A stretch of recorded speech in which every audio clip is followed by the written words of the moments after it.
All right, so welcome back to another practice session with Rays of the Past. And if you've been following along with how the deck has progressed, this is obviously a much different version. So let's go over the differences here.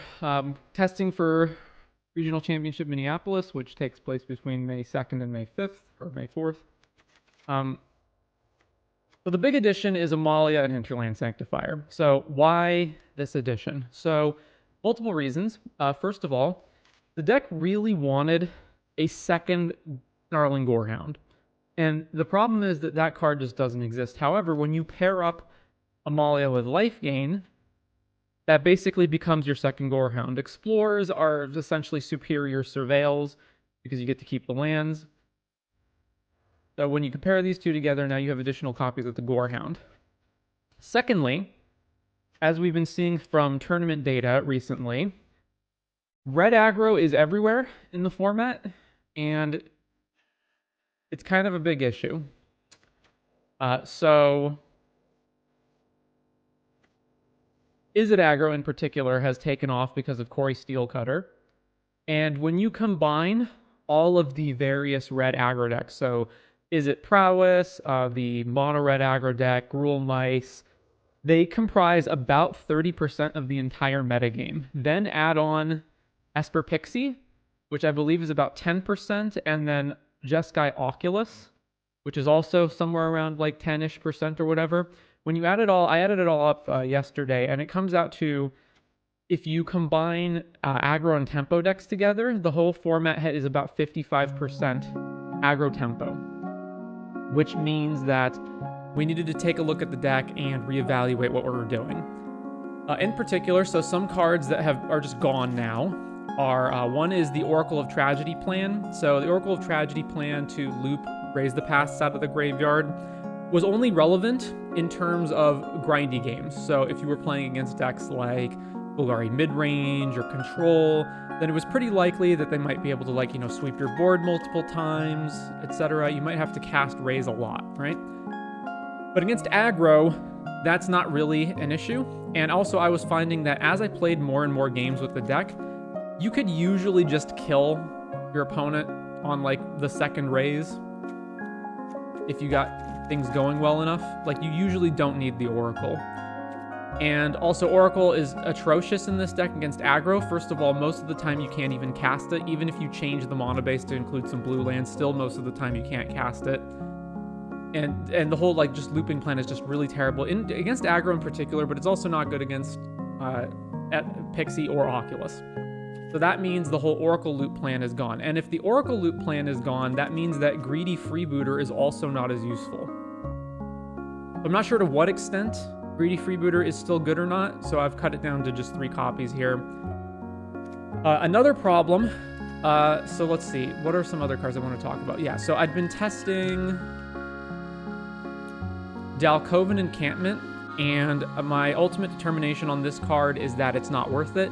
It comes in tapped way more often, or rather, it coming in tapped and that being an issue is way more frequent than the times where you get to use it and it has some marginal benefit, like triggering Gorehound, or you make 2 tokens and then you sack them both to Bartolome. Another one is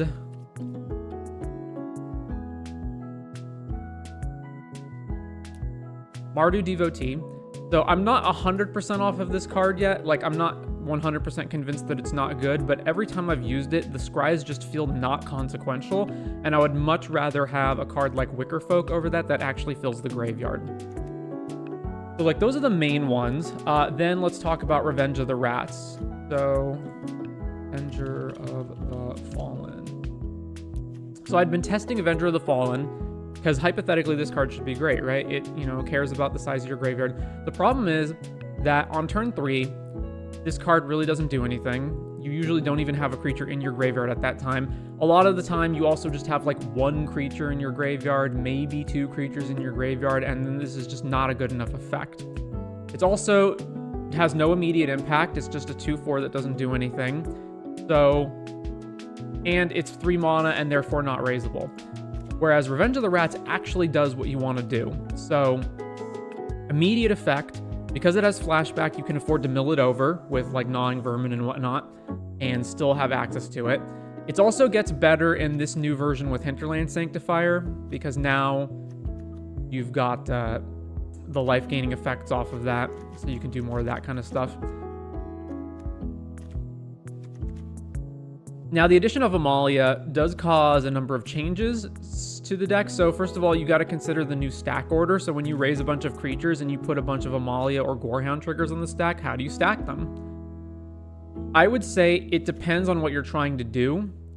So most of the time, it probably doesn't matter. You can just stack them in either order. You're usually just trying to dig until you find your next Raise the Past. But there are times when it matters. So for example, you might want to draw lands, in which case it's better to stack it so that every other trigger is Surveil slash life gain, and thereby becoming an Explore trigger, because that way you can potentially set up the top of your deck to be a land, or if the top of your deck isn't a land, Surveil it away, and then you're more likely to hit a land on the next card. So that's if you're trying to specifically hit lands. There's also times where Amalia becoming 20 power does actually happen, and that can be good or bad. Like, if the Amalia was already in play, maybe you can just wipe the board and attack your opponent and kill them in one hit. Or you might not have a good, like, you might need your board to be in play and not want to wipe your board. So you might want to strategically plan it so that you don't get Amalia to 20 power. In particular, if you didn't reanimate a sack outlet. Zahar's down to 2 copies because, again, we're in this aggro world, and Zahar's not good against aggro. But I still think Zahar's really good, and I do think you want a certain number of sack outlets. We are also no longer playing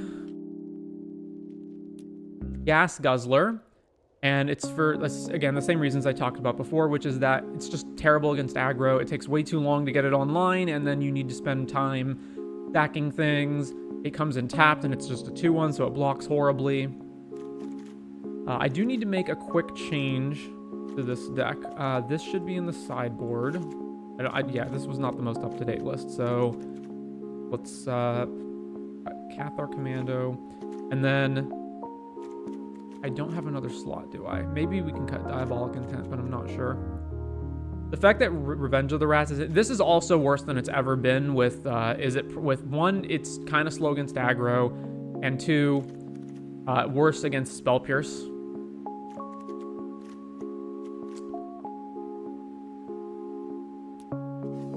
So Duskrow's Reliquary was a card that we used to play in the deck and haven't for a while, but now aggro being everywhere means that this is more important than it used to be. Also, it hits Steel Cutter, so it's possible to exile that. Of course, the Steel Cutter decks are moving towards having Into the Floodmaw in their deck, so if they can just bounce your permanent, your Duskrow's back to your hand and get their Cutter back, then that's really horrible, but we'll have to see. I'm not really that much of a fan of Duskrow's Reliquary. Dylan swears by it, though, so I do feel like I want at least one of it just to test. And yeah, I'm completely off of like Shadowy Backstreet as well. It's possible that that's also wrong, but I've just found lands entering tapped in this deck is just such a, like, so detrimental. And I'm not sure if this should be more plains or more swamps. My thinking with the more plains is that Bleachbone Verge by default only taps for black. So if you don't consider this a dual land, at least on the first turn, then it means you've got more black sources, which matters, of course, because like Gorehound is usually your best turn 1 play. But I'm not actually sure if that's correct or not. So I've gone back and forth on this. There's more testing to be done. Also, like the list Dylan sent me had 2 Amalias in it. I think you want 3, but that could wind up changing as well. There's a lot of tinkering to be done. We're only a few days out from Minneapolis and not a lot of time to test. Sideboarding wise, so Terror Tide is a card that I found to be consistently disappointing. However, there are just times where nothing else is going to help you live other than Terror Tide, and there's also sometimes you'll just randomly play against like Selesnya Cage or something, some random like mid-range creature-centric deck that Terror Tide is good against. So I'm okay with having one of the sideboard cards be Terror Tide. I've also, depending on which cards we have here, gone back and forth on between 5 and 6 answers to Rest in Peace, Ghost Vacuum, etc. Cathar Commando is better now than it used to be because for whatever reason, there's been an increase in the number of players using Ghost Vacuum in their sideboard.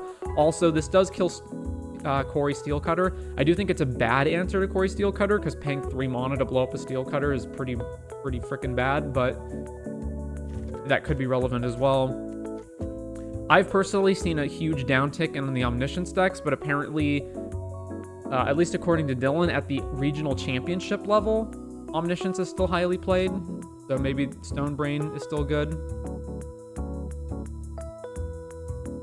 As far as this sideboard goes, I'm mainly looking to see if, is Terror Tide just not good? Should this just be like a third lockdown to deal with the Steel Cutter aggro decks? Or is one of these main deck cards cuttable, and then I can just move Voice of Victory to the main and get the 6th slot open for another Cub or Cathar Commando? That's mainly what I'm looking to see. I also want to figure out the exact mana base here, if it should be more Swamps or Plains, or if Backstreet is actually useful. Is it 2 or 3 Amalias? Does Duskrow's Reliquary actually belong in the deck? Dylan has 4 Vermins in his list. I still think that Vermin is probably not 4 of, but we'll see.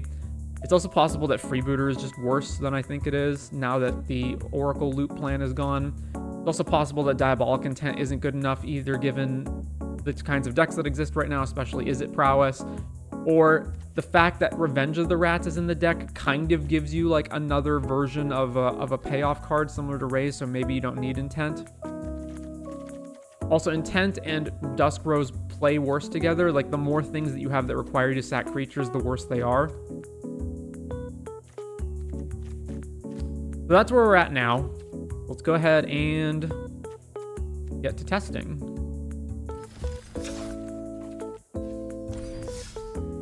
Also, apparently, Saffron Olive is having a stream tomorrow where he battles against viewers, and he asked for submissions, and I have submitted myself as a potential guest, so we will see if I get selected.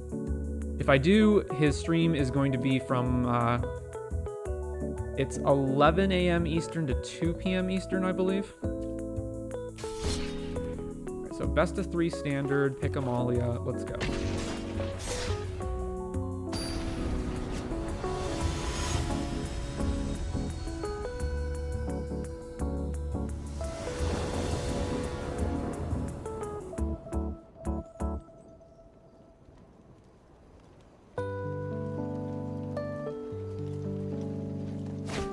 Alright, no lands, that's them all. Okay, Chuck Caves. We're not going to 5. His hand's not great, but whatever. Okay, the hand's significantly better. I was going to play Gorehound, but now I think we just play Hinterland. Spirebluff Canal on turn 1 could mean that they just have a burn spell, but whatever. They have a burn spell, they have a burn spell. They do not. I'm doing that first because I know... Ooh, Softs? Because I know I'm going to play Amalia on turn 2, which means that it's better if I have Hinterland first. Trigger, Life, Explore, Hinterland, sure. Against Red, you're hoping to not hit lands because you need Amalia to get bigger. So it's just Guy Octolus. Yeah, okay, so it's kind of 4/4.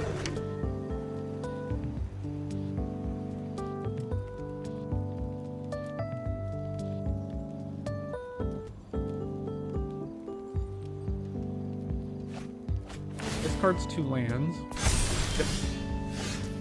Alright, so now we go Gorehound, Trigger, Poly Explore, another land. Not what we were hoping for. Alright, Vermin. The Vermin's at the top of the stack, and then I think... Yeah, that's fine. Target myself, mill, life gain, explore, bin that. Prevail, bin that.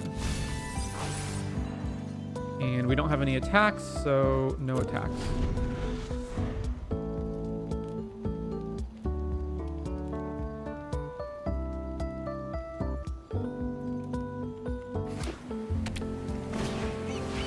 No, so they get at least one more trigger off Profs this turn.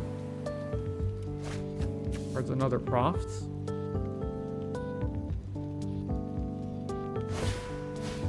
Spyglass. And then map the Steam Core. Map it. Okay. Find the land. Then Profts go onto the Steam Core. It's a 5/5. Oh, no, not onto the Steam Core.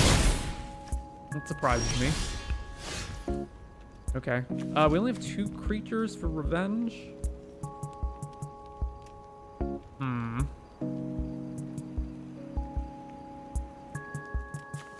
So I either get 2 triggers this turn or play Hinterland and maybe get more triggers next turn. It's so mana inefficient to play Hinterland right now, but the Revenge of the Rats are not doing that much, and I think I need to gain a bunch of life here in order to counteract Steam Core, so I guess I'm going to play Hinterland.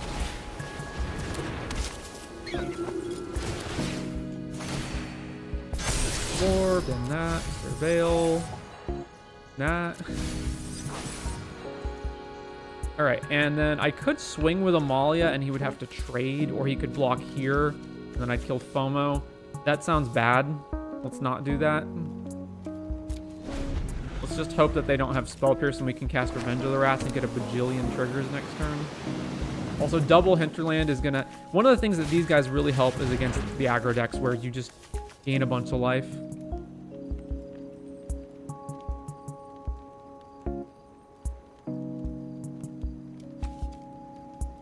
Can you believe so it's only a few days out from Minneapolis, so I knew that like I'm not gonna have time to I don't have an actual paper Hinterland Sanctifier. I have 1 copy, I need 3 more.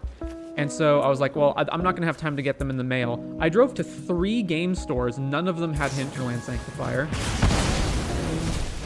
Borehound, that sucks. Okay. Well, we still got this stuff going. They could flash this back with FOMO, right? Or no? They would have to tap Steam Core to flash it back? Yeah, okay. But then they just put a bajillion counters on another thing. There, finally found Oculus to discard. Oh my god. And they didn't attack. Alright, well... Cast Revenge of the Rats. 4. Gain 8 life. Trigger Amalia a bunch of times. Just need to find Rays. And fill the graveyard with creatures, so...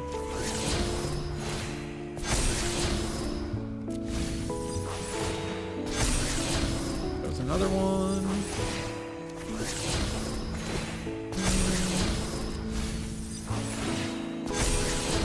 Diabolic Intent, which I can use next turn. Alright, we'll keep that. Alright, so if I attack, I mean, they don't have to block. And then, so they go attack for, this is 11 in the air, and then FOMO, untap Spyglass, so it's 18 in the air, so I do survive the hit. Although it means that I have nothing to block FOMO with other than Vermin, although that makes next turn better.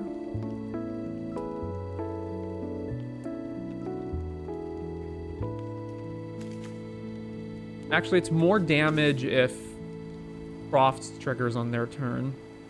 I can still block it, and I can't prevent them from getting the attack trigger. Yeah, I'm going to attack.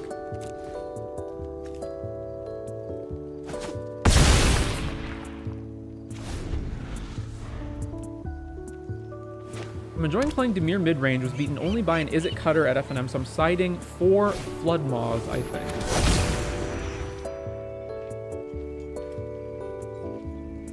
When you say Dimir mid-range, there's a lot of, like, not the Doomsday deck, right? Just Dimir mid, not bounce either. Okay, so we've got 2 Profs triggers. Helping Hand. Fuck's sake, man. They still have Spell Pierce mana up as well, and they know we have Diabolic Intent on top, but they might still tap out? I'm not sure.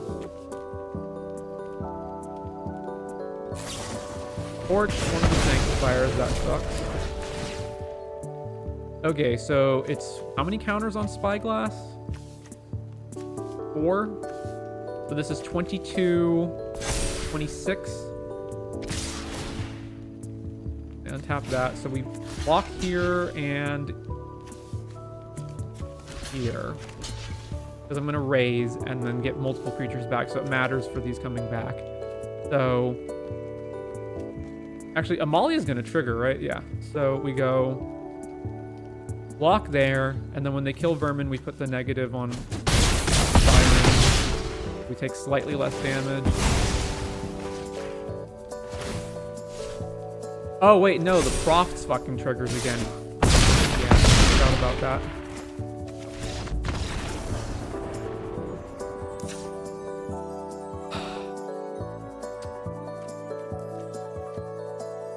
Well,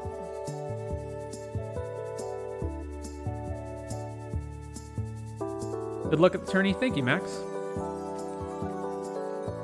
All right, so they can't play Rip, but they can play Ghost Vacuum. They also have FOMO, so that's another target for Cathar Commando. Night, we want Voice of Victory so that they can't Spell Pierce us, and then Terror Tide does kill their creatures sometimes. Oh, and I want Leyline. So Leyline stops them from helping handing back Oculus. It also means they just can't cast Oculus either. And it stops FOMO from being online. All right, so all those go. And then what are we getting rid of? So the Vermins don't actually kill anything, so that seems pretty bad. Most of their stuff flies, although not all of it does. But we can probably get rid of Market Gnome to a fairly large degree. Freebooter is also bad. Like, a lot of these cards are bad. We can cut... 3 more cards.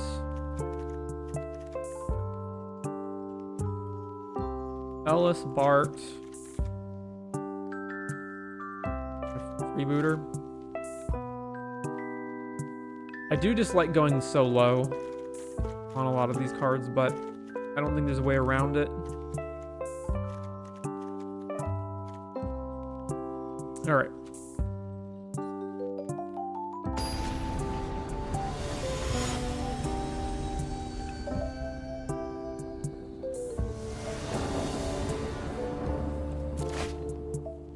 Can't keep this, no.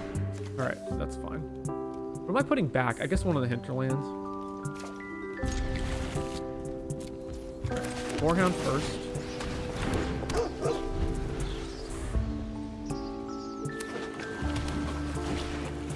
Spyglass.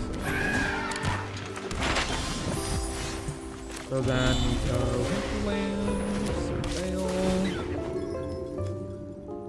That's fine.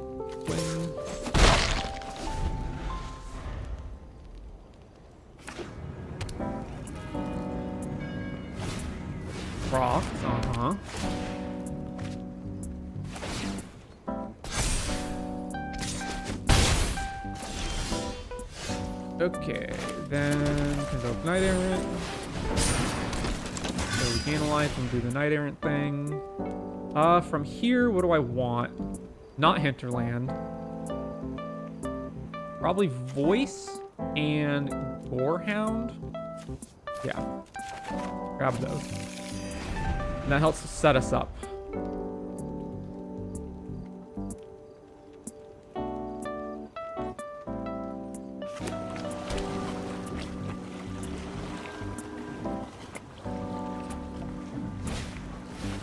Dragon Hunt, okay.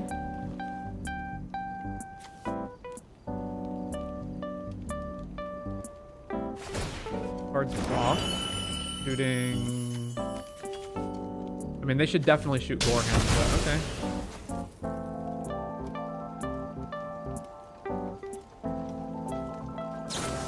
Oh, they just also have Torch. Fantastic. Alright, well.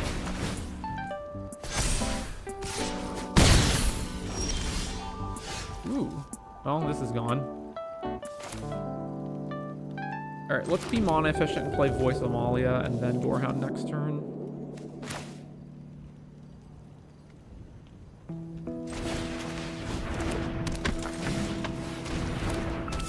Back with Knight Errant.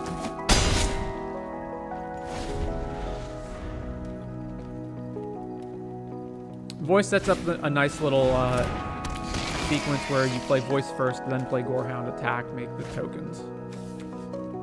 Cards. They're at Delirium. They got another Prof trigger. Oh, and they have the fucking Ghost back. Well, we can potentially outrace it. But I'm actually more worried about the amount of damage they have on the board. Because this is going to become a 4/4, and then FOMO can double combat. So they're putting the counter here so that I don't have a good voice attack. Well, that sucks. I guess even if they block, I can raise it. No, I can't raise it back because it goes vacuum. Fuck.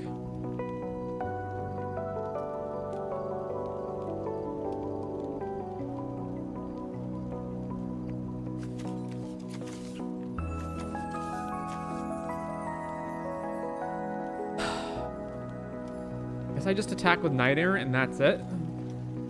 It's such a weak attack, but yeah.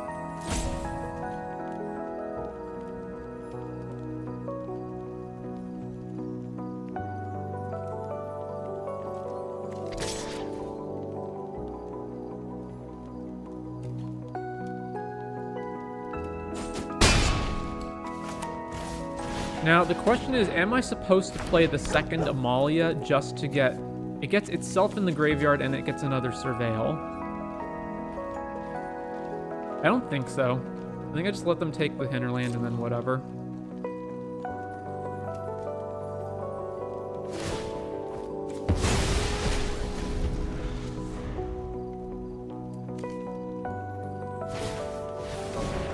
Just another Dragon Hunt.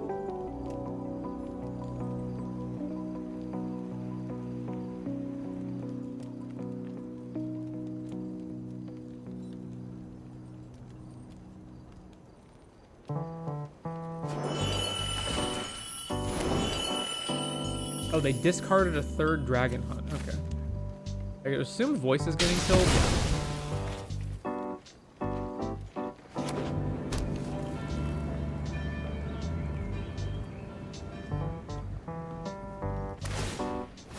Maps the FOMO. Finds Torch on top. God damn it.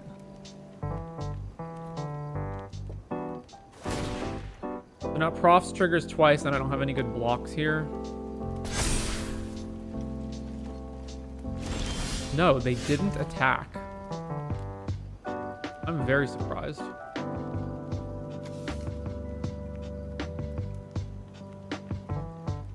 This is just going horribly. Like, I've got nothing to do. I can't raise because they just keep ghost vacuuming our stuff, and then this stuff's going to get bigger and bigger.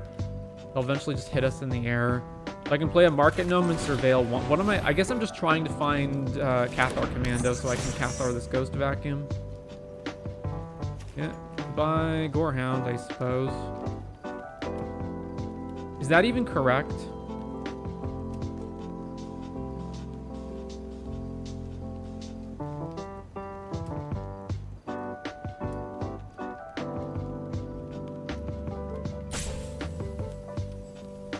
Yeah, I guess it is. I don't think I'm gonna have time to like draw this Gorehound, play it, find another creature, Surveil. Like, there's just no shot. I just gotta find answers to their board. I have no good attacks either, so I guess we just pass. And they vacuum something. And they're drawing Torch, and they can Torch Gorehound or Amalia. Presumably they're not going to want to sack anything to kill Market Gnome. Fortune Gorehound, yep.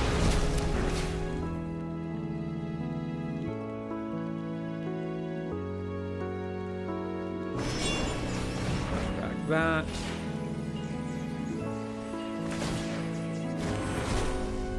They discarded Steam Core. And Amalia gets killed.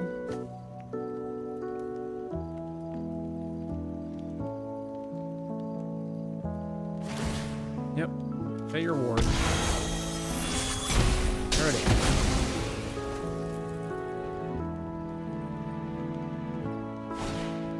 Helping Hand.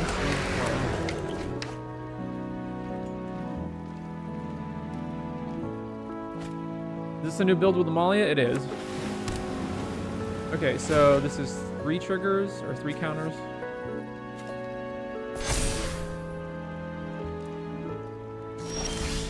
Still not attacking. Yeah, we have raise, but it doesn't matter. We're just gonna lose this game. I'm not drawing anything. I'm gonna probably just die next turn, right? I can't block any of their flyers, so... This is at least 10 in the air. Well, they're gonna flashback Dragon Hunt.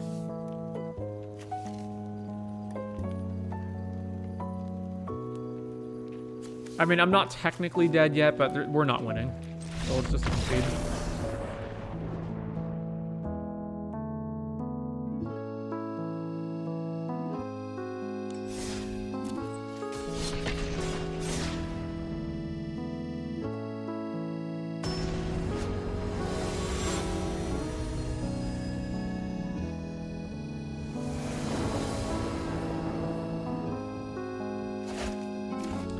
No lands, mall. Okay, well, I'm gonna put caves away.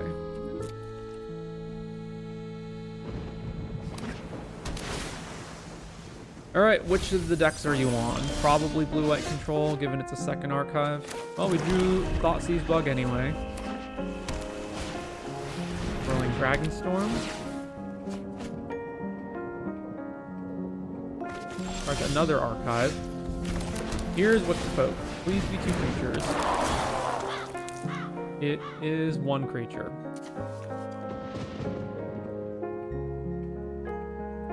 Alright.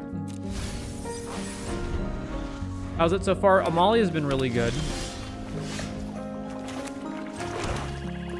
Do I even attack? I mean, sure, yeah. If you have Ride's End, whatever. Confounding Riddle. Okay, so it's Omniscience.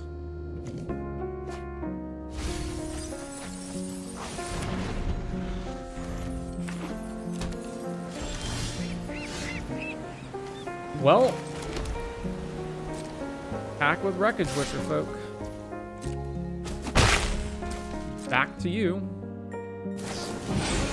Ring. Thank you for the stream, by the way. Love the deck. Thank you, Guinness Tag. Yeah, we're just set up horribly here. We've got nothing going on. Duskgrow's Reliquary. This is one of the reasons I hate this card, because it's terrible if you're playing against any deck that isn't just Omniscience, or that isn't red aggro, rather. If I raise now, I can't pile on, so we'll just keep attacking them.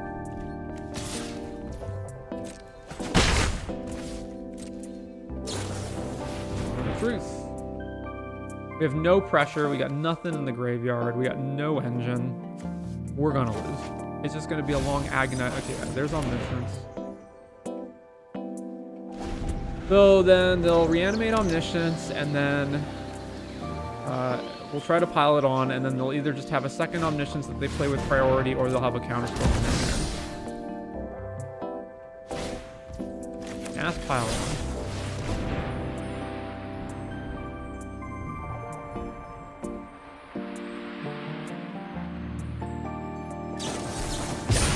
One of the most frustrating parts of this card is that once it's resolved, if they just have the counterspell in their hand, there's nothing you can do. Alright, against them, Leyline of the Void, Stonebrain, this to kill their Omniscience, and then they are a counterspell deck, so I guess I want Voice. And then what do we not want? We don't want Market Gnome, because we never block. We don't want Duskgrows. We don't want Freebooter. Yeah, no Freebooters. And it's not as important that we have Bart. So we can cut one of those, and then we need one more cut. That should be probably Ellis. Maybe a Hinterland Sanctifier.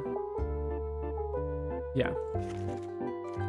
Because gaining life against them is irrelevant.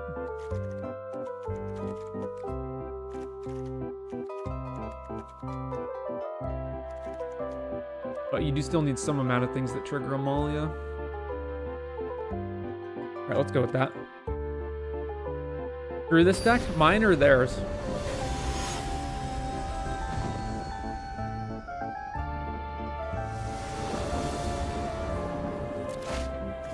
Okay, can't keep that. Alright, can keep that even though we don't have white. Bartolome is probably the least relevant card here, so let's put that on the bottom. Alright, we got a double Gorehound hand, so this has to get us there.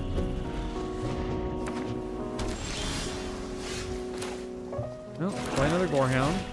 I will probably bin anything that isn't a white land. Alright, that's a white land.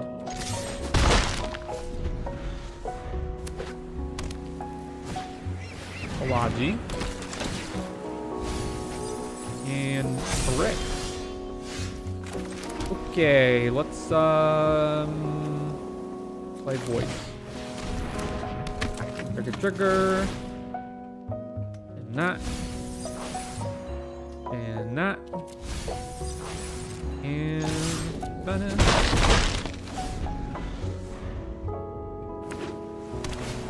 Stock up, sure.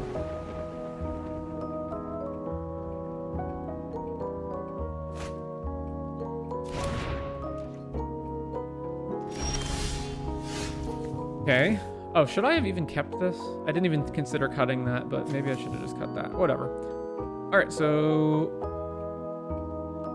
combat, swing, make the dudes, then surveil 4. Well, there's Raise.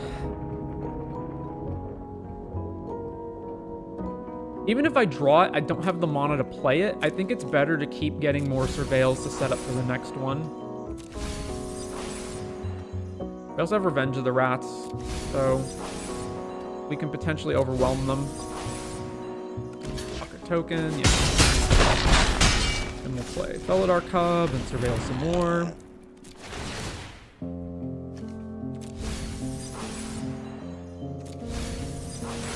Alright, that dies, back to them.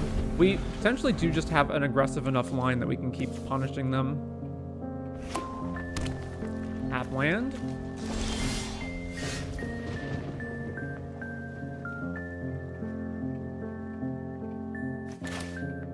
What if I pile on their Philology? They don't have any blocks, so they're gonna block Felidar cover. Oh, they're conceding. Alright, well. Should I have cut Revenge of the Rats? I don't think so. Wait, did I not board in Knight Errant? I thought I boarded in Knight Errant.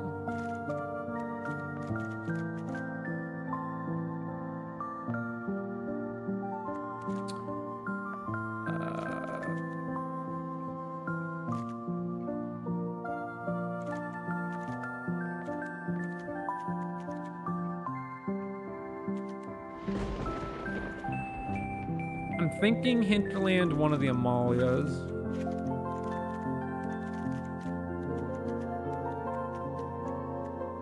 Yeah, that's fine. Do that.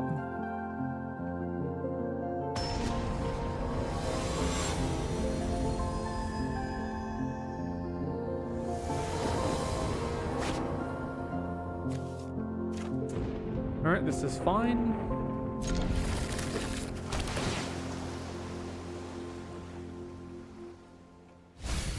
Last zone milled. Ooh. Vermin. Target me. Mill a creature. Okay. So then,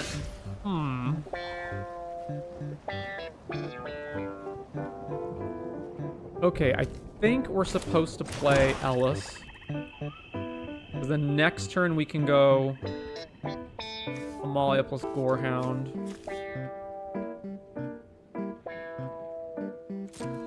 Alright, swing with the Vermin.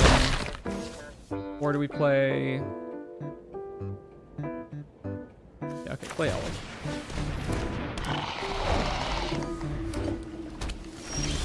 Nothing. Is there any reason to play this prior to combat? I don't think so.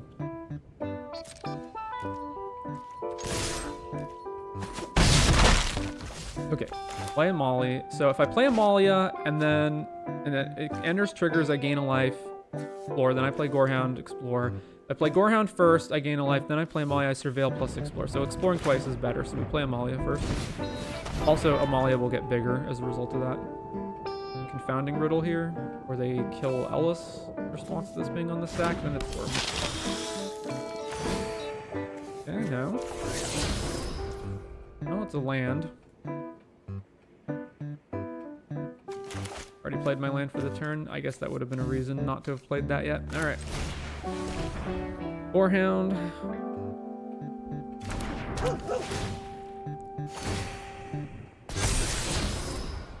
Do I want to keep Knight Errant?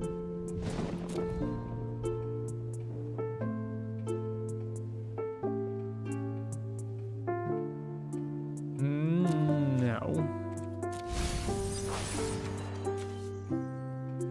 Yeah, confounding. So they're going to potentially go off right now if they hit it in the first 4 cards. I guess that could have been a reason to play Cub instead. No, they did hit Temp Lockdown, but that's fine.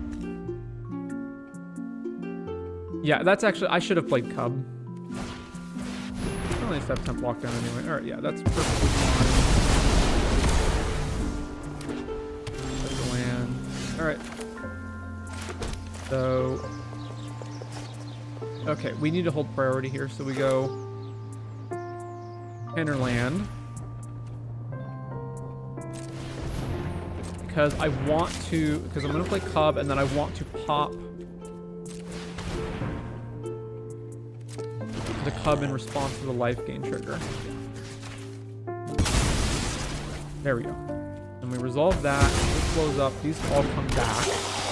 And this all goes on the stack. So I want Herman at the top, and then I guess the Surveils can come after all the exploring. So mill me. And Amalia gets 10 gajillion triggers. Get rid of intent. Throw in the graveyard. That. That. That. Amalia's gonna get real big here. I presume they have an Abuelos for the other lockdown. So this is probably not gonna... Yeah, okay, we'll keep Raise.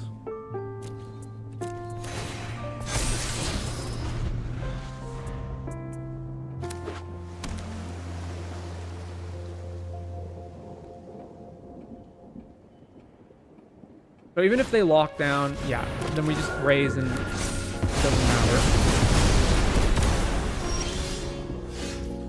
So priority hold. Play raise.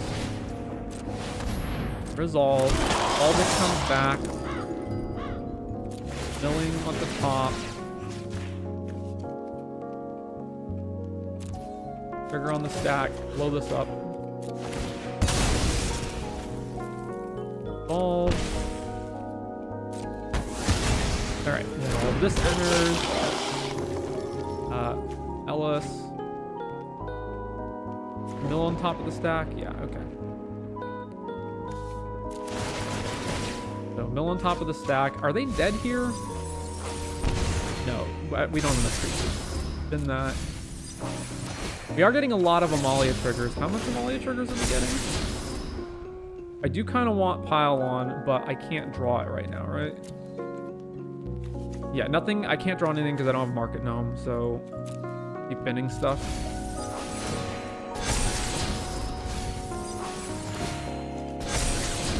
Yeah, bin that. Amalia, bin that. Bin that. Are we gonna get to 20? Okay, good. We're pretty far off.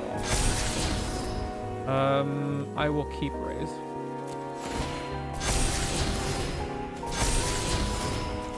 Wait. How many triggers we have? We have 11, but that includes Boarhound, right? Okay.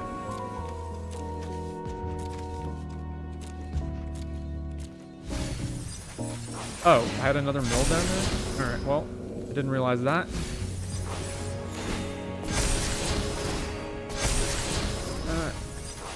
We're at 15. Put that in the yard, keep Cathar on top. Then, play this, I guess.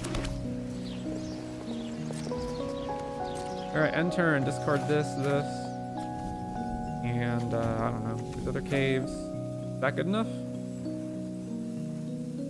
1, 2, 3, 4, 5, 6, 7. Is it asking me which cards I'm keeping?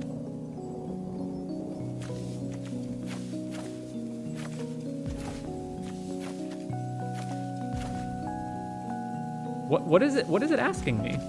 I'm selecting this. Yeah, discard down to 7.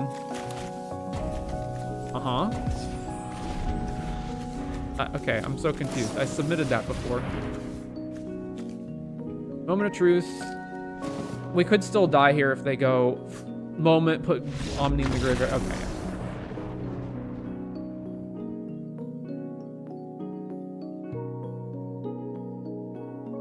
Amalia also surprisingly gives the deck a new, like, aggro bent if you can trigger it enough times.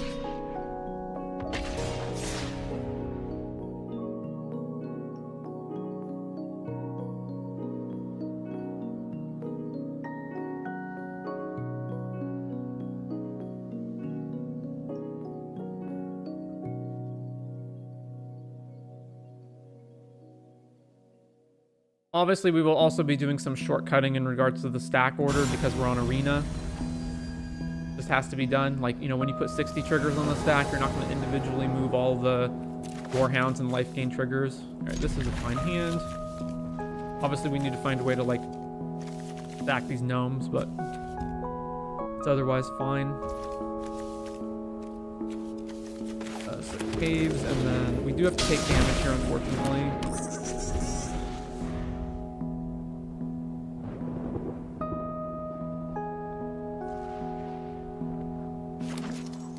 Well, it is a Gruul deck, so it's presumably mice. Yep. That makes these gnomes much better than normal. Ooh. Okay, so that being the case...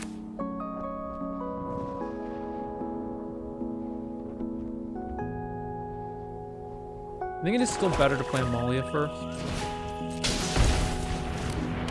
Because overwhelmingly, the likelihood is that we have Market Gnome to block this. Welcome for the boys, or Bonsai.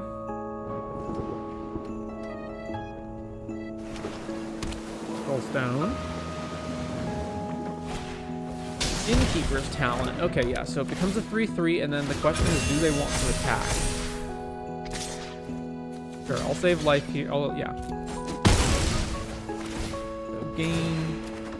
Amalia trigger. Okay, yeah. And then freebooter. Okay, so now we go Bart, Market Gnome, and then the problem is I'm always going to be in a race with them because they always can. This is going to become at least a 5/5 next turn, and if they ever have Monstrous Rage, that's also a problem. So am I supposed to... I think I keep the Market Gnome around just to absorb 3 damage, but I attack with Amalia.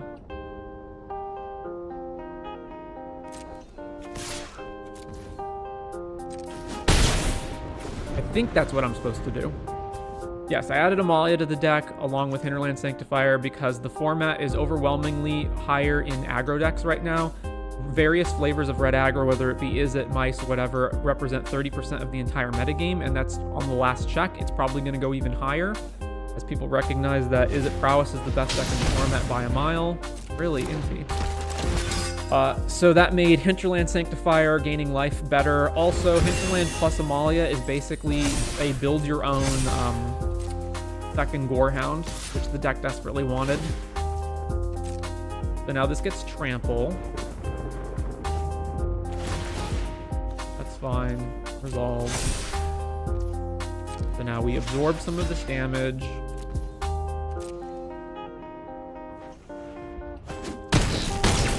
Then up to 16, and Amalia triggers again.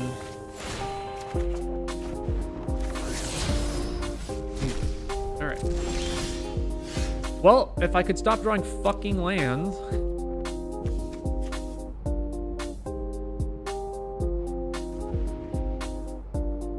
Oh my god.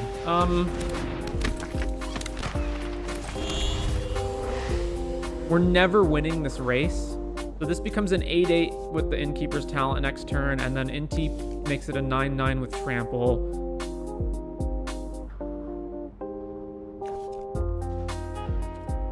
So there's no way that I can block it, and even if I could, that would be terrible for me. And I can't race them. So I don't win this game unless I find Raise. So the better move is just to not attack, I guess. Because at least Amalia can block Inti, maybe. Yeah.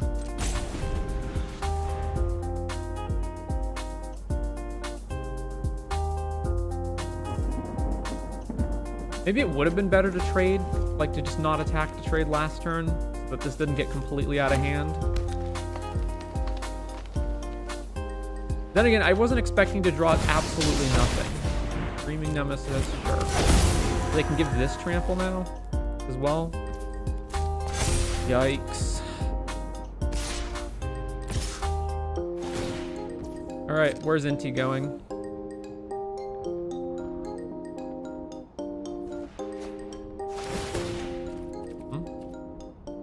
Trample on here.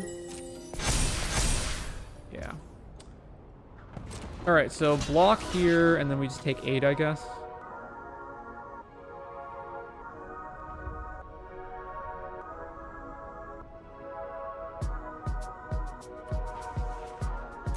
Block here, sack it to Bart so we don't damage the Screaming Nemesis. That is actually relevant.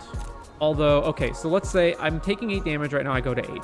I draw Duskrow's Reliquary, I sack the treasure that I'm about to make, and I get rid of Heartfire Hero, and then I have these 2 blockers, neither of which wants to block Nemesis.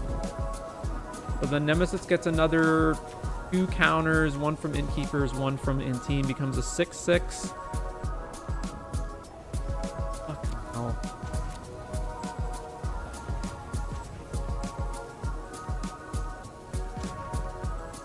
I think we just need to find Raise. Like, we're gonna lose if we don't find Raise. So I do think I just put it to the bottom.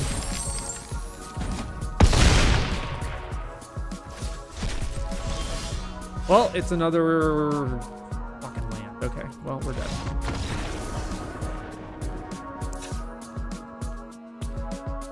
Okay, sometimes they have Ghost Vacuum. So let's see, Lockdown, Knight Errant, Terror Tide, and then we need answers to Ghost Vac. So all of that, and then we cut.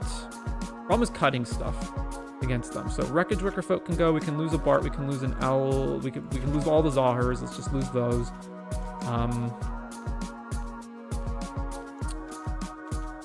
And then I guess freebooters are now the flex slot. I normally, beforehand, I never cut freebooters, but now that we don't do loops anymore, probably the worst creature. It doesn't block particularly well.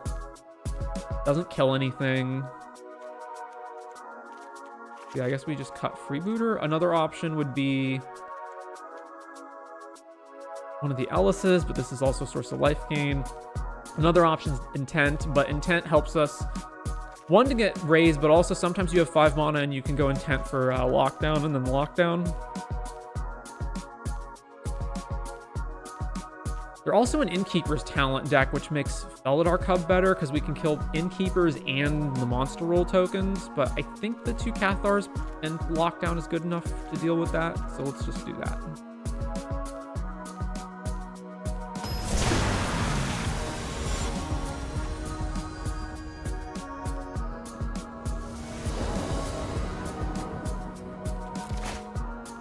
Alright, this is fine. Keep this. Although Caves does suck that this is our land, but whatever.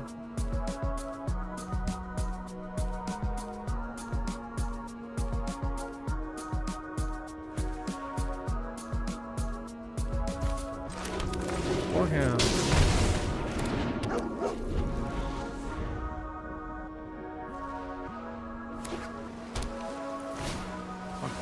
Fire. Yeah, alright.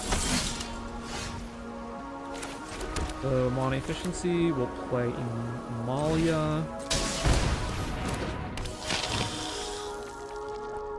Like that. Alright. Not attacking. There's not a particularly good reason to attack, and if they have just Monstrous Rage, then we can at least trade with it if we want to double block. It would at least give them pause to attack, or into. Yeah. So they are going to attack anyway. Trading 2 here is kind of bad, but probably better that we just do it now before this gets totally out of hand. We still take 3, and we do lose our Gorehound. It's a big blow, but what can you do? And we haven't drawn another land yet. I guess, okay, so they attack with NT, we flash in Cathar and block it. That's the move? Yeah, that's the move.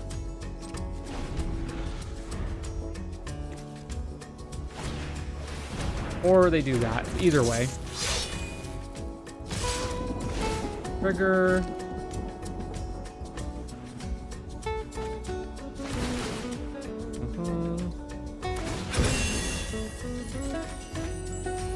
Found a land. Okay. Cathar. Block here. I understand I take more damage blocking here, but again, I just need to get this off the board. Triggering it and playing more and more stuff every turn. And you got higher draw. Alright. Can we draw a fucking land already? God damn it. The Vermin doesn't even block anything. They can just attack, put the counter on Inti, and then even if I block Hired Claw, then they just pump it. I guess it forces them to use 2 of their mana to do that at the very least. Because playing Gorehound here is atrocious, so sure. Play Vermin. Watch me mill over some lands now. Yep.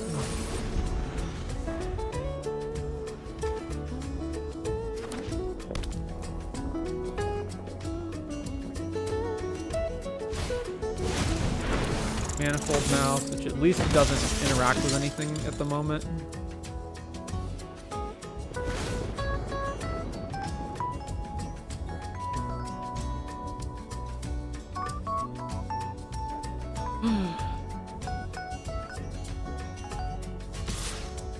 Oh yeah, they can just attack with one thing, right?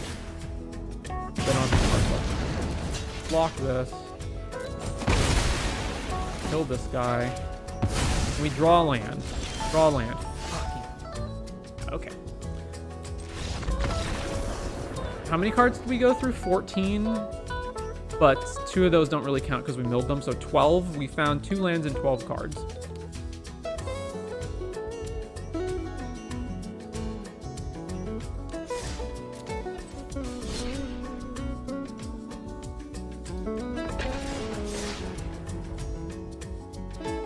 This is also one of the other reasons I don't like Duskrow's Reliquary, because it's like, well, if aggro's everywhere, shouldn't that be good? The problem is you're eating one of your creatures, which you may not even have, first of all, but secondly, if you do have it, that means you're getting rid of a blocker, and they just have such an insane aggro plan that even if you kill one of their guys, it doesn't matter.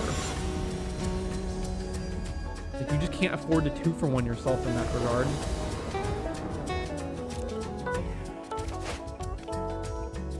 Caves continues to be our worst land, but we continue to have to keep hands with it. All right. We got Hinterland into Amalia, plus raises in our hand.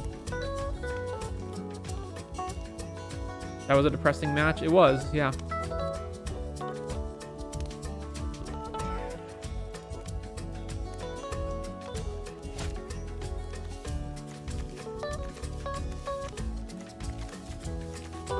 I never know if my salt levels are actually good for the viewer experience or not, because on the one hand, I can see them being very annoying to people, but on the other hand, when I've asked, people are like, hey, just keep being salty, so I don't know.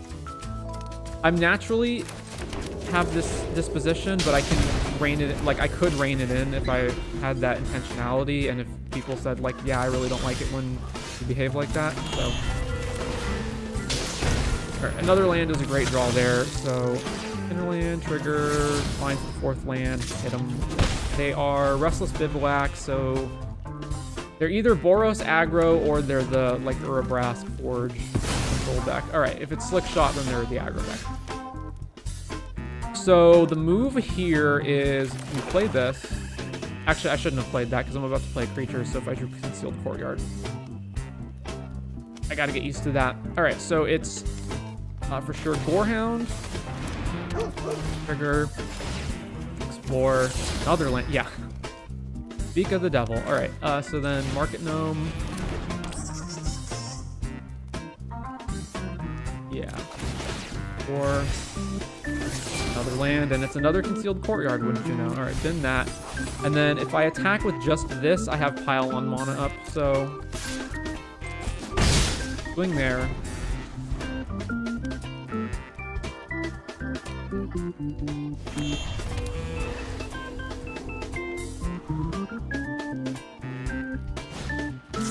Here's Slick Shot. Personally, I feel it. I sound probably worse when this happens to me online, so it's authentic IMO. If I want all sunshine and happiness, I wouldn't play or watch on TV. Lightning Helix on the Amalia, sure.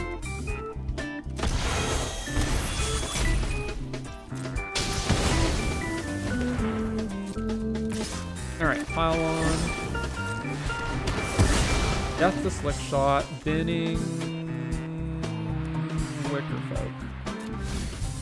How many things do I have to raise? 3? Is it worth it to raise right now? Probably. Alright, raise. Take damage that I just need to take earlier. Yeah, and then they can see here. Yeah, because we were gaining 3 life off Hinterland. We got a bunch of stuff in play. Alright. Slick Shot aggro. So Knight Errant comes in, Temp Lockdown comes in. They're white, which means they're probably running both Rest in Peace and Sheltered by Ghosts. So that means that the enchantment removal is more relevant than usual. Also Terror Tide. We want all of that. And then I don't want... Freebooter can probably get cut. I can also cut 1 Bart.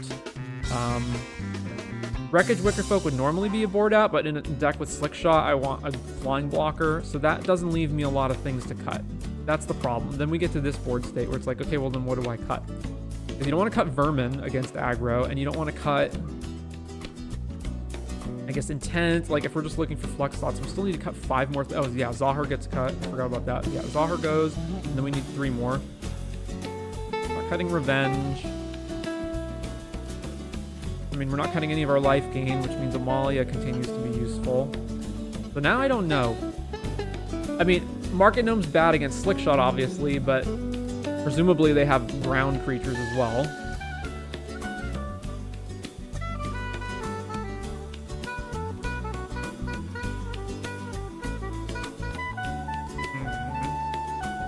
Bart. I don't like going down to 2, but maybe that's correct. Well, that's true then. If I'm cutting Barts, then also the Market Gnomes get worse. I don't know. I really wish this wasn't Dusk Rose and this was just some other card, but we'll reevaluate later. All right, let's just cut to... I mean, this... I'm almost certain that cutting Market Gnome is incorrect, but... I'll cut them until I see that they actually have ground creatures. I mean, I can't imagine that only threat is Slick Shot, so...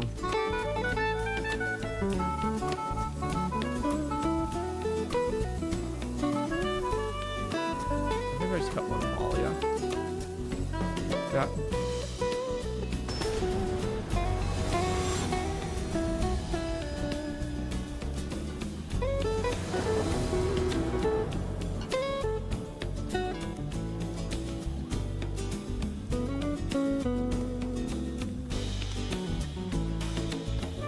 I think one of the issues is we just don't have enough side. The decks in the format are so powerful, and there's so many different answers that you need to them. This is fine. We just don't have enough sideboard slots for everything. Mountain is almost certainly a kill spell, but I mean, I should just like. If they have the kill spell. They have the kill spell. Whatever. Yeah. Okay. There's the kill spell. Torch. Yeah, and it's torch. That we don't even get our guy back. This is like, if I play it and they don't have the kill spell, then I at least gain a life. Okay, yeah, Corey Steel Cutter. So let's play Ellis, and then the follow-up turn can be Amalia Gnome. Unless it's dead.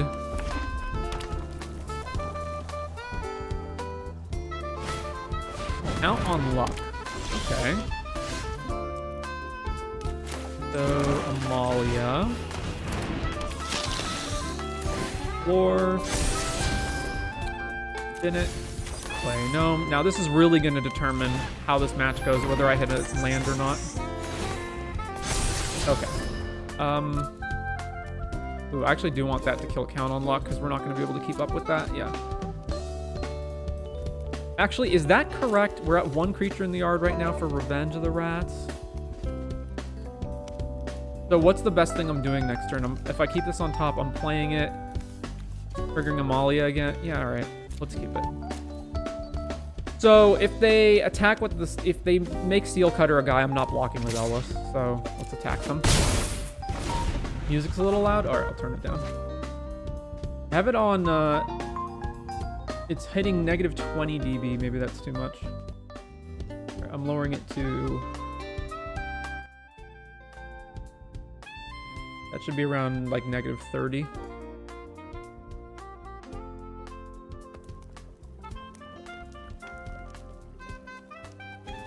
I kind of feel like building this deck as well on Arena, but I'm all out of wild cards, so it would take me way too long. Really? You're all out of wild cards? Have you just been like building a bunch of stuff? So they didn't have a second spell, eh? Alright, so now there's no reason to play Felidar pre-combat, I suppose. This is triggers on your upkeep, right? Yeah.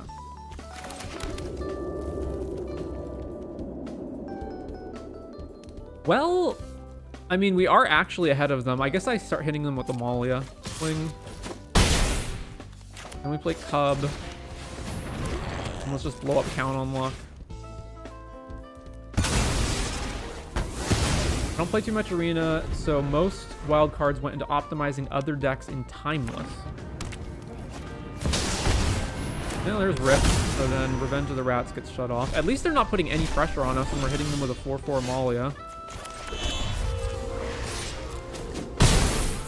How's, can you hear the music? So I'm playing the music on speakers. Can you hear that in my microphone if I'm silent?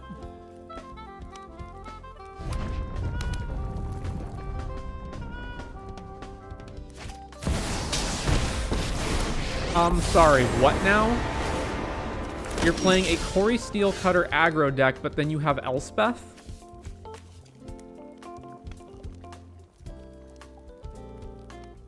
Well, get fucked, I guess. So we can never ever keep up with this because they can make 2 tokens a turn. Well, I guess we're not blocking, so try to attack them, I guess. And they just block with 1 token. All right. I'm pretty sure we just lose now.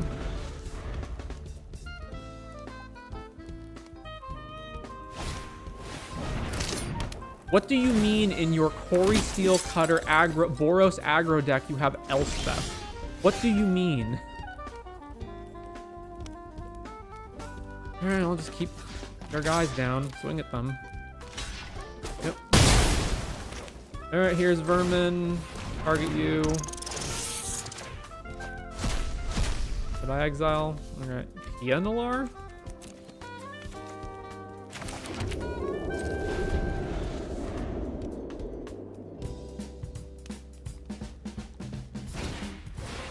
Painter Studio.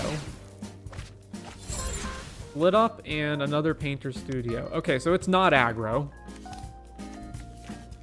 It's like, it's Boros control. But it just has Corey Steel Cutter in it because Corey Steel Cutter's insane. Oh, yay. 4 monk tokens.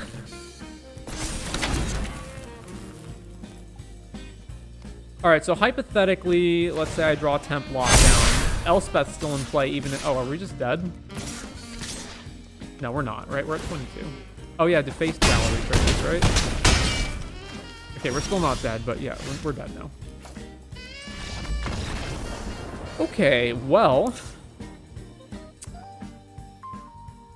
that changes a lot.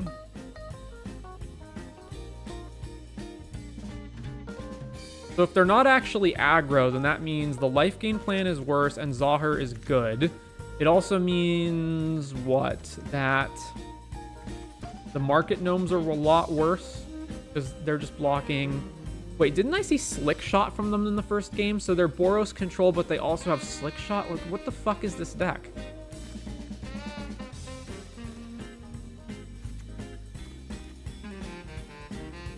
Wreckage Wicker Folk is now not nearly as good. Is Vermin even that good anymore? No.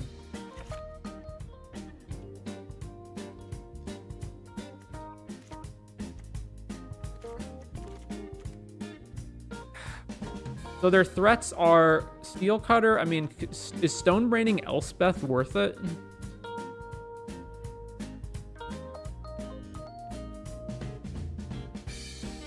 Probably not.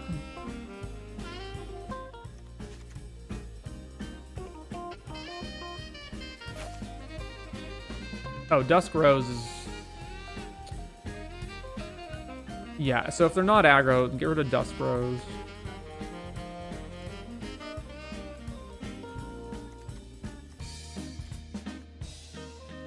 And then Temp Lockdown is also not actually good against them.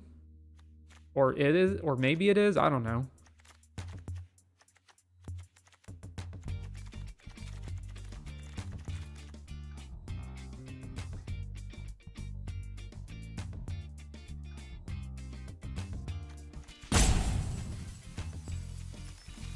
Who knows? Their deck is just like, whatever.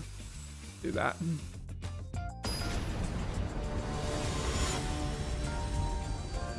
I should have known. Look at their avatar. It was a spoiler. All right. This is fine. Keep this.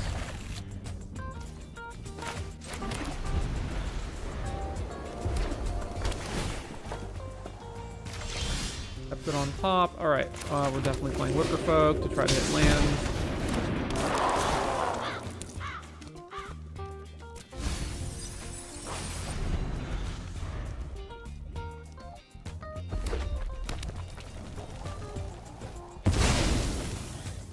Yeah, this doesn't make any sense. How are they a Slick Shot show-off deck?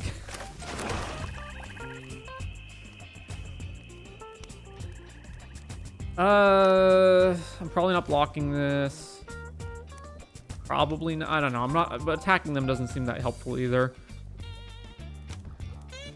Okay. So if they play Rip, I definitely want to be able to get rid of it, but.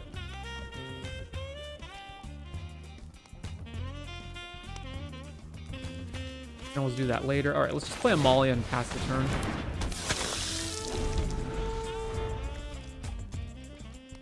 This at the very least means they just don't get a free attack on us if they don't have a follow-up spell. And they're going to have a follow-up spell, but like... Maybe they have a follow-up spell, but they don't want to play it right now. Or Steel Cutter, and they played that prior to playing... Oh yeah, so that they get the monk tokens. Yeah, okay, that makes sense. But it does mean I now get to block the monk token without any issue. So not attacking was the correct move. Oh, they're still gonna swing.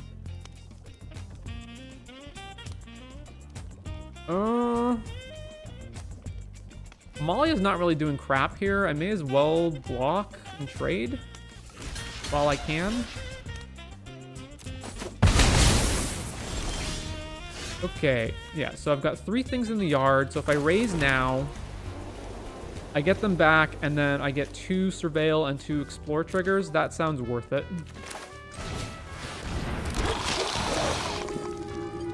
Okay, how am I stacking this? I don't particularly need lands, so let's explore first.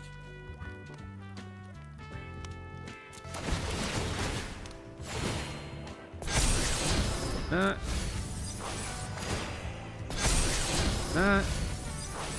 Fail.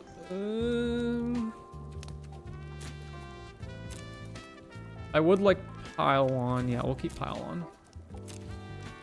And still... Okay, they're going to play a spell on their turn. So the question is, do I want to block with Wreckage Wickerfolk? And the answer is... yes. So no attacks.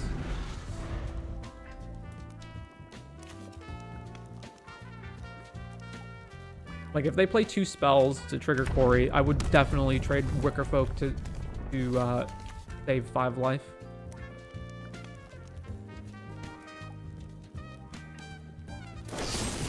Get lost on Amalia, sure. Takes damage.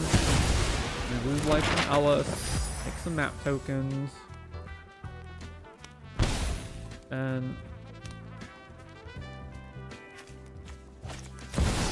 of course it's resting. Alright, fine. Alright, now I don't want to block the slick shot, so we'll just block here.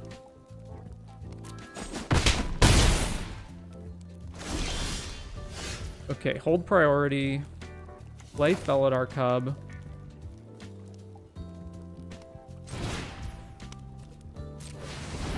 And then with the Surveil trigger on the stack, shoot Rip.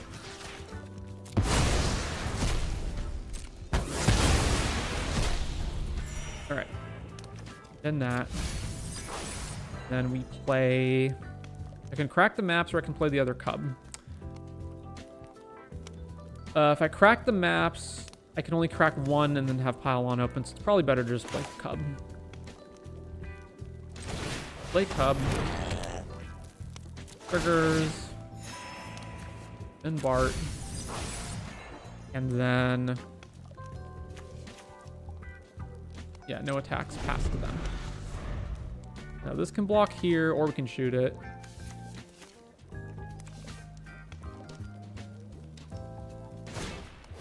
Painter Studio. Yep.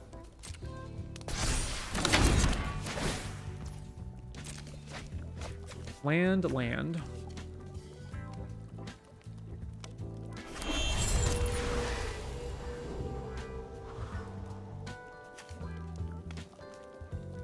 Sense a removal spell incoming.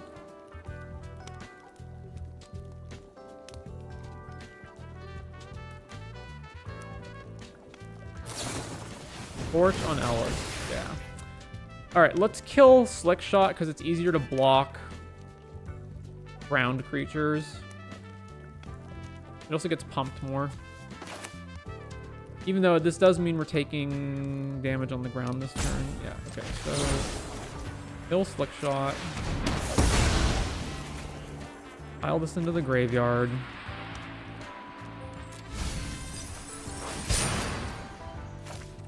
Then...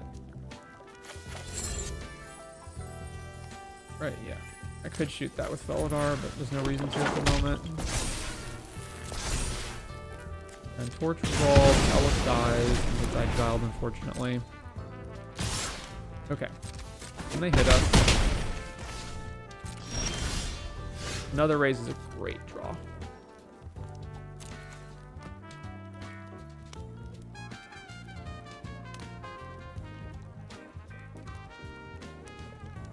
Alright, so combat, attack with Cub. Heal 2, then kill this. Then raise. But since Amalia is not around anymore, so the trigger stack order doesn't matter. And then fail. It does suck if they draw another Rip and we don't have this, but that's a risk we gotta take. Intent. We're down 1 raise.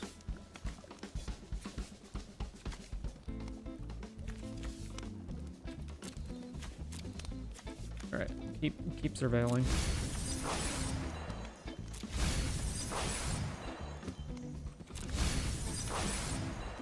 All right, there's no reason for me to stack Market Gnome right now, so we pass. Also, Bartolome is big enough that he should be able to block anything they attack with. Because we got a bunch of sacks plus the map tokens I can also sack. What does this thing do? Attack, put a counter on something? Okay.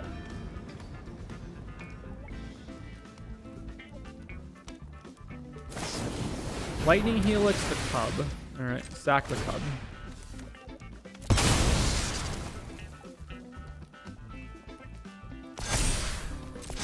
Alright, that resolves, that fizzles. Oh my god, you gotta be kidding me.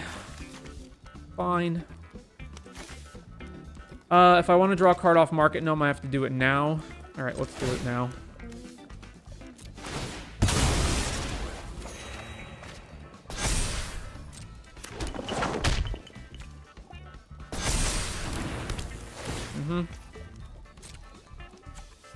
There goes it all.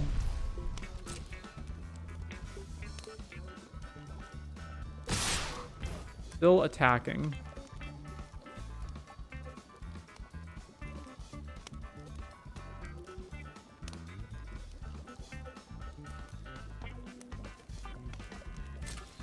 block here.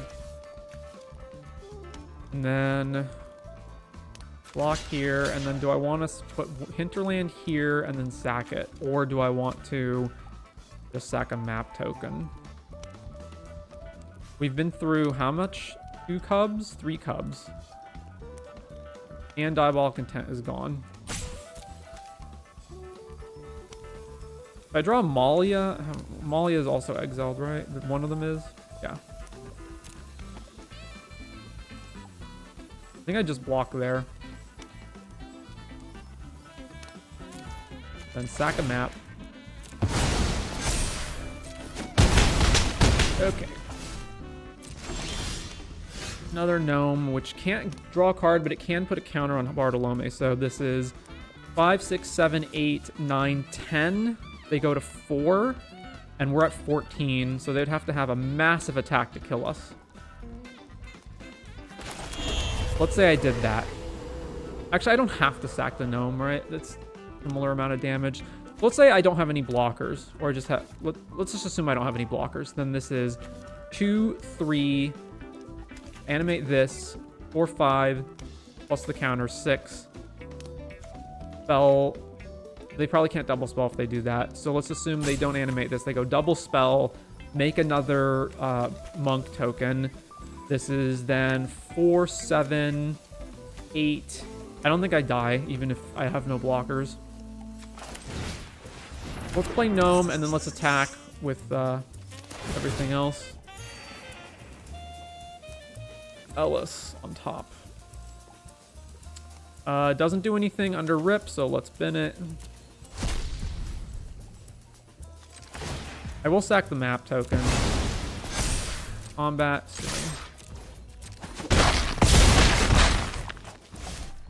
And end turn.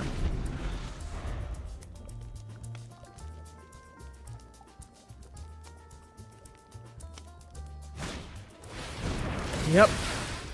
Of course, it's another steel cutter.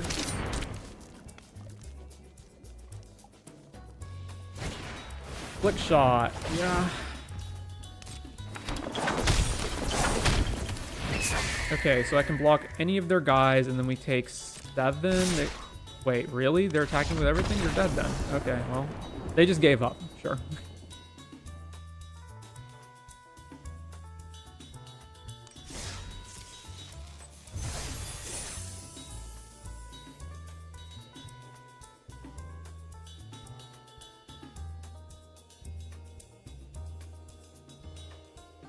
How in the world do you play? I mean, Steel Cutter kind of makes sense, at least. Like, if you're a control deck and you're just playing a bunch of spells, then it's basically like a Bitter Blossom. That's fine. How are you playing Slick Shot Show Off in your Elspeth, like, control deck? Or mid-range deck or whatever?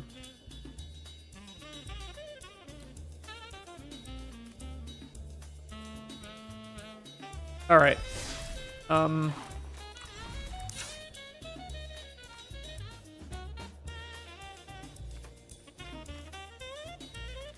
I am just really not liking this Dusk Rose. Let's get rid of that, and...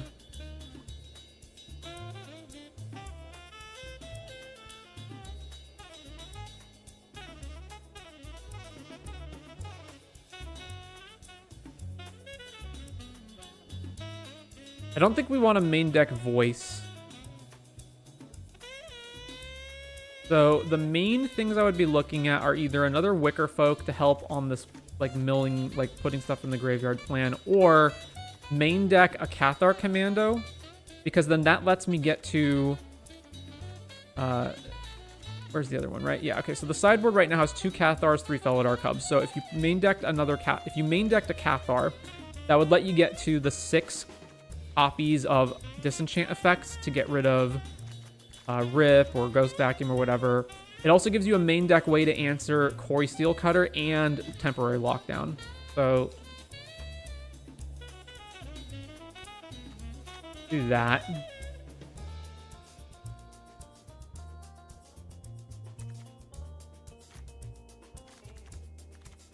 think I'm good there.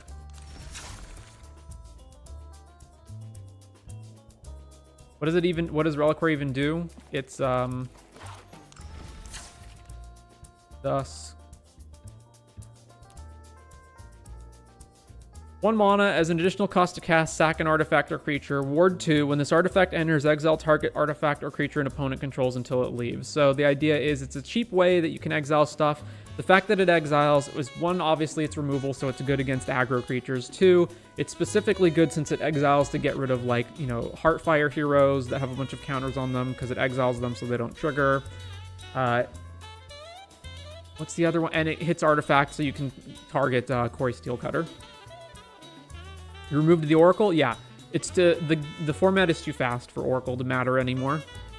55% of the metagame is various flavors of red aggro, Esper Pixie, and Oculus.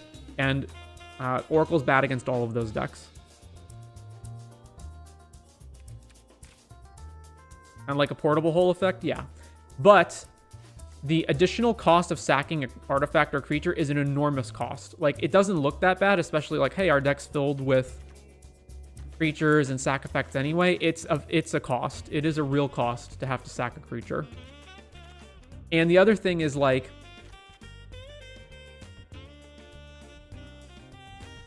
Pylon. So for Pylon, for example, like, this actually helps because of the Surveil to put stuff into our graveyard, find raises that we're missing. Duskgrows doesn't help at that at all. So when you aren't playing against those kinds of decks and you're playing against, like, Omniscience or any sort of a mid-range or control deck, like, this card just sucks against that stuff. And I've even found it, like, even just playing these past few games, it's just not even that great against the aggro decks. But let's keep it in mind. As we play these more games, let's consider the various board states and go, if I had a Duskgrows Reliquary right now, would that actually be good? How about Exercise for 1 more mana? It's not worth it. 2 mana, sorcery speed, not a creature that you can raise, not worth it.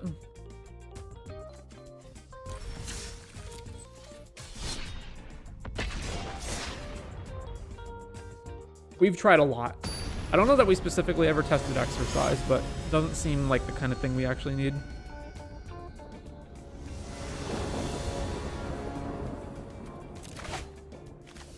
All right, this is good. By the way, what the heck are these little, like, tagline, you know, titles that appear? So this is my opponent's name, and then it's The Virtuous. Like, what are these? We play Hinterland first. Because we're playing Amalia next turn. Helpless Nightmare. All right, I will discard my redundant copy of Amalia.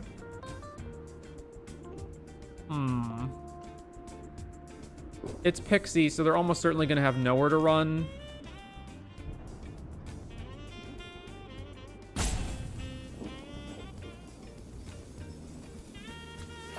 I mean, that doesn't mean they have it. So, since I don't know, I may as well just... Amalia, trigger. That. Alright, hit him. Any particular reason to not play the Black Overlord? It's not raisable.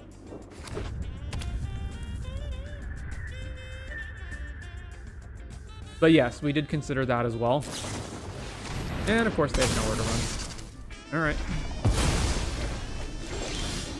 Oh, thank goodness it's a land. Okay, so... Oh, but it's a land, so I can't play Diabolic and Gorehound this turn? That sucks. Alright, I think it's way more important that we find Raise, so... Let's attack them. And then let's intent for Raise.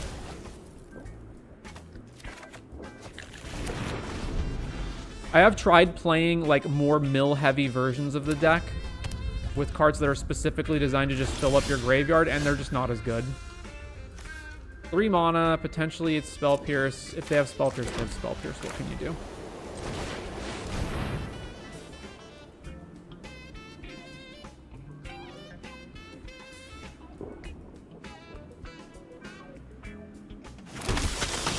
Alright, Legend Rule, 3 life gain triggers. And it's another nowhere, right? So that we don't get any Amalia.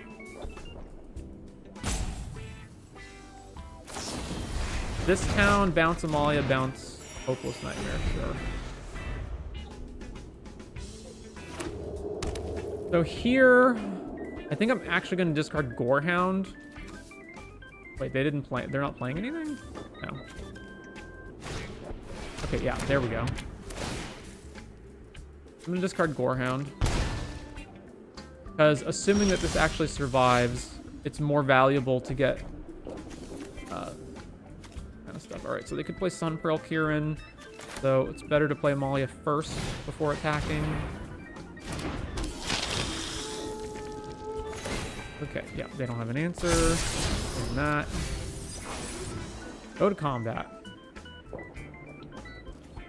Playing with Freebooter and Sanctifier. Entity Tracker? Ugh.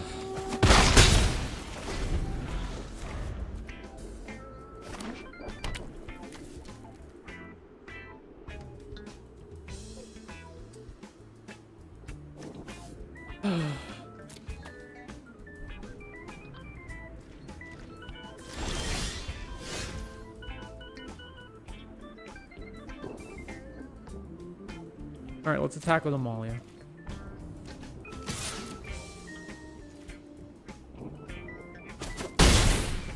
And play Wreckage Wickerfolk.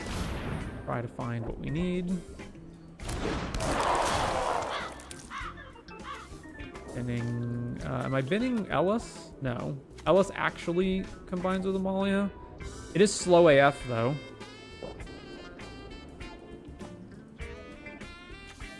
But they clearly don't have an answer for it at the moment, so sure, we'll keep Ellis.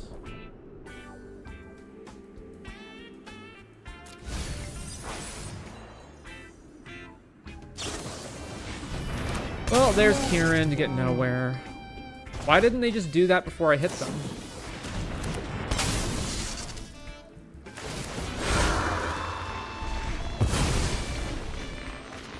What about Bloodghast? Bloodghast is terrible in this deck. It doesn't block, and it attacks for very little. This deck is not an aggro deck.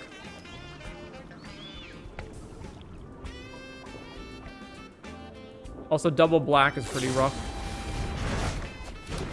Oh my god.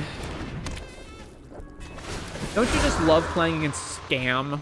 Isn't playing against Scam just so fucking great? Alright,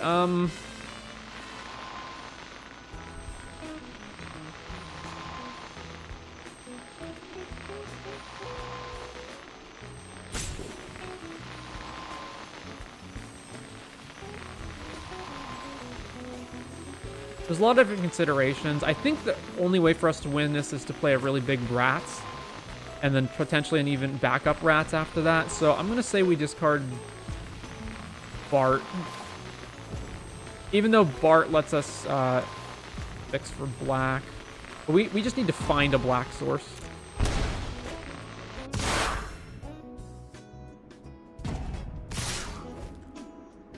Or we could do that. I guess if I block here... Yeah, okay, sure. Do I still want Ellis?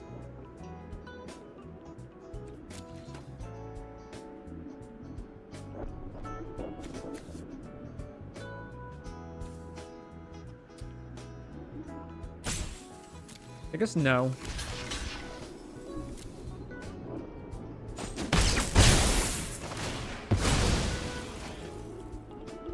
So put this on the bottom. Alright, there's the black source. So now we can go...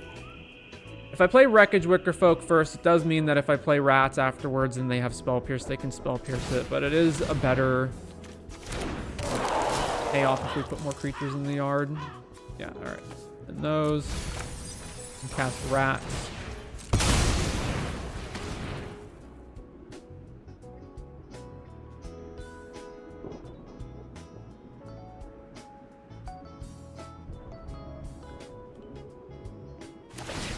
Hopeless Nightmare, sure. I enjoy Timeless a lot less since they put Grief on Arena. Yep.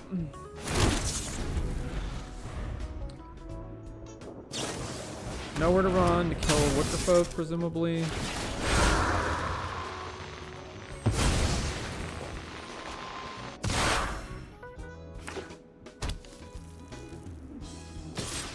So swing with the Karen, yeah.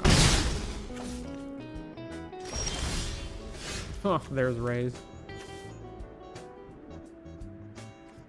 Alright, first of all, we're going to attack with the rats. And then I'm going to cast Revenge again, because it's the fastest way to just ensure that they're dead. And then if they have Spell Pierce, then I get to cast Raise after that next turn. This town to bounce one of them, sure. Nowhere again. Alright, well now I have guaranteed that I resolve the next spell. So now is it better to put 10 rats in play, or if we're going to 8? Is it better to put 10 rats in play or resurrect? Do I have any way of killing them immediately? I don't have Ellis in my yard, right? So no. So let's just get the rats. And now I have 16 creatures and they only have 2 blockers, so this should be, yeah.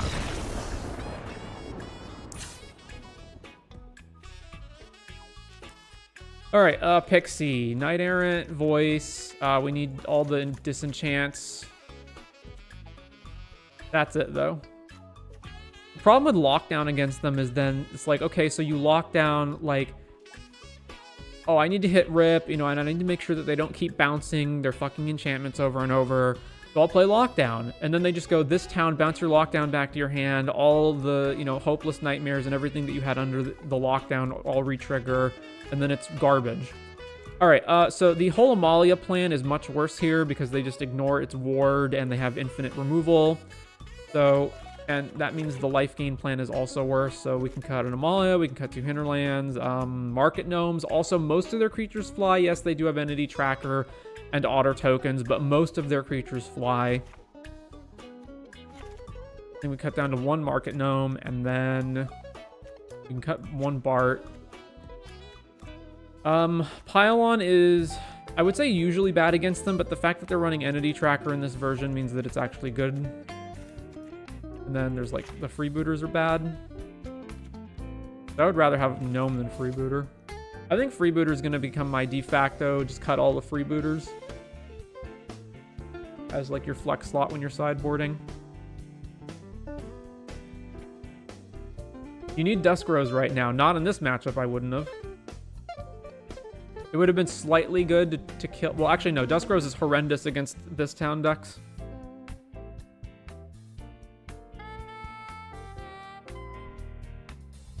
Does the Esper Enchantments deck not run a board wipe? They probably do. It's probably Malicious Eclipse if it's any card.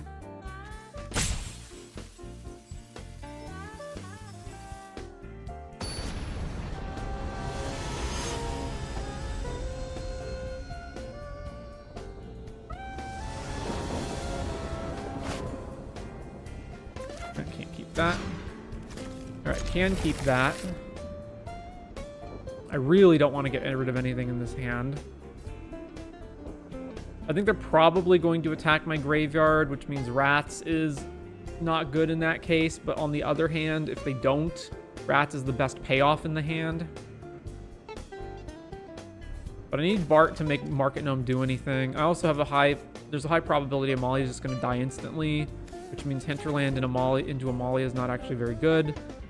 But if I just said cards are bad because they have removal, then, you know, that it would never end.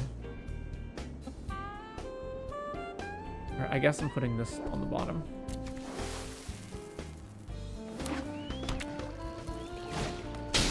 Yep, Storm Chasers. Boy, Hinterland. Yes, that means I can't block this if they play a spell. Pick it up. Play it again. I am heartened to see that they only have Pain Land.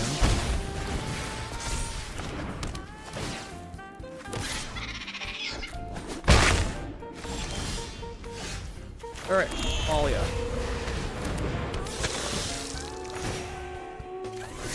And we drew a land. No attacks.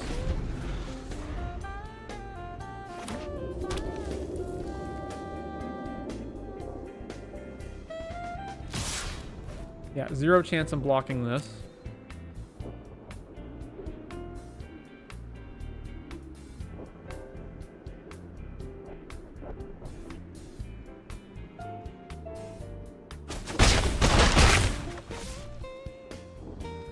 Can you do a quick breakdown of their deck? I have no clue about standard besides some lists here and there. Okay, so basically this deck is a bunch of horse shit, and it's miserable to fucking play against, and it's awful, and I hate it.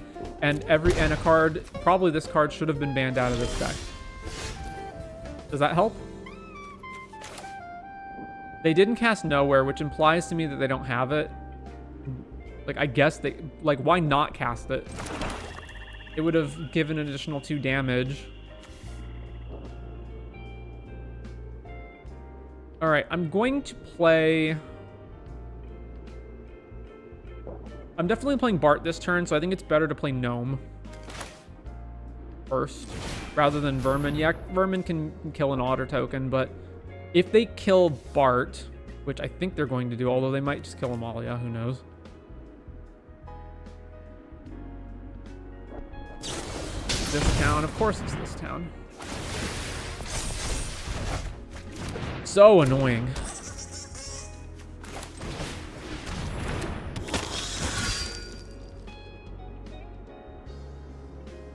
I guess I need to block, so...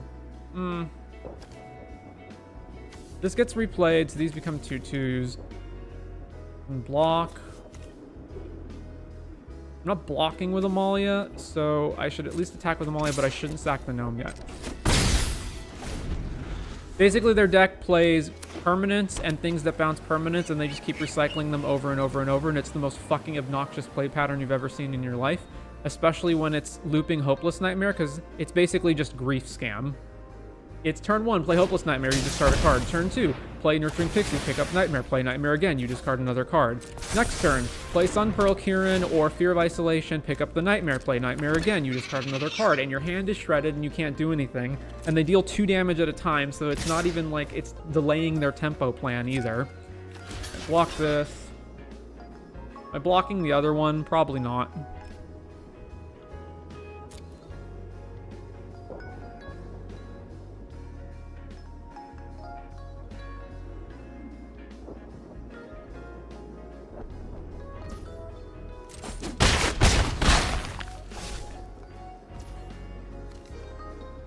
I guess I don't have to sack this now. All right.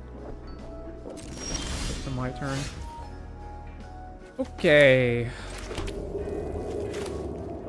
Play Hinterland.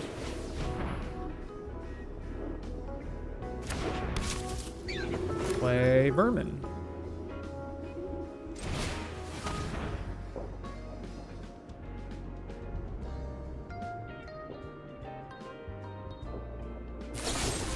Go for the throat on Amalia. Ward. Yep. Resolve. Board payment. Alright. Sacrifice. I could sack the Gnome now to get the trigger. And then sack Amalia. Yeah, let's do that. Sack the Gnome. Trigger Amalia. Alright. Then... We just need to find Raise. Then that. Sack Amalia. Then resolve this. Gain some life. Mill ourselves. Alright, let's play... have I played a land this turn? Okay, I'm gonna have to take damage. So play Zahir. I don't think the speed's gonna matter. But when we attack them, they probably should block this. Yeah, okay. And the only question is, do I stop them on their upkeep and sack Vermin, or do I wait for them to play a spell and then respond to the prowess trigger? It would require that they have a second spell that is also instant speed. I think we wait. Hate Fane Popper with a Passion, not gonna lie. So it's like Orzhov, Hawk, Skyfishers. Yeah, it's like the synthesizer deck, but the most obnoxious version of it you've ever seen. This is already big enough that it should probably kill most of their stuff, so let's use Zahir's ability to sack Vermin. Target an Otter token. Alright, so they don't have an instant speed spell. Yeah, let's get rid of Cub too. Then all that resolves, and then this resolves. We discard our planes. We go to 9. But our board is at least good enough that they just can't attack us. All right. Ellis. Excellent. Play Ellis.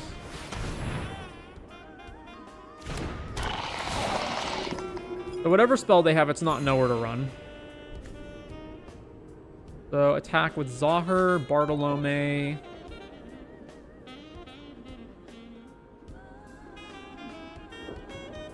So Pixie blocks Zahir. They have to block this or they're dead. Right? Yeah, they have to. So I get a free attack with Hinterland in that case. So combat. Swing. They could block here as well, but then they don't kill Zahir off. Yeah. So damage. Trade, that dies, take 1, then Ellis triggers. Go to 5. And pass.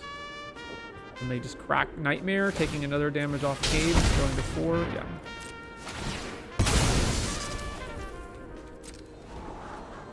Is there a reason the ill in Ellis's name is written weird?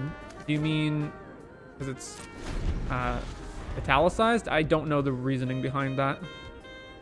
I assume it's some lore reason.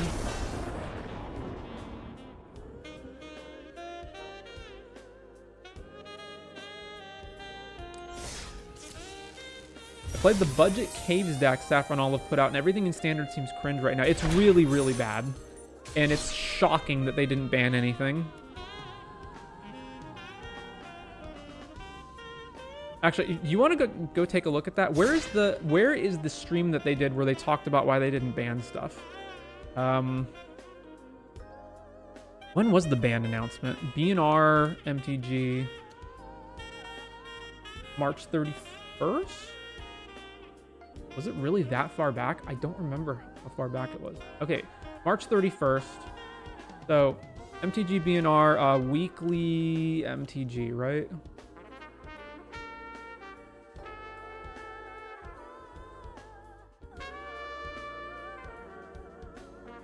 Where's the part where they talk about their reasonings behind Standard?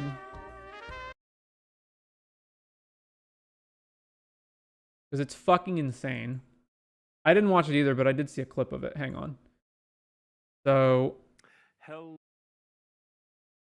and welcome to Weekly MTG. I'm your host, Blake Rasmussen. I know you can't see it yet. Today, I'll we are doing our traditional show the day after a ban and restriction. Did anyone put the time code in the comments? 3530 for the standard stuff. Here is a like, sir. So first... Okay.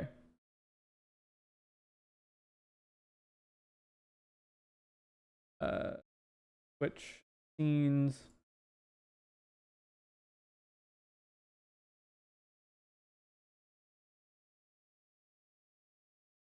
First of all, let's talk, the article goes over kind of what we think about Standard. Oh, I guess, and I should remind you, here's what the banning was. B and R MTG.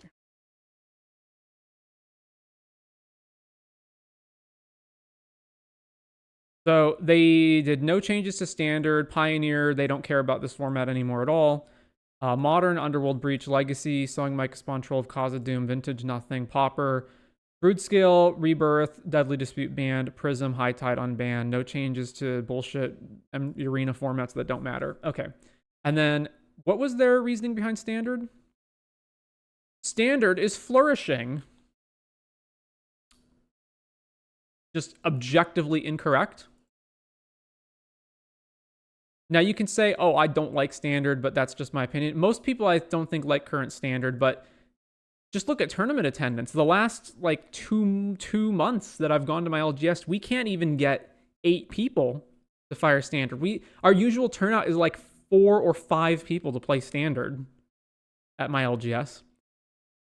And there are no changes to the format with this announcement. Our approach to Standard ban and restricted updates remains unchanged. We're committed to leaving the format as untouched as possible from one rotation to the next, banning cards only if something truly problematic to the health of the format emerges, like all the decks right now. Once a year, right before rotation, we'll consider more nuanced changes with the goal of making the format as fun and dynamic as possible for the duration, blah, blah, blah, blah, blah, blah,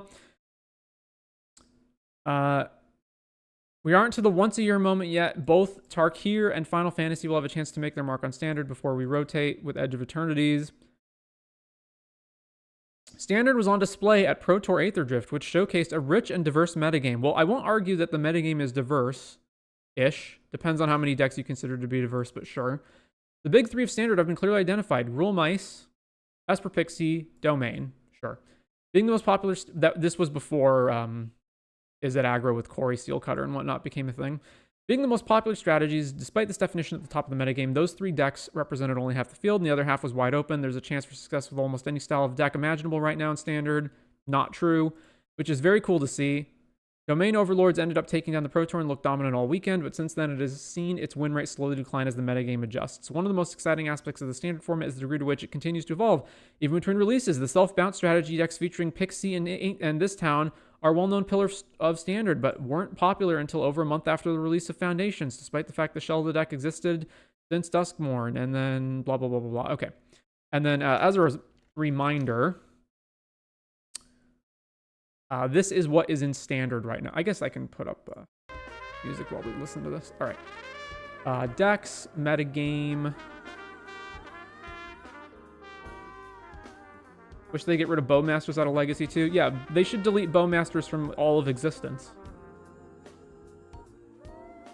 Okay, so this is the current Standard metagame for the last 30... Let's update this. Last 14 days.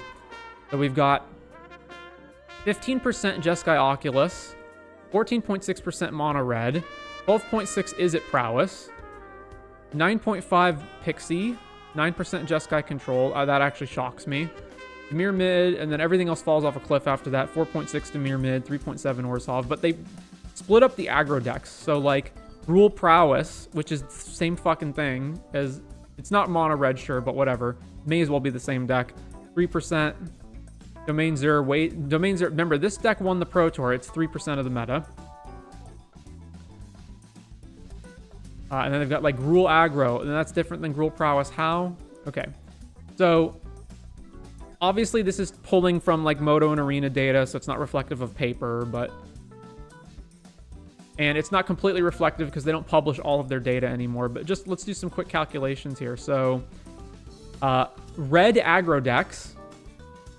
So Mono Red is 14.6 plus 12.6 for Is It Prowess plus 3% for Gruul plus another 1.8% for this other version of Gruul.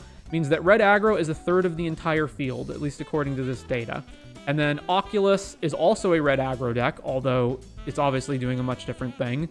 So that accounts for an additional 15%, and then Esper Pixie is another 9.5. So if you add those on as well... That means 56.6% of the entire metagame is aggro tempo decks. Also, Demir mid-range here, but this has Enduring Curiosity and whatnot, so this is not really mid-range. It's more like a tempo deck as well. So if you add that in, it's like 61% of the meta is aggro or tempo. And then you've got decks like Golgari mid-range, which are at 3.6, or Zur, which is at 3.1, which is insane because this is a beanstalk value deck that's playing some of the best cards, and yet it can't even keep up. Here's Omniscience in different flavors down at 2.7, Control 1.8, even though Jeskai Control's up here at 9, so that's a little bit different. Bant Control. All right, you get the picture.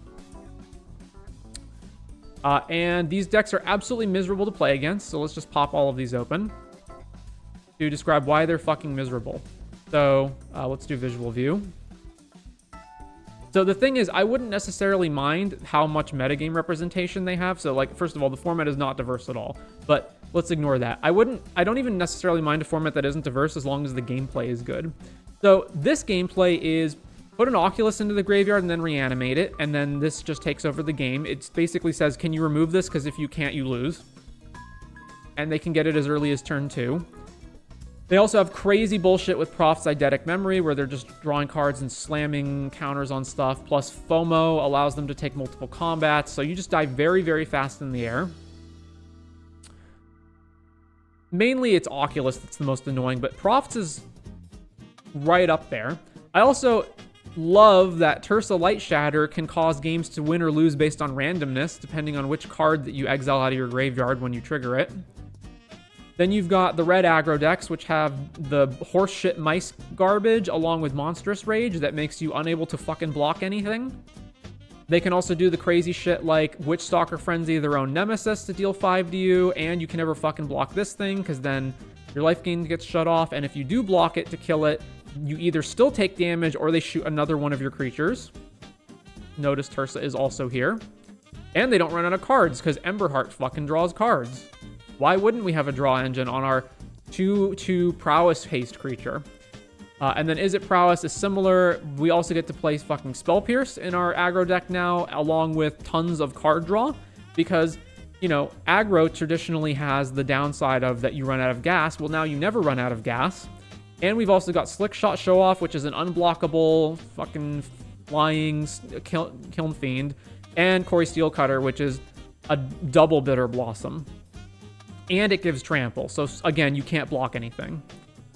And then Esper Pixie is also incredibly obnoxious. They play removal spells and discard effects that are in the form of permanents that then get bounced. And between Pixie, Kieran, Fear of Isolation, and this town, they have potentially up to 16 sources of bounce.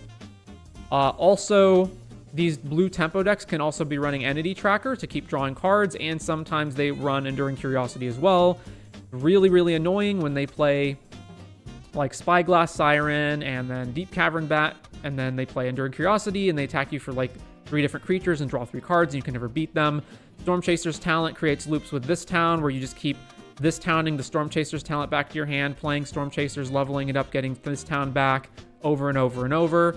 Basically, it's like the worst gameplay you've ever experienced in Standard, period. I don't even think it was this bad when Oko and whatnot were around.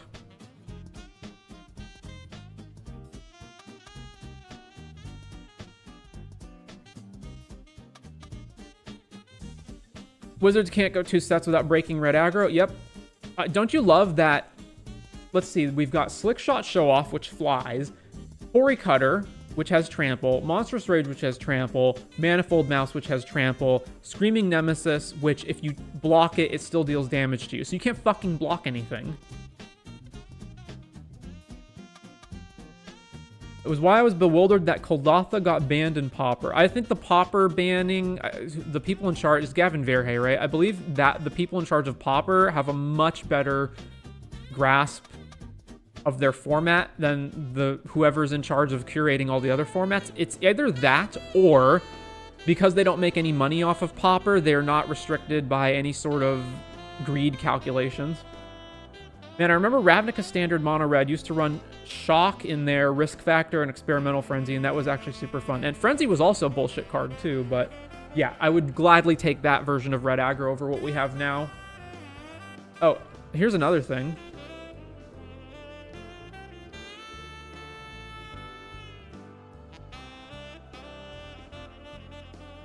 One second.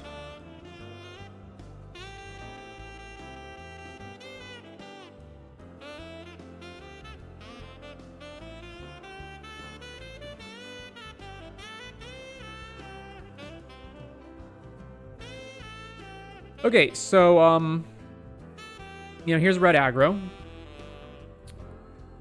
And you might think, why am I showing this to you? Like, we just looked over the decks. Why am I showing this to you? Do you notice something about this deck? Ramanop Ruins, Bone Crusher Giant, Umano Faces Kakazan, Den of the Bugbear, Mutavault. This is a Pioneer deck. Yes, the Mice package is so absurd, and Screaming Nemesis and all that other stuff, and Monstrous Rage. All of these cards are so insane that they're in Pioneer. They're just a Pioneer deck, and they're a really good one too. It's not like some fringe thing where, you know, where people are just taking their standard deck and also playing Pioneer. No, this is legitimately the best aggro deck in Pioneer right now.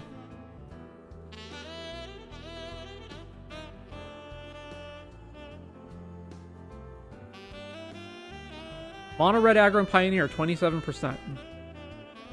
Twice the next most popular, which is Phoenix.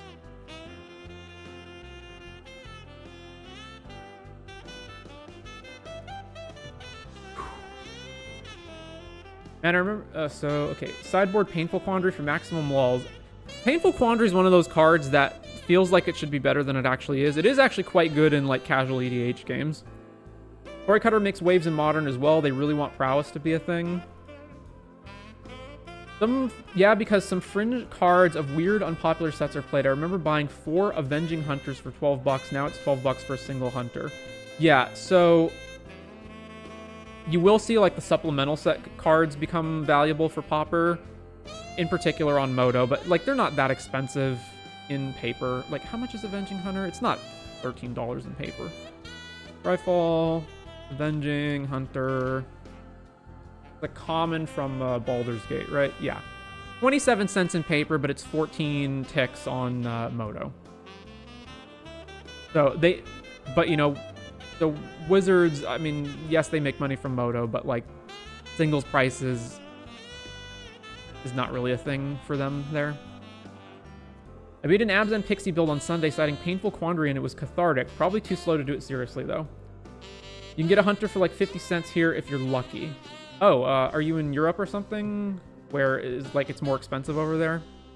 I know prices, although I know prices differ depending on where you are, but I thought that, isn't it like, I think Europe, they're cheaper than America, right?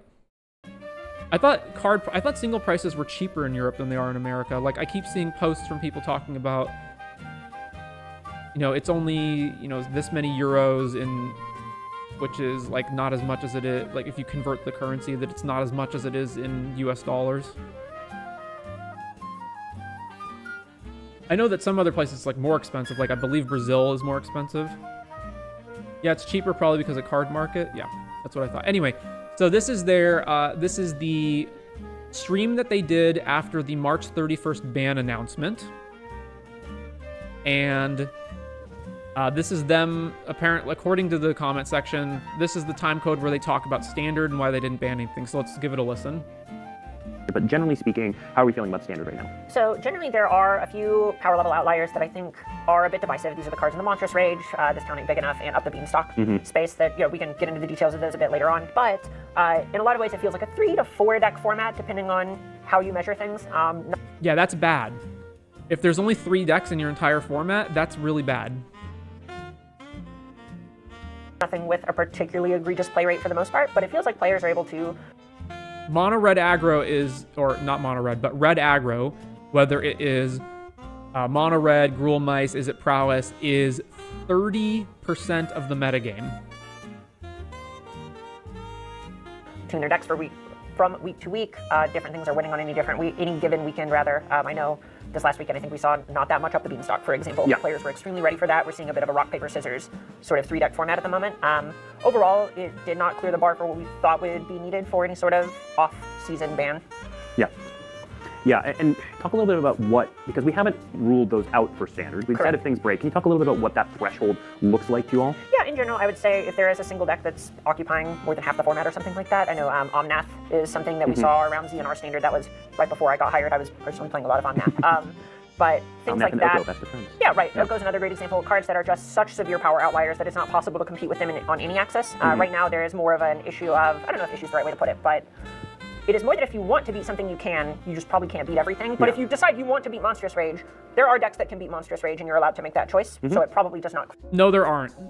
If your opponent has Monstrous Rage, the vast majority of the time you just lose. We've tried. Most of the time you just lose.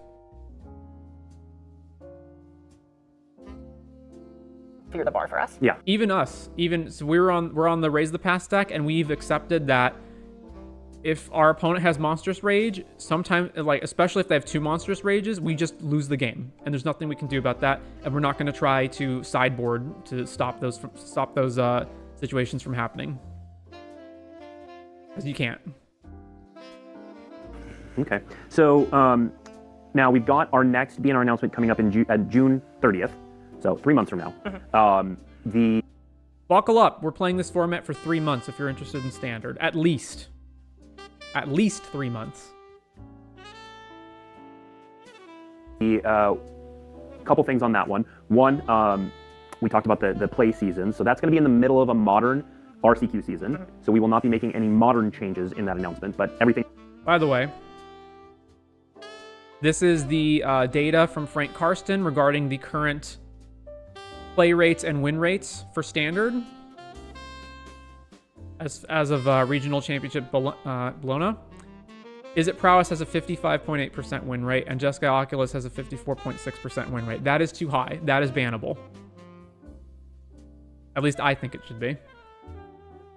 Compare the meta share of Standard and Pauper decks in the challenges. It's pretty different. Is It Prowess and Mono Red and Standard were over 50% of decks. You can build your whole deck to have a 30% win rate against Monstrous Rage. Yeah, pretty much. Like, Monstrous Rage is one of those cards that just says you can't block. It doesn't fucking matter what you do. You're going to lose to this card. So just accept that that's part of the game right now and that you will just lose to Monstrous Rage. And don't bother trying to build a deck that doesn't lose to Monstrous Rage or play sideboard cards that can try to fight Monstrous Rage, because you can't. Else is on the table. I believe that to be true, and I know Pauper in particular has a bunch of, maybe something's going to happen, but in general, I would expect everything but Modern to be on the table. And that is also a special one for Standard, correct? Correct. This is one of the spots where we're going to be really thinking about how we can set Standard up for the most success going into the next rotation year. Is Monstrous Rage the +3/+3 trample instant or something else? Monstrous Rage is...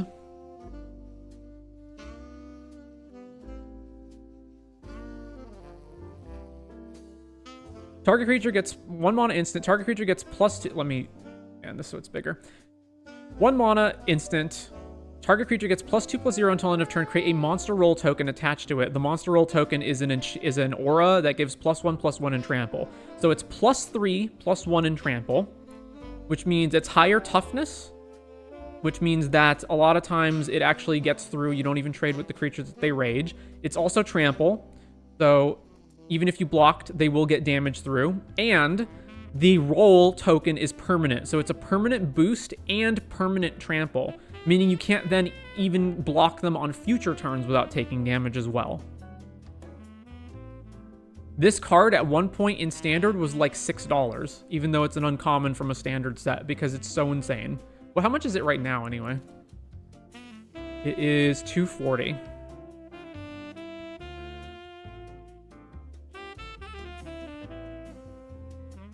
So much of this is not necessarily us thinking of if we definitely 100% need to ban something on power level.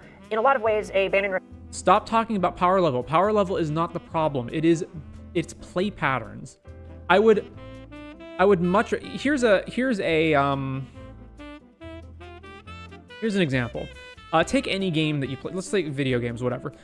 Take any game you play. Like, there's games like Super Smash Brothers, right? Where not all of the characters in the game are balanced. Some are clearly better than others. But does anyone give a shit? Like, no, you just have fun playing with the characters. And, like, I've played Smash Brothers before. I've picked characters that are clearly not as good because I enjoy playing them. And it's fine because the game is fun. Balance is so much less important than what they seem to place the emphasis on. Balance is only a problem when it's so imbalanced that it's like you're clearly incorrect for choosing anything else, which I think is around a 55% win rate, which actually some decks have right now. But I am far less concerned about win rates than I am about play patterns. Smash is explicitly made to be not a competitive fighting game, but you do need DOS to have fun. Yeah, I mean, there's the competitive side of Smash too, so that there's something there, but it doesn't, like, League of Legends, like, pick any competitive game, right? 100%, I just love grabbing people with Bowser and jumping off the map together. Yeah, like, I don't care if the game is balanced. I care if the game, like, it's way more important if the game is fun than if it's balanced. Let's say you have a perfectly balanced game, right?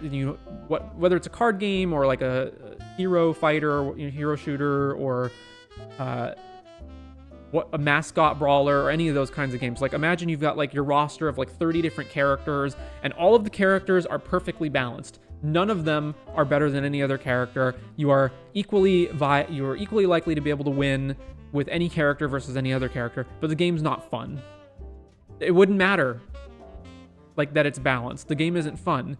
There are tons of, like, almost every game, I think, does not have perfect balance in everything. It doesn't matter. Elden Ring has tons of different weapons and armor sets and whatnot, but there are clearly very specific meta builds that are better than everything else. But even if you're not using those meta builds, you can still have fun with the game. But the fun is way more important than balance. It's this crazy hyper focus that they have on balance, where they're just like, well, it's not imbalanced. Well, first of all, they're wrong. It is actually imbalanced. But even if it wasn't, it's like, what I think it is I think it's a form of social cowardice and dishonesty, where it's like, let's say I make the decision to ban something, right? And then players get outraged, or maybe it affects, Wizards' bottom line in some way. Well, I need a way to justify that ban decision. So if I can just point to data and I can say, well, hey, this card has a 60% win rate or whatever, or was in 60% of decks, therefore banning it is justified. So you have some sort of objective criteria that you can use for banning. Whereas if you say, well, the feedback that we've been getting from most people is that they don't like playing against this card and it's not fun, so we're banning it. Well, that's a much more nebulous and subjective criteria for banning the card. So now you can't cover your ass. Even in competitive fighting games, you have the ability to beat top 3 characters with a bottom tier if you're good enough. Rangchu won a Tekken tournament with Panda in 7. Magic doesn't have that. I will have to, I don't know enough about Tekken to dispute any of that, so I will just have to take your word for it. But I think the sentiment, at least, is what's important in that statement. Anyway, let's keep listening. I only heard about this clip. I didn't actually watch it. Restricted list is just another tool for us to use to try and curate a fun environment. Ultimately, at the end of the day. Also, I know I'm pausing a lot. I think that's actually good. Let's say that you are making decisions entirely based on objective data, right? Like you're saying, pick a number, 55%, 60%, whatever the win rate is, or, X decks in the format are this deck. Let's say 60%, right? Or no, let's say 55%. Let's say you think if a deck is 55% of the metagame, or if a deck or a card has a 55% win rate, that's too good and the card needs to be banned, right? Why am I employing you then? If your job can be done by a computer, where I can just feed, all I need is a computer algorithm that just monitors Moto and arena results, and then it just calculates the win percentage, and if the win percentage ever hits 55%, then you ban the card, right? Then why do I need human employees curating the game, if that's the case? Well, the reason you need human employees is because you cannot, at least yet, algorithmically curate fun in the game. That's why you need decision-making on the ban list that's not entirely based on data. Also, data can be wrong. There's plenty of decks that actually have negative win rates, but players fucking hate them, and it's correct to ban the cards.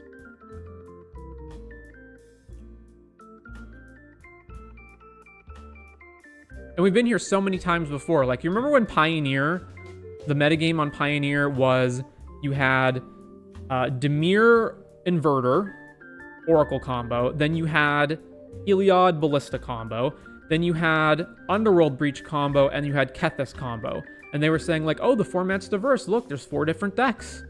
But they're all combo decks, and players hated playing against them.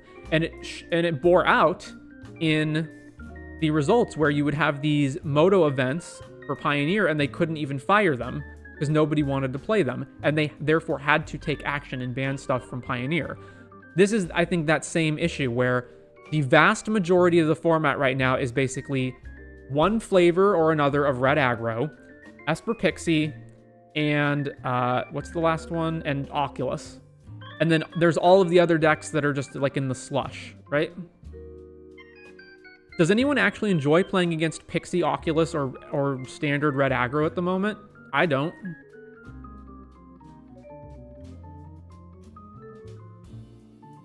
Our titles involve game designer, right? We care a lot that players are having the most fun, and that frequently aligns with a bunch All right, let's keep going. of other goals that we have. And that is a spot where we're really going to be taking a hard look at cards like the ones I just said, maybe some other ones as well, to just say, do we think that these are going to be fun when they hook into cards in the upcoming year or so? And if the format might be better without them. Yeah. Now, we didn't go deep into standard play rates, but you mentioned the 50% threshold. Are any decks anywhere near that? I don't think so, and it's also not clear to me that a single card needs to be above 50%. It's not exactly a hard number or something. Obviously, things can be environmentally warping to a degree that we might take action. But at this point, I don't believe anything is close to clearing that threshold. I've seen some things bouncing around online where if you add up a couple of decks, it gets to about half or something if you bucket a bunch of versions of those decks together. But at this point, it really feels like if you want to beat something, the tools are out there for you. Yeah. Now, what about, so there's another branch of that conversation going around that's talking about sort of the poles of the format, to where like if you want to go big, you can't go bigger than beans, and if you want to go fast, you can't go faster than Monstrous Rage. You have to be aware of those. How do you all think about the poles and the stressors on the format? In general, the details might change, and to that end, the level of extremes that they are might change as well, but in a lot of ways, that's sort of an inevitability. Something's always going to be the fastest, something is always going to be the strongest card advantage. I hate this argument. Well, since something's always going to be the best, then you just don't ban it. Like,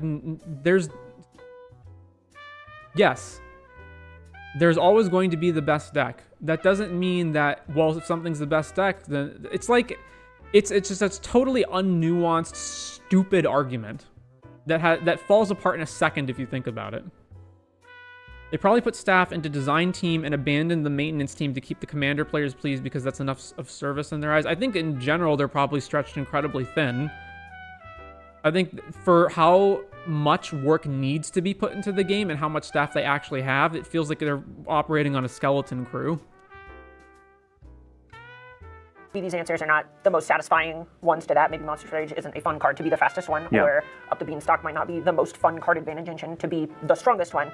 But in general, there's always going to be something that's the best at going over the top. I know this time a year and change ago, I think Atraxa was a little bit stronger than Up the Beanstalk was in the domain decks, for example, and it looked like that was actually a card we were talking about maybe early rotating list. Atraxa 7 mana.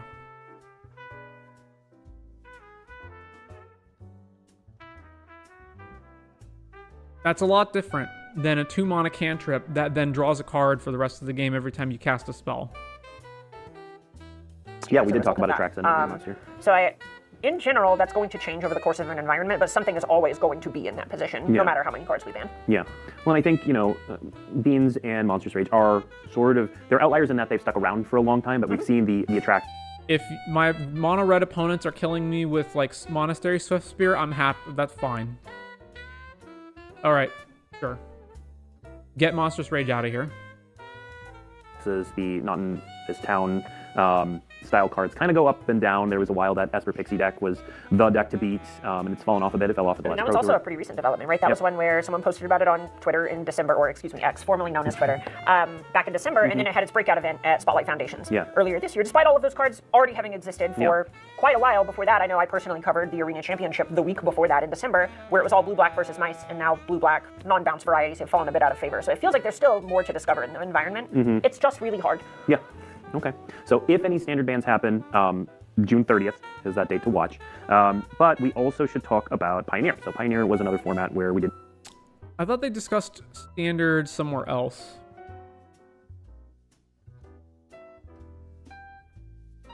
Standard, Pauper, Legacy.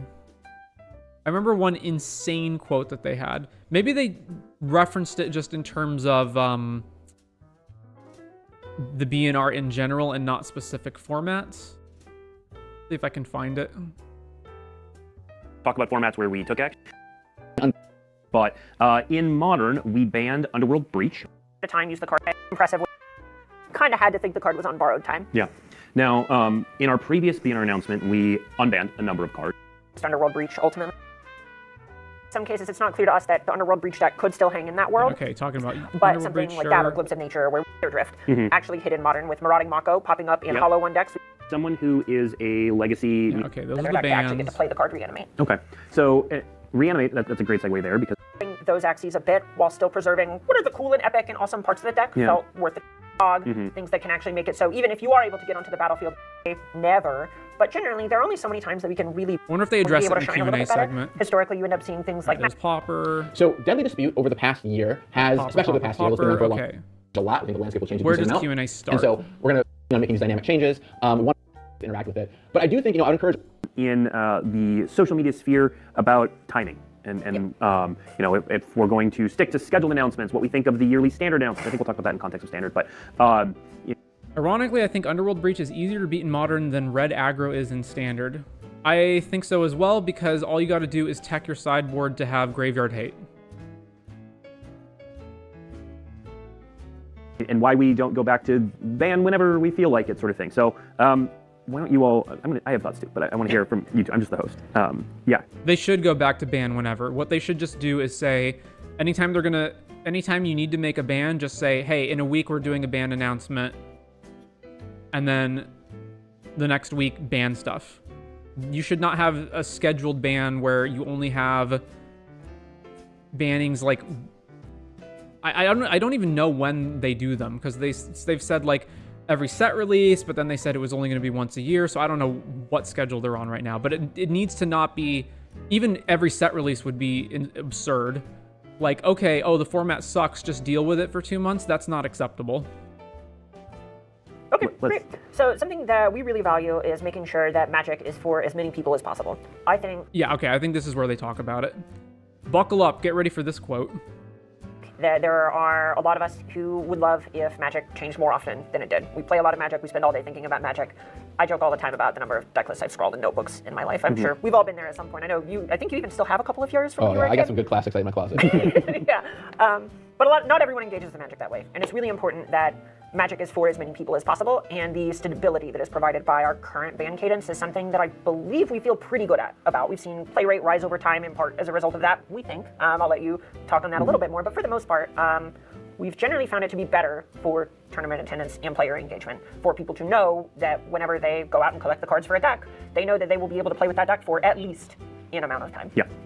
Well, and I think one of the things is, so, and you know, people start playing Magic at all different points, so you know, I'm not going to assume that people who are raising this played during the time, but we did this for a couple years, where we just kind of banned things. We took the schedule off, and we're like, we'll give you like a week's notice, and then we'll ban things.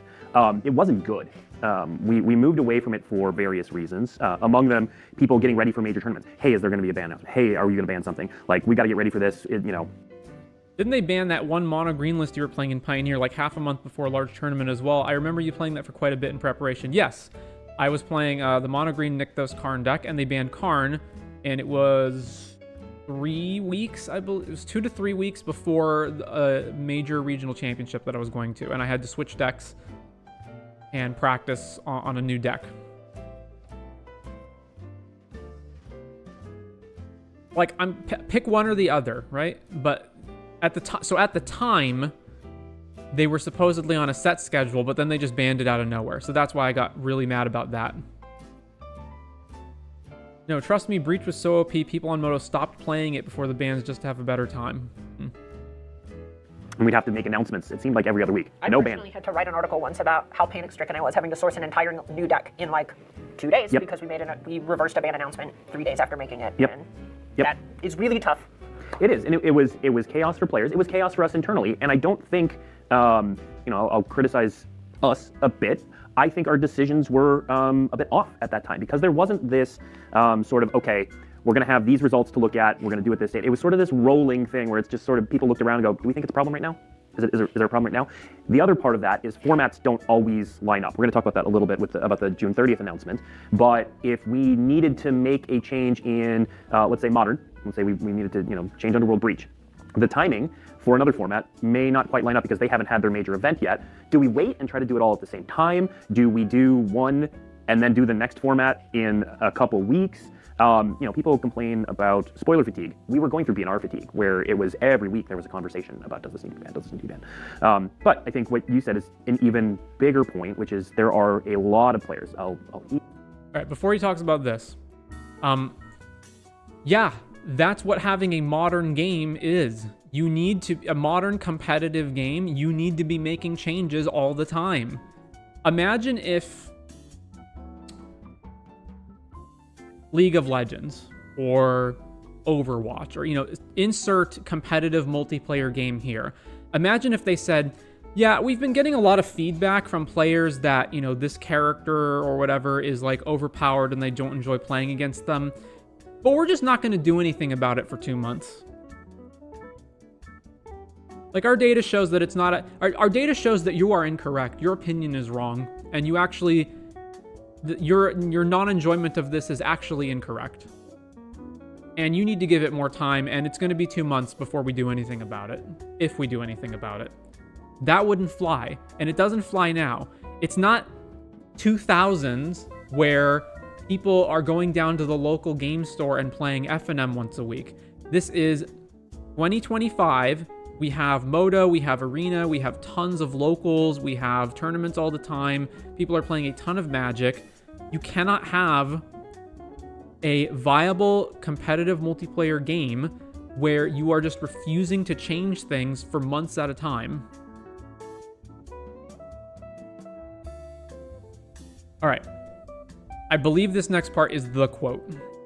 But I think what you said is an even bigger point, which is there are a lot of players, I'll even dare call it a majority, who value consistency and being able to go to their store once a week, twice a month, whatever their cadence is, and bring their deck and not have to constantly check. Is it still legal? Is it still legal? Has the format changed? Can I still play this? That sort of thing. And a lot of people don't even check before they go in. They just go, I've had to be the person working at the LGS before they went, hey, do you want to have a conversation away from the table for a second? Do you want to replace your birthing pods with forests? Yep. And that sucks. Yep. So, Let that soak in for a second. Do you understand what they just said? We're going to appeal to the lowest common denominator. Players who can't even be bothered to check in on the ban list.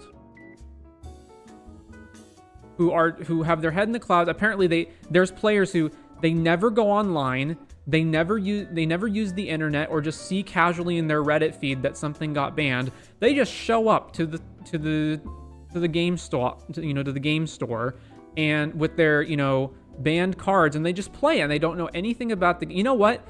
If you have so little investment in the game that you can't even be bothered to keep up with it, then I don't want the game to be for you. They've basically just said we make ban decisions based on the small, tiny group of players who I'm not even sure that these players actually exist, but let's just assume they do. Because I've never seen anyone, literally, I've been playing the game for 15 years. I've never seen this happen. But let's just assume that it does. The small, tiny, minuscule number of players who they don't keep up with the ban list, they never change their deck, they just show up to F&M with whatever without checking in. And let's make sure that we curate the game for them. The people that are the least invested.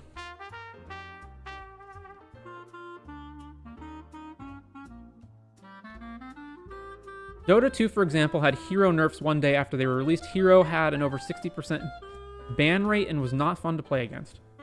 People I play standard with are so tapped in, bro, that's so stupid everyone would know. Yeah, again, even and you say, oh, well, I'm always online and I know, and everyone that I play with is online. Okay, let's just say that that's true for you, but not for everyone.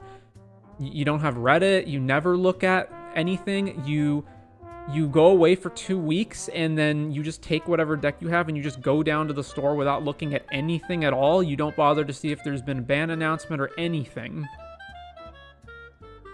If you're playing the best deck that has even a chance of getting banned, you're plugged in and will be aware, yes.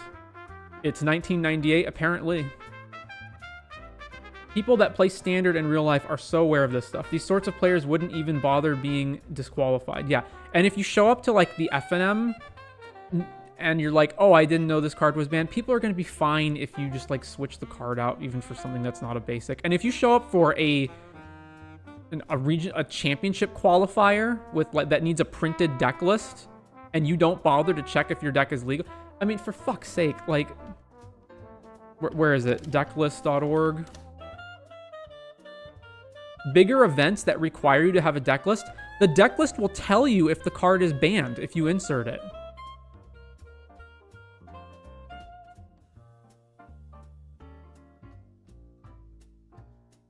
Do they say anything else?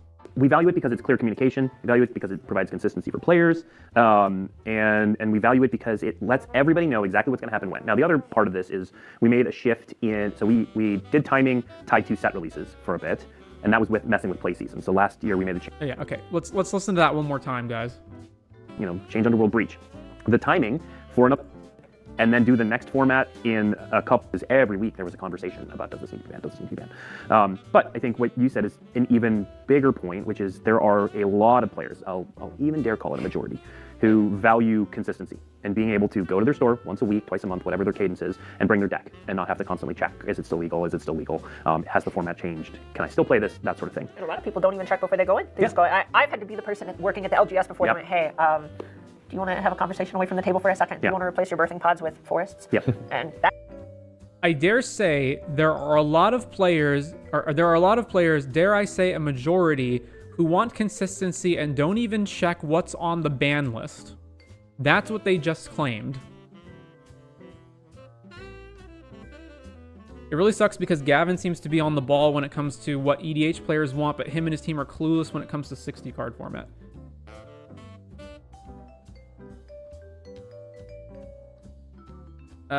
Max, I'm not reading that comment just because YouTube will ping me for it probably, but yeah. Well, actually, I don't know who you're referring to, so I'll just say no comment on that.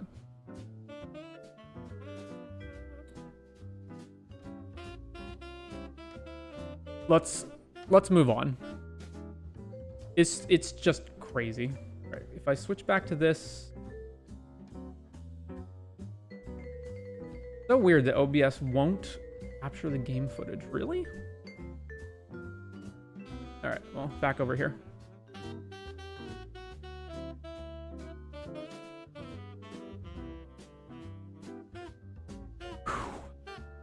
Oh, also, me and Dylan even talked about this in the Tarkir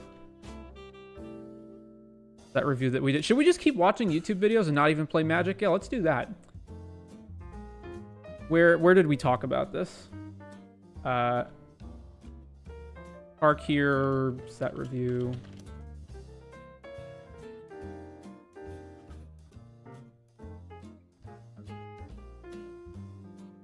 What am I doing? I can just look it up on my own channel.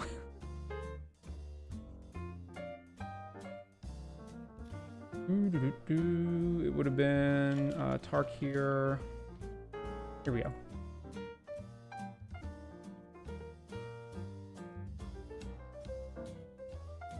Unrelated note, I'm so tired of cracking draft packs and getting commander bait cards.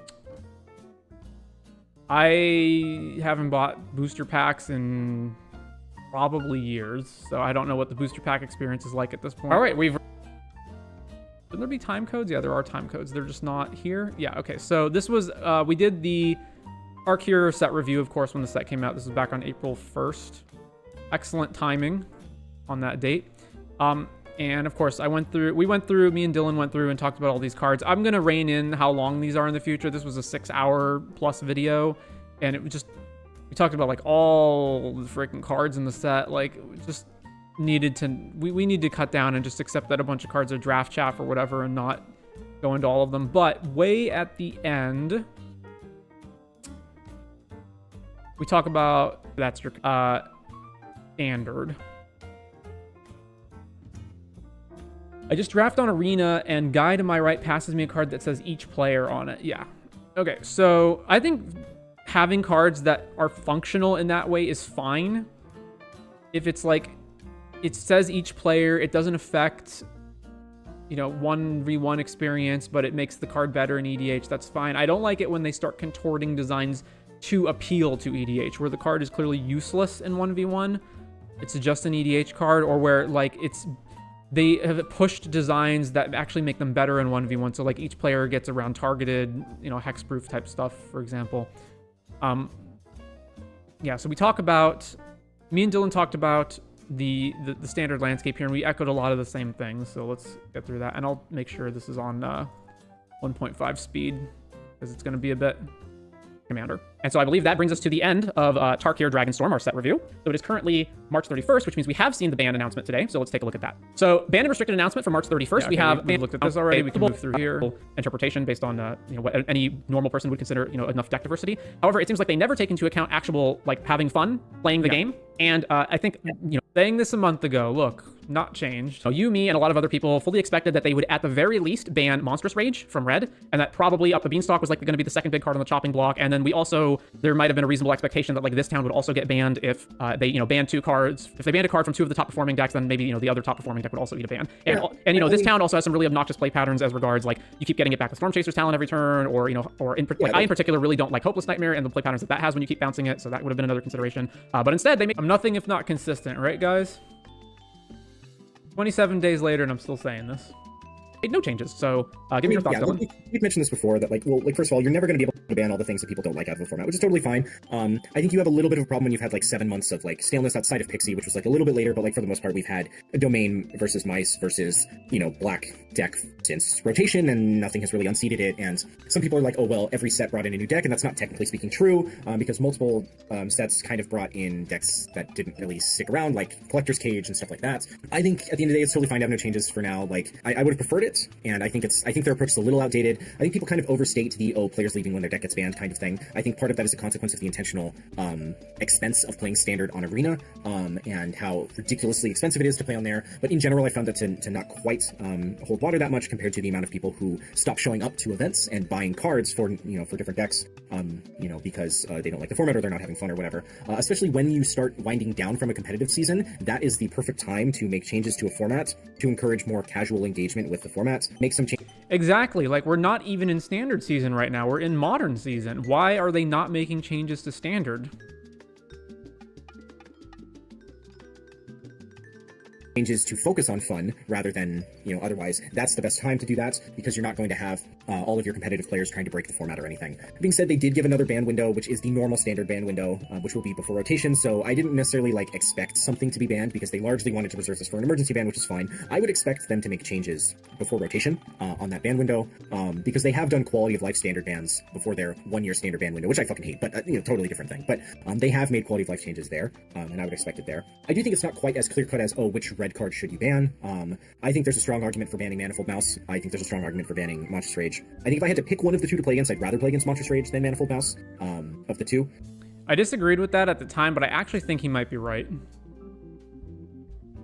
And Monstrous Rage was fine before the Mice package came in, and then it became like completely ridiculous. But I do think some of that is it took people. Don't get me wrong, I think both should go, but if we can only pick one or the other, probably it should be Manifold Mouse.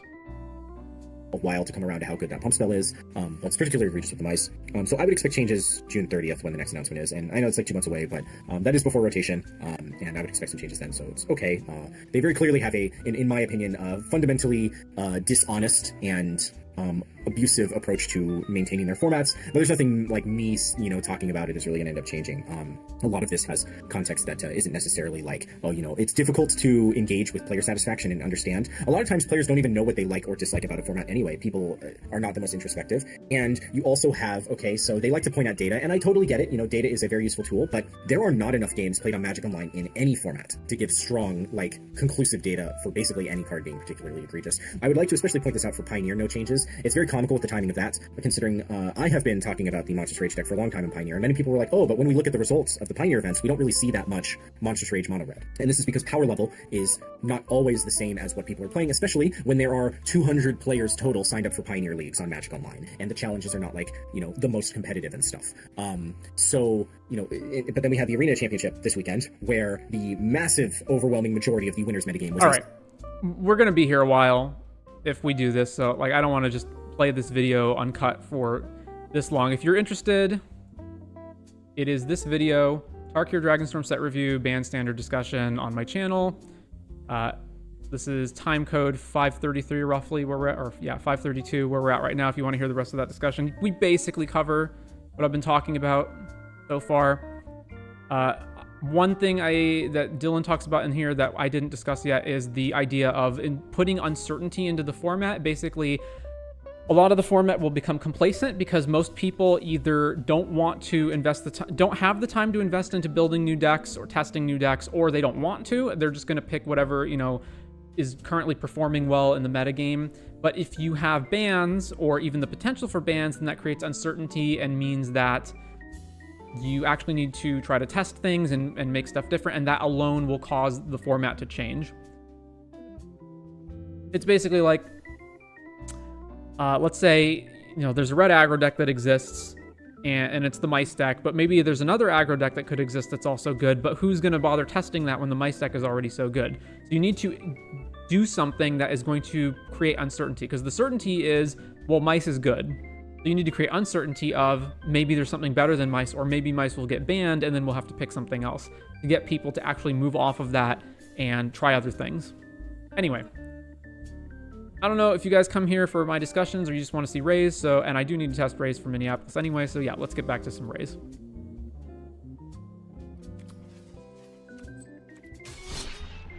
As a reminder, because we're gone along, this is the deck. So this is the deck right now, mainly just trying to figure out, is it better to have more swamps than plains, or should there be Backstreet in here instead? Is Diabolic Intent still worth it? Is Cathar Commando main worth it? Should there be 4 Vermins? Should we just get rid of those freebooters because they have much less value now that Oracle's gone? Should it be 2 to 3 Amalia? So I have 3 right now. Should it be 2 of them? Is Zahir still good? What's the exact sideboard cards we should have? Things like that. Anyway.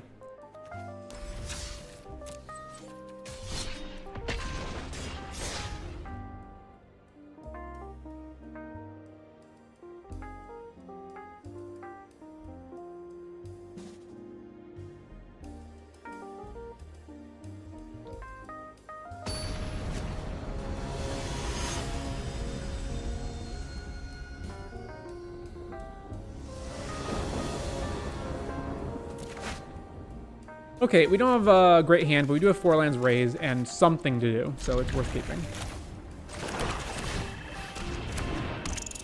So, Vermin, mill 2 creatures is excellent.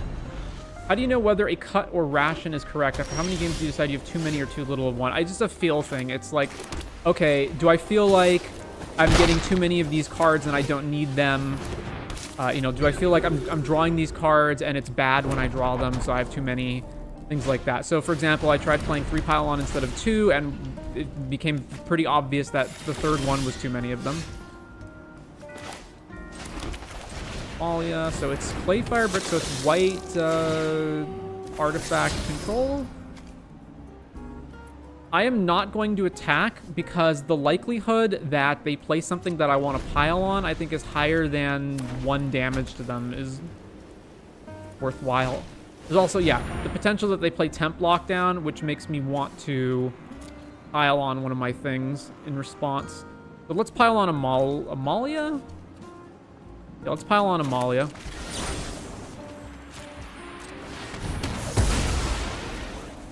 And then bin these. I was hoping we would hit something else besides that, but that's fine.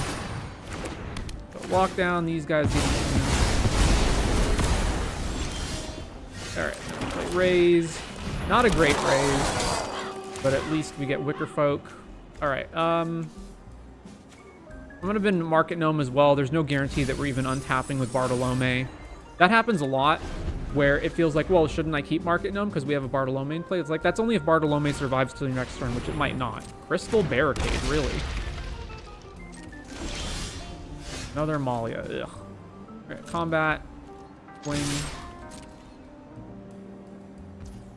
No blocks. None. Alright. Play land, go. I usually go by, do I like having this card in my hand right now? And if the answer is more often than not no, I start cutting or replacing it. Yeah, exactly. So it's Azorius. Is it the Synthesizer deck? Crystal Barricade is just bewildering. Alright, so what are you tapping? Please be Amalia. Well, no, it's not going to be Amalia because they're going to go with board. Yeah. Bartolome, sure. Swing. Block there. So now they'll block. Oh, we don't have anything, so pass to them. Battlefront. Yeah, here comes Synthesizer. They only found 1 Synthesizer, but now things get pretty rough. Because even if I draw another raise, my graveyard's horrible. And I don't have any sort of graveyard engine online right now. Fucking hell. It's gone nothing. Combat. Tap down Bart. Alright, swing here.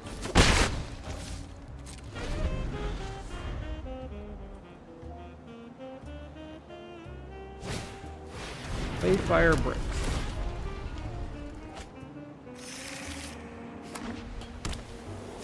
What's the craft on this? Or yeah, there's the next synthesizer, and now things have become really problematic. Two to the bottom. Combat. Is this gonna tap a thing? Tap Spart, sure. Wing with Wicker Folk. Play the Gorehound. Alright, we need to do stuff, so... Can I not activate this? Oh.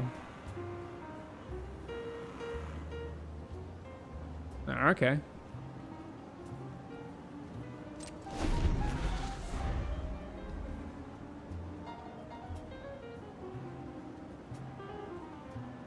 Craft for 2.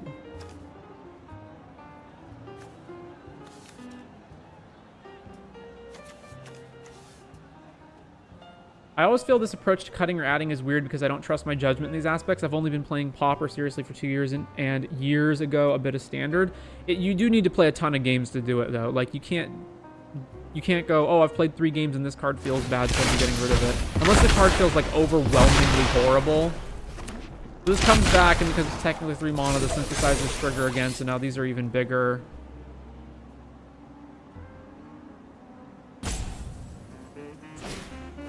Play fire bricks, okay.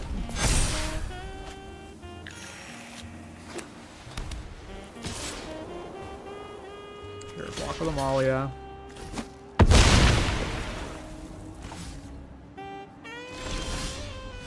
Finally.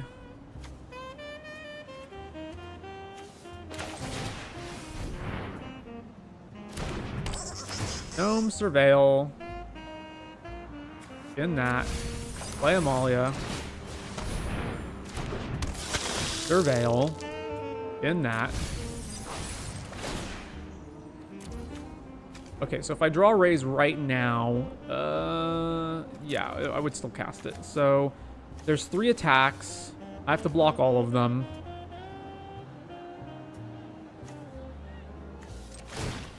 Sack Gnome. I mean, I would play, like, any spell I found, I would play. Amalia triggers. Ooh, Revenge of the Wrath. In that. Okay. I can't draw anything else, right? I mean, I may as well play this land. Why not? Revenge of the Rats. Let's surveil a bunch. Surveil. Alright, let's find the thing. In a land. In a Gorehound. Diabolic Intent, keep it. Alright, no attacks, because, you know, they've got Perilous Snare and whatever this thing's called, Braided Net. So we need as much blocking as possible. More Revolt.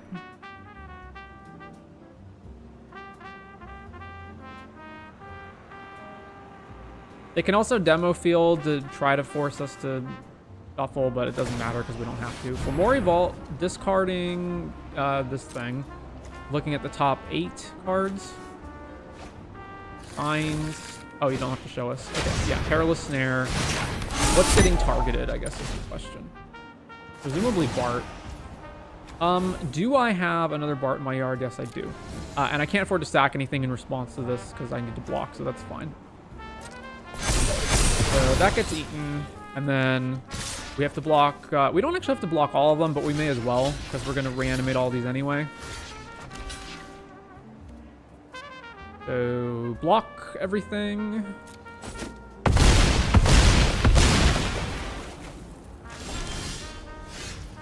Alright.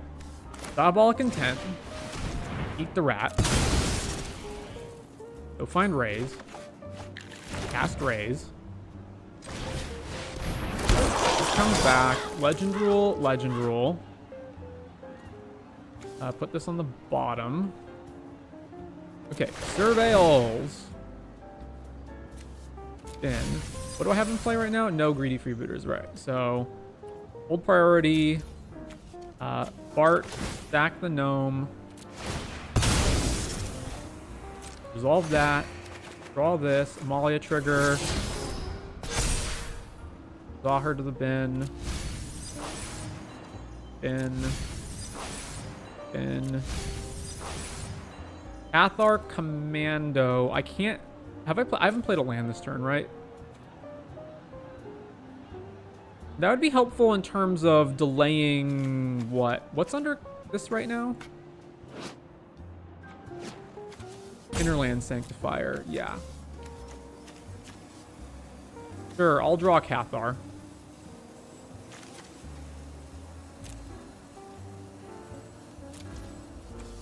Back Gnome. Resolve. Then bin that. And bin that. And I would like that. So I will keep this. So then we have a bajillion other Gorehounds, and we're just gonna ab through all of them. And this one, yeah, put that in the yard. And I haven't played a land yet, right? All right, so then I will just pass. And I can respond to whatever they do. I can blow up Synthesizer, but I don't think that matters at this point. I think it matters more. I could have blown this up to prevent them from drawing. This card's No More Lies, sure.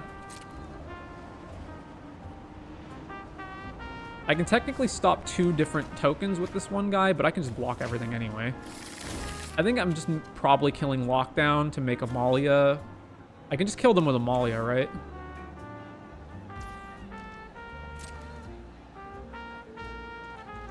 They didn't do anything. All right, well, end of your turn, flash in Cathar.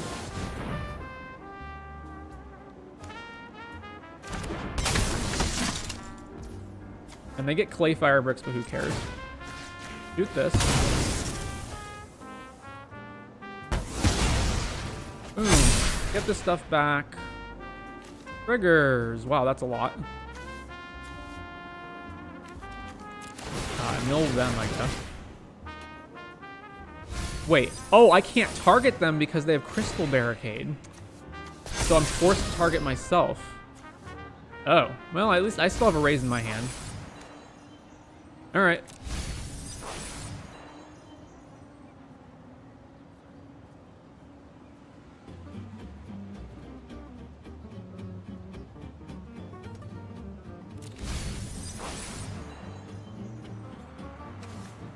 You have 14 cards left? Alright. This. Helps to know all the cards in the format. There's Ellis. Yeah, okay. Bin that. So they're dead.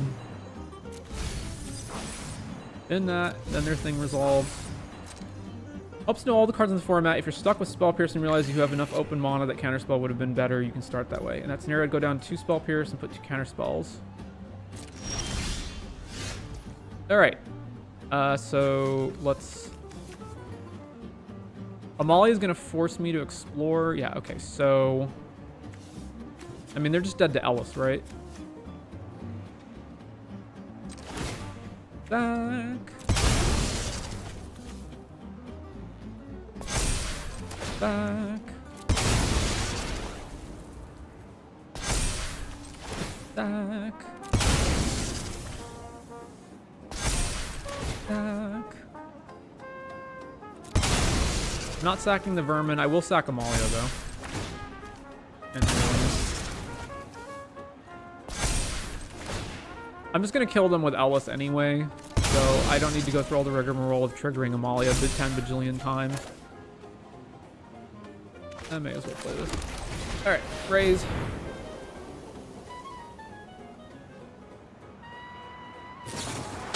No more lies, pay for it. Everything comes back. Legends. Keep this one, keep this one, keep this one.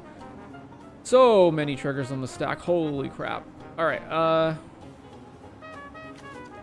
is this life gain? Yeah, alright. And then it's computing. Never seen Amalia hit 20 in standard. Oh, I've done it multiple times. Okay, so the Terror Tide thing doesn't actually work because it doesn't matter if we kill their tokens. Like, they just have the synthesizers still in play. They're just going to keep making more tokens. And most of their stuff doesn't cost 2. So, like, the lockdowns aren't helpful. Although, they will almost certainly bring in Rest in Peace. So, they do have counterspells, clearly. And even though they have counterspells we can pay for, I imagine they're going to bring in harder counterspells. So we want Stone Brain because their main way of winning is Synthesizer. It's not the only way they have to win, but if we hit Synthesizer with Stone Brain, they're pretty likely to be dead. Obviously, we want Cathar Commandos, and I imagine they have Rip, so I'm going to bring this in, and I'm going to bring in Voice and Knight Errant. And then what do we not want? So the Freebooters are basically useless. The Vermins are also basically useless. The Market Gnomes can block sometimes. But I imagine I can probably cut some of that. Wicker Folk can go. Let's see. Let's cut a Bart. Let's cut. I don't necessarily need Ellis. Or rather, I need Ellis, but I don't necessarily need both.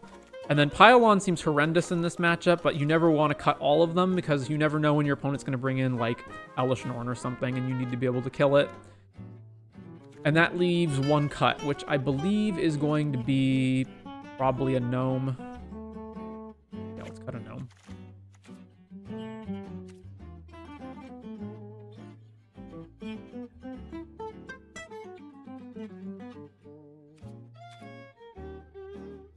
Barricade is surprising. Yeah, I don't understand. I guess aggro's everywhere, so they just want... It's not even... Like, the thing is, like, we tested Barricade in this deck, too, to fight aggro, and it's not even good against their deck. Like, it is not good against aggro. Alright, Gorehound first.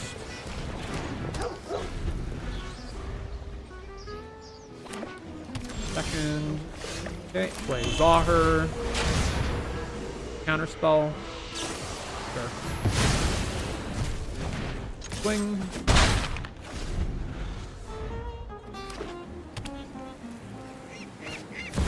Synthesizer.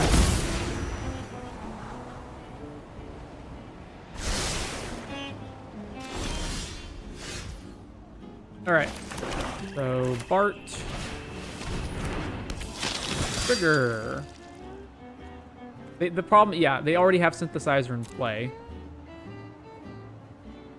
It does prevent them from having more, but this is already the issue, so let's just get rid of it. And then Gnome. Fail. And that. Combat, swing.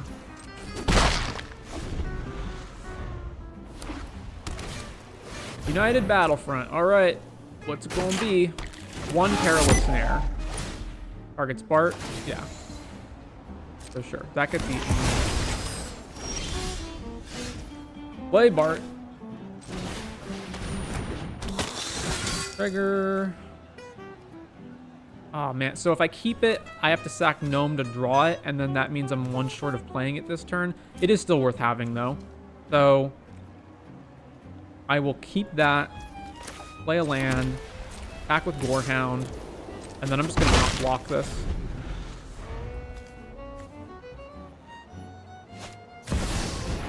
Yep.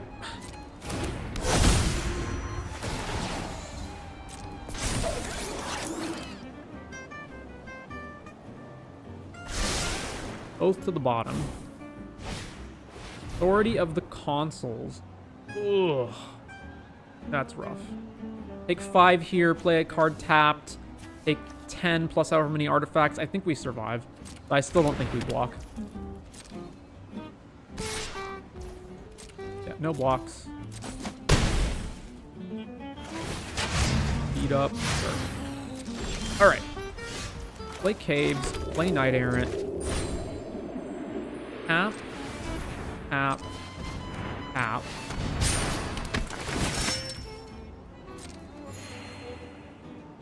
You only hit one creature? That sucks. Back this now. Okay. Gorehound. Trigger. Oh, that's not helping. I mean, I could kill Authority, but who cares? Then that. Play Gorehound. Trigger. Then. Alright. Over to them. So if they want to kill us here, they would have to play 3 artifacts. Braided Net. Yeah.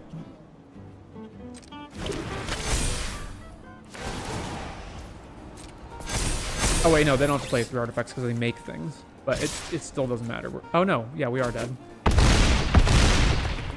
Well, Totally forgot about the synthesizers. Yeah, I should have just convoked, but not Market Gnome. But they would have tapped it down anyway, so it didn't matter. Okay, Now this is still correct.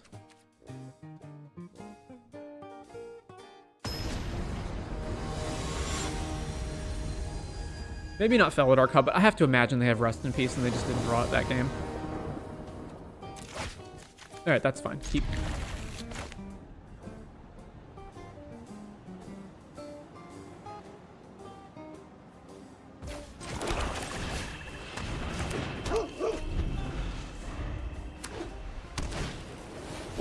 Sure. Alright, let's go with Hub. Triggers. And that. And attack. Authority isn't actually good against us, so I have no desire to shoot that at the moment. Could convoke Knight Errant, but it's probably better to just play other stuff. It's probably better to have Cathar up so that I can flash that in and destroy whatever they're playing next.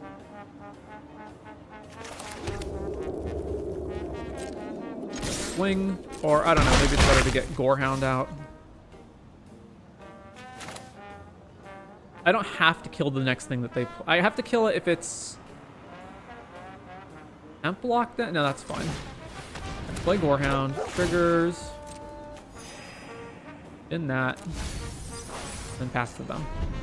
Most interesting standard match is the one where your opponent isn't using a meta deck list. Yeah, all right, second authority, sure. Oh, I should have responded to that on the stack so they didn't gain life. Actually, it doesn't really matter.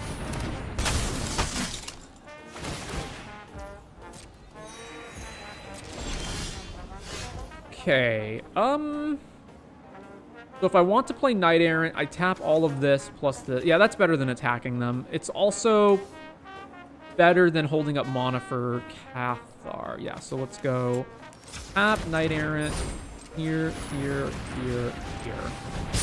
So this enters the thing, and these trigger. And then we can probably just play Voice.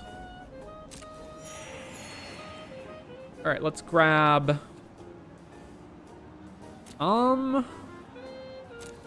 Amalia and Ellis? Yeah. And then... play Voice. Triggers. I will keep a land if there's a land.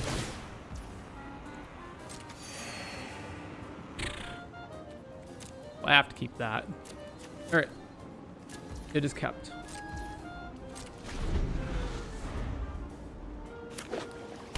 And number 4. Graveyard right now. Graded net, sure.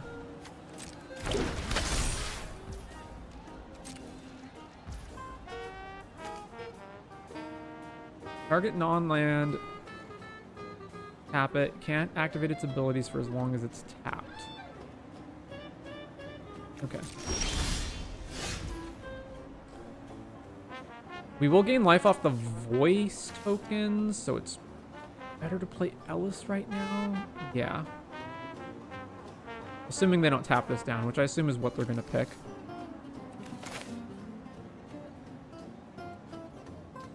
Alright, play Ellis.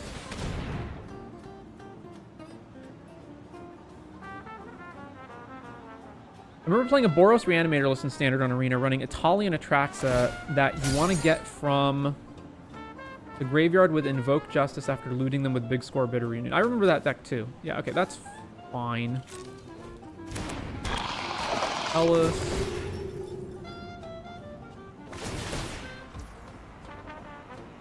Are they setting this? I think they're setting me up to... Okay, keep that. I think they're setting me up to tap down Cathar and then play Temp Lockdown afterwards.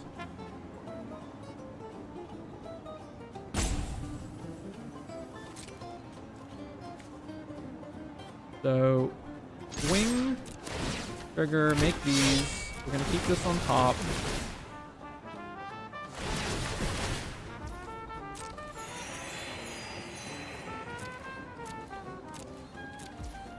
If they do that, Is this a persistent effect that... Yeah, so it doesn't matter whether this is on the field or not. Okay. When Ellis triggers, they take 2 damage.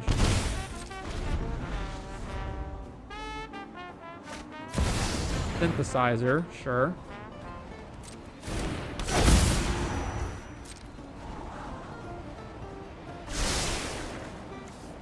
They kept both on top. All right, let's be mana efficient and kill... What if I kill Braided Net right now? Then they take 1, 2, 3, 4, 7, 8, 9, 10, 11, 12 damage. My graveyard. Voice of Victory.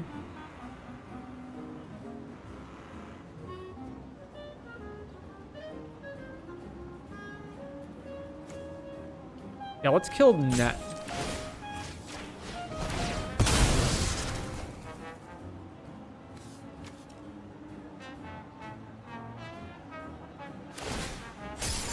Okay, yeah. But we're gonna untap, so then it doesn't matter.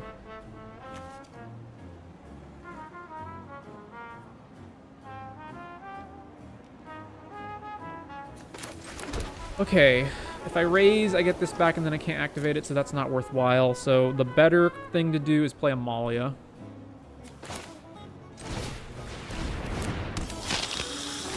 We gain life, they gain life, we surveil. I just have to try to navigate not getting locked down. But even if they lock us down, we can do this. Yeah, okay, there's a land. Then that. Stone Brain. Once again, they have Synthesizer in play already, so let's just not use it. Then combat. Hack them. How does the net work with Felidar Cub? Is it in perpetuity?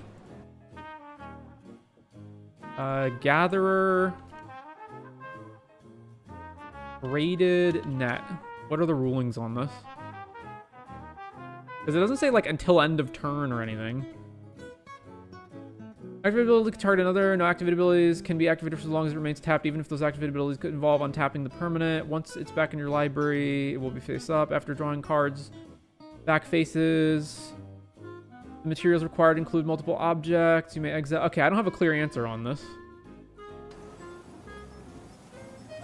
1, 2, 6. All right.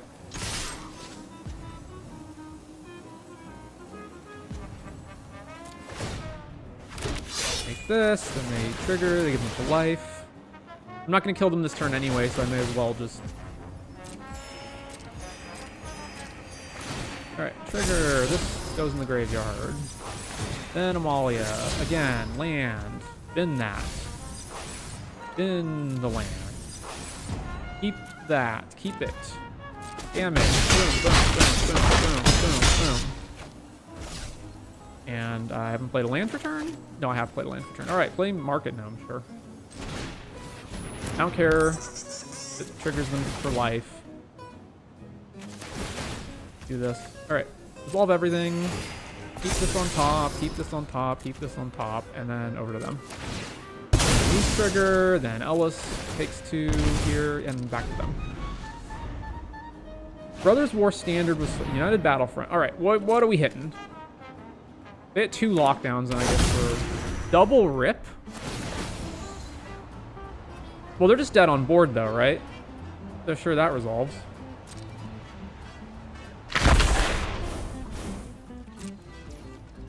All right, go combat. Yeah. Brothers War Standard was fun with Reanimator 2. Play Azorius and dump 1 with the Multiverse and Portal to Phyrexia in the graveyard and bring them back for 5. I feel like if it was perpetual, people would still play it, but I don't know. It doesn't specify, like, until your next turn or whatever, so I'm wondering what the actual... I would imagine that it's only for, like... Well, I don't know. It crosses turns. I know it does that. So I'm not sure.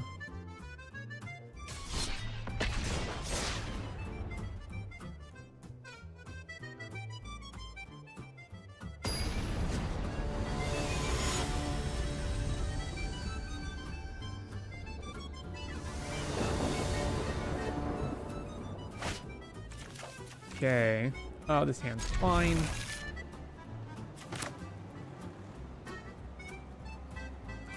You do have to keep a lot of these hands where it's like the hand doesn't actually do much of anything.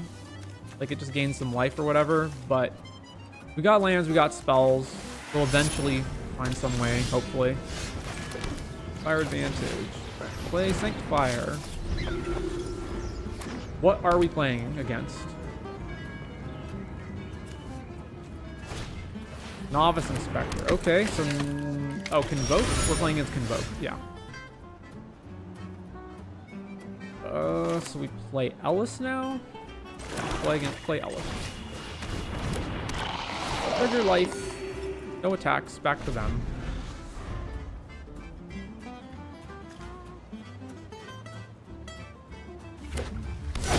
Human. Get lost on Ellis. Sure. Well, I can make some nice use of those map tokens.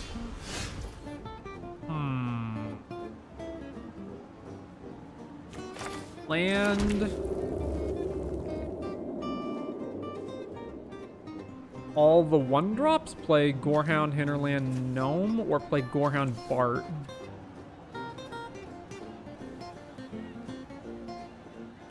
I guess I would rather surveil more. Or, okay, if I find a land on top, I can draw it with the map. Gorehound. Trigger gain life. Play Hinterland. Trigger gain life surveil. Is a land, sure. Map the Gorehound. Draw the land. I played a land this turn already, right? Yeah, okay. No attacks. I'm not looking forward to Ellis rotating. Yeah, it is, like, Blood Witch is a significant downgrade. Voice of Victory, okay. And then it pumps this guy. Or no, pump. Okay, the first play has got to be Vermin. But play Vermin. Triggers, mill first. And there. And then life and surveil. We're gonna map for a land and then play Bartolome. No, I would rather play Bart Gnome, so just get rid of this. Play Bart. Surveil. Animalia. Then we're 100% killing this mouse, so... Actually, I guess I'm gonna do Gnome first, so I may as well do that before making any other decisions. Triggers, Surveil again. Diabolic Intent we can keep. And then back Vermin, kill this mouse so that they don't get the cost reduction. And then I don't have any good attacks, so pass. Don't worry, she gets reprinted in Spider-Man. Sure. Stadium Headliner. And they can use that to kill Bart, maybe? So they attack. Alright, well, they're just popping the clue. Sure. This doesn't appear to be a particularly good Convoke deck. Alright. So, Diabolic Intent. How many things are in my graveyard? It's enough to make Raise good. Alright, eat the Gnome. Draw another Bart, whatever. Alright, go grab Raise. Then I may as well map now, so let's map onto Bart. Cathar, been that. And then we got nothing else to do, so pass. I can kill Bart with the Stadium Headliner, although it'll be 1, 2, 3, 4, 5, 6. And I can sack... I'd have to sack all of... Yeah, so I wouldn't survive the activation, but it does make them take their turn. Steel Cutter. Alright, I guess it's not Convoke? Or it is Convoke?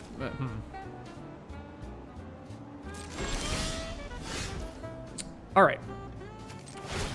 Eat the Gorehound.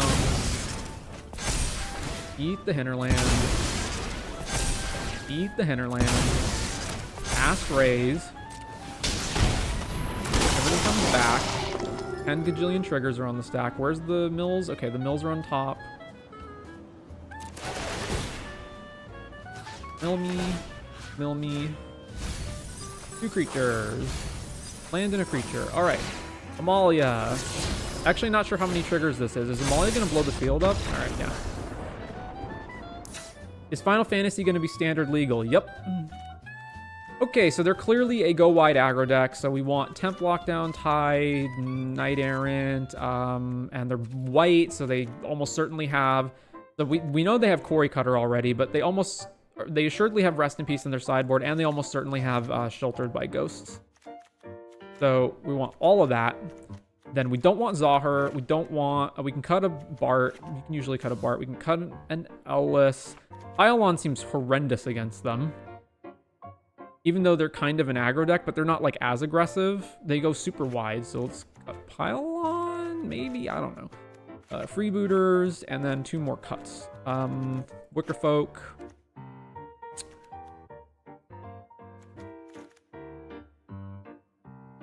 How good is Vermin? I think so it kills Headliner. Doesn't kill Voice. Doesn't kill Novice. One of them. And then if turns out they do actually have a ton of X1 creatures, then we'll bring it back.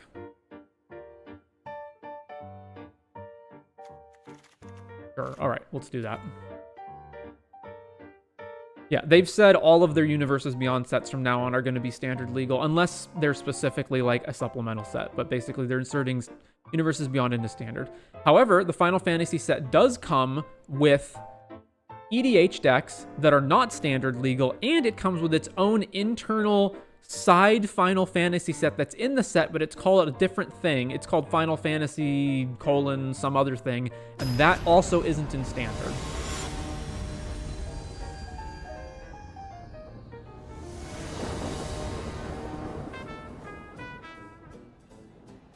What is that thing called? Okay, this hand's fine.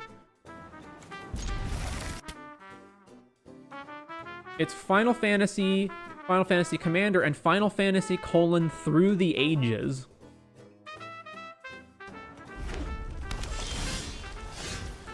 Alright, yeah, so Hinterland.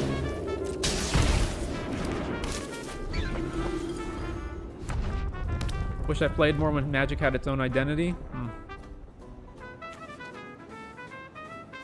I think I would extrapolate that comment to mean I wish the world wasn't the way it is now. Ooh. Okay, so we're definitely playing Bart. And if they make a monk token, would they... I mean, this not attacking is irrelevant, so... may as well hit him here. I love the Fortnite meta of collabing with anyone who is willing to shill out for it. Yeah, we just had SpongeBob, right? It's literally anything. It doesn't matter if it's fantasy themed at all. 40, yep. I don't know why people think this card is good against this deck. It isn't. That's good against this deck. Thankfully, Temporary Lockdown has the nice benefit of it clears away all this bullshit. Alright, no blocks. Oh, I don't have double white.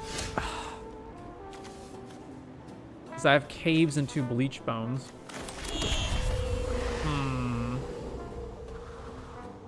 Alright, I guess we're casting Knight Errant then. Yep, resolve all this. Life.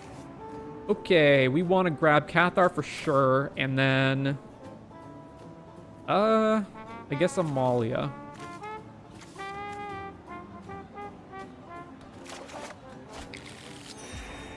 Pass the turn.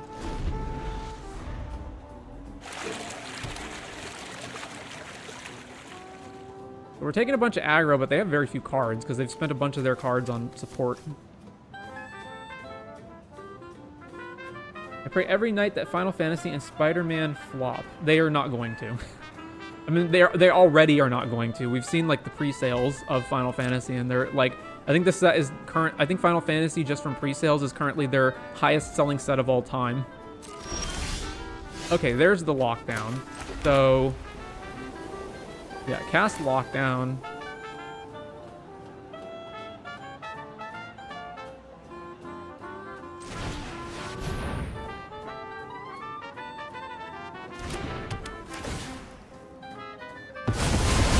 All this goes away.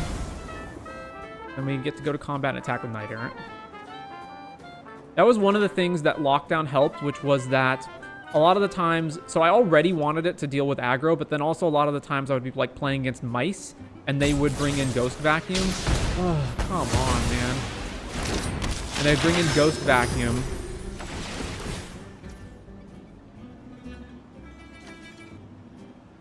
Yeah, alright, so resolve everything, and then it would also deal with that. Alright, well, still hit you. I guess I should pop a map. Alright, pop a map, target Bart. And I played a land already this turn. Back.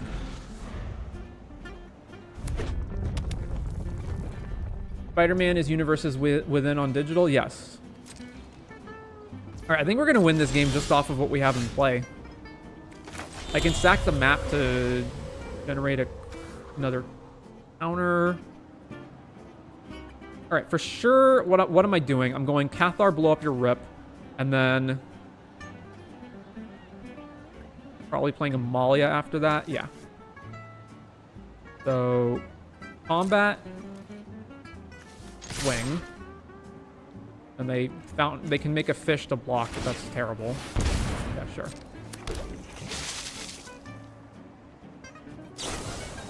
Felonious Rage on the fish. Gets +2/0, and when it dies, create a... Well, it's not going to die because Rip's in play. So it gets +2 in haste, sure. You're going to trade with Bart? Sure. So do I want to retain Bart? No, not really. This does say token, right? If a card or token, yeah. Alright, second main. This comes out. Kill, Rip.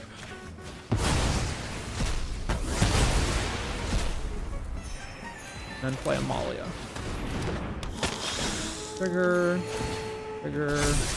Rats into the yard.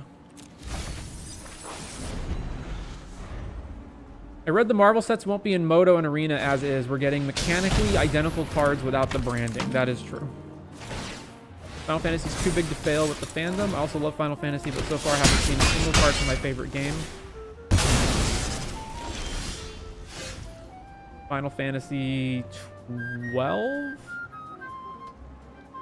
Alright, so they have a tapped creature, so I deal 4, 7, 8. If I play any more creatures to trigger Amalia, this also triggers, so I can't kill them this turn.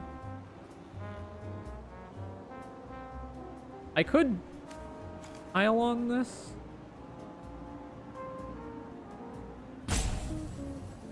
I can also map token. Alright, let's map token Amalia. Well, they're just competing anyway. Okay. Yeah. Their boards, their chances did not look good.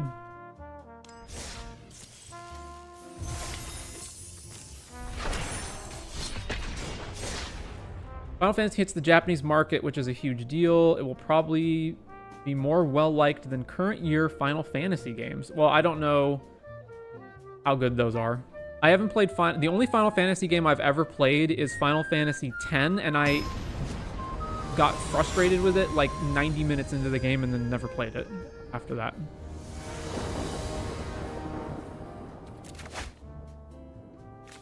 Sure. This stone. Didn't 16 do well? I'm not a big Final Fantasy guy. It did do well, and people still like 14 even though it's gotten kind of bad. Did okay, but cost way too much money for what it was. Alright, best move is...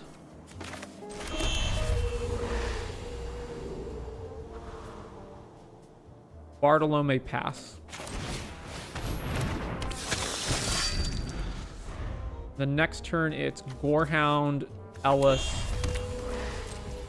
and draw.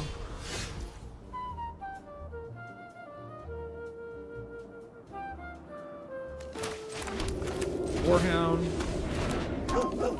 Ellis. Vale. Alright, we do want to keep this. As unfortunate as that is. So, sack Gnome. I've had a lot of times where I've been like, oh, I'll bin the Courtyard. Like, you know, I don't want a tap land at this point in the game when I already have 3 lands. I'll definitely get a 4th land later, and then you just never get the 4th land. I've had to learn painfully that, yeah, you gotta change. Is this actually Golgari mid-range with no plays on turn 2? Blast Zone. Okay, I guess it's a Golgari ramp. Bro got hit with the felonious fish. The first time we've ever said that. Okay, I'm definitely not raising a fucking gnome. However, I did draw an untapped land, so... I guess I could sack these, then raise. That also doesn't seem particularly good. I think I would rather just pile on whatever threat they play this turn, which is probably going to be Dragon or Overlord, and then raise.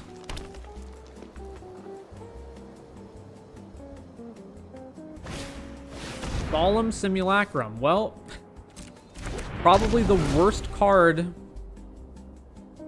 I guess if I'm going to kill it, I'm going to kill it now so that there's a higher chance that they draw land. All right, bin these. Resolve.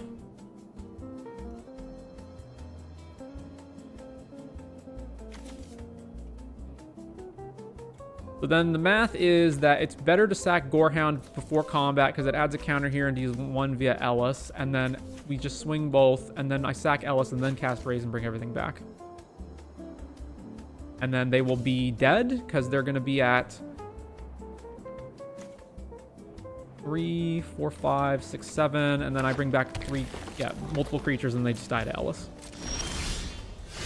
So, sack.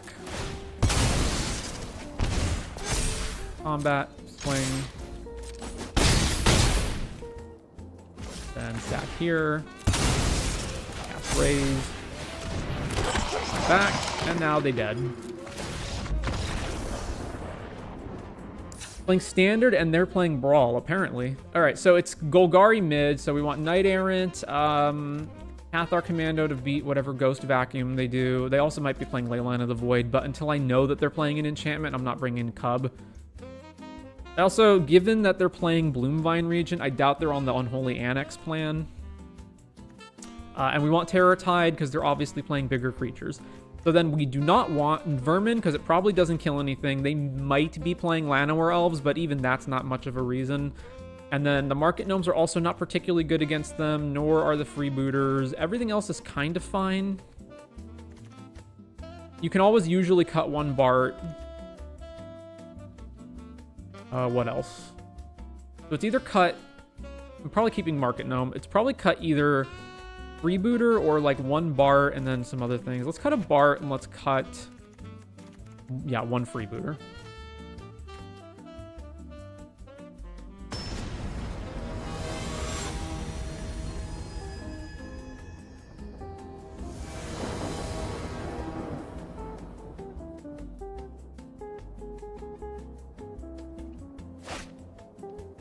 All right, this is fine. The more I play with these so the freebooters really mattered when you were doing the Oracle loops, but now I'm pretty unimpressed with them. Because before you could go like, you know, raise and you'd raise a bunch of things back and then you'd get freebooters, you'd sack them to make treasures and then you'd raise again. But now that our raises are limited, yeah, definitely a lot less interested. I think the problem is I just don't think there's another good 1-drop to replace them with. I guess Gas Guzzler would be the other one, but we're already cutting that because of how prevalent aggro is.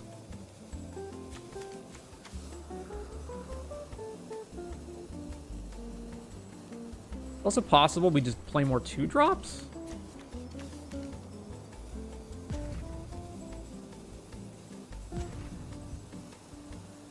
Or does Mardu Devotee over this? Fairy Dream Thief. We've tried Dream Thief before. It's not really good. They didn't play anything? Okay, are they just disconnected? All right. Well, whatever the heck that was.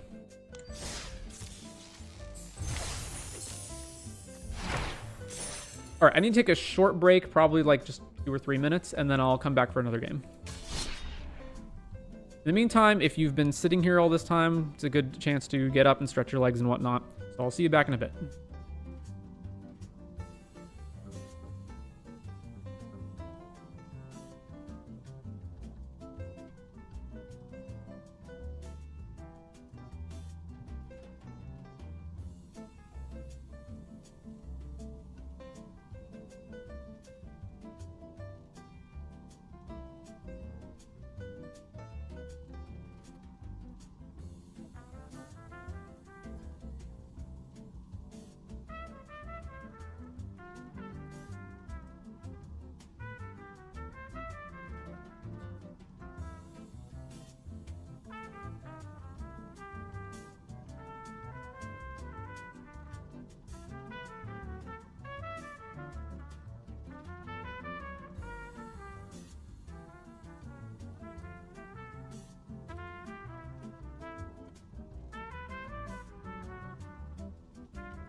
All right, we're back.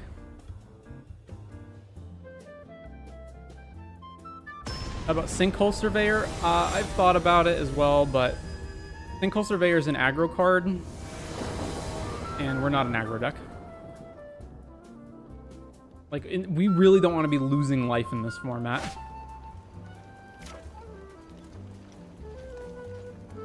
Alright, this is fine. Keep this. Leyline Axe immediately. Okay, well this is interesting.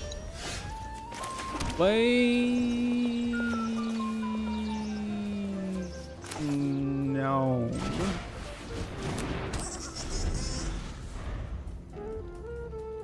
I think the likelihood that we're blocking versus attacking here is quite high. Yeah, so I guess I could have hit one with a freebooter this turn. Doesn't matter. All right, play Ellis and pass.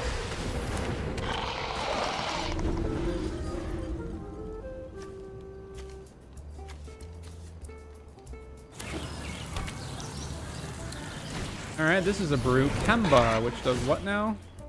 Auto attach an equipment to it, and then they can still move the lava spur boots. And it has double strikes. I can't kill it with Ellis. Well, if it has ward 1. So I have to not block if I want to kill it. So don't block.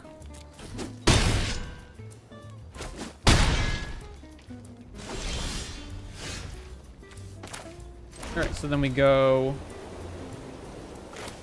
Rebooter. Trigger.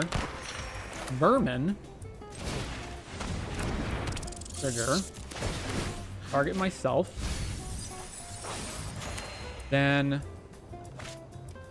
pile on your dude. Paying all of my creatures. Then pay the ward.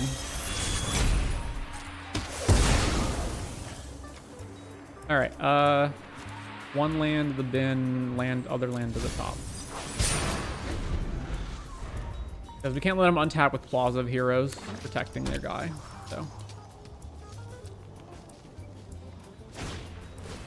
Mabel. What does this thing do? It's +1 Vigilance, Trample, Haste. Alright, so they can equip the Axe next turn. We're at 8. Oh boy, okay, so we've got one creature in the yard right now, so we're obviously not raising. So they go Axe for 3. Potentially draw another land to do this thing. I mean, we're not attacking, so. I guess the only difference is I could just play, if I'm not playing this now, I guess I can just play Ellis, Legend Rule, and then gain a life off of having played Ellis. Yeah, so I go Combat Swing with Ellis, and play this new Ellis. And I keep it, and then we gain a life and I lose a life. And then when I raise, I'll get back multiple Ellises, so then I'll have multiple life gain sources, rather. This is Indestructible Hexproof. Tap land. Alright, I'm pretty sure I don't trade this, right? Like, they just kill Ellis first in the first strike, and then the Vermin. So just block with everything.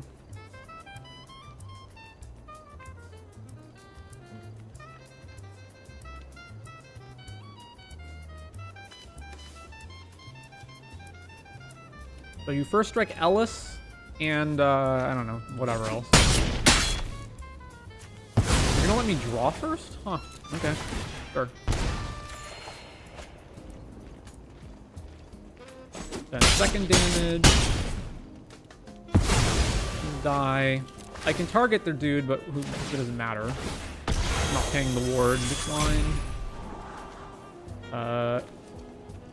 If I draw Vermin, I have a shot at 2 more mills. I'm going to cast Raise anyway, so sure, let's draw Vermin.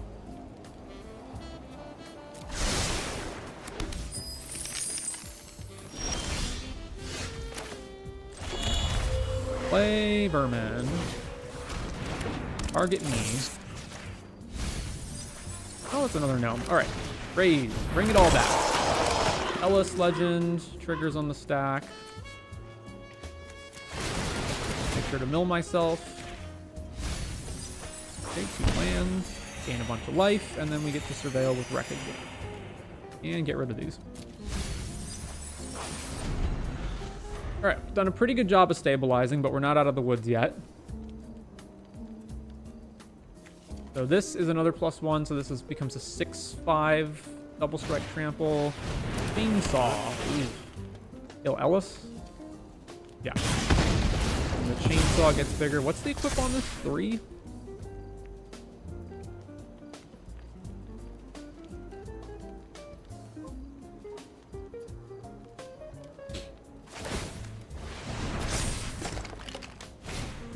And Llanowar. Alright. So the more things I block with, the bigger chainsaw gets. So I don't actually have to block this right now. Although if I block with vermin, I can kill Llanowar elves. Let's say I block with the vermin. Then this is 2 counters, so then this becomes an 8, so it's 16 and I'm at 17. I also do want to draw cards. Like, that actually matters.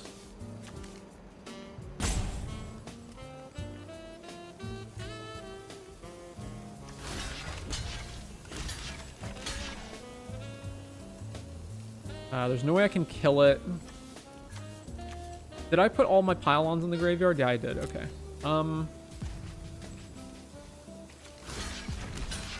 I guess let's just give ourselves the maximum chance to find more stuff, even if chainsaw becomes bigger.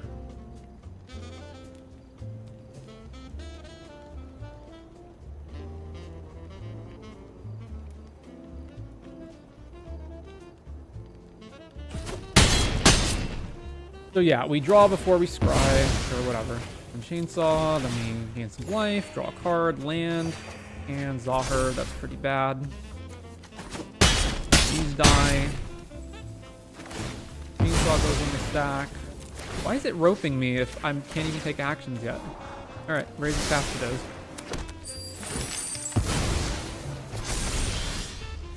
Okay, well then. We do get to play Zahir here. So,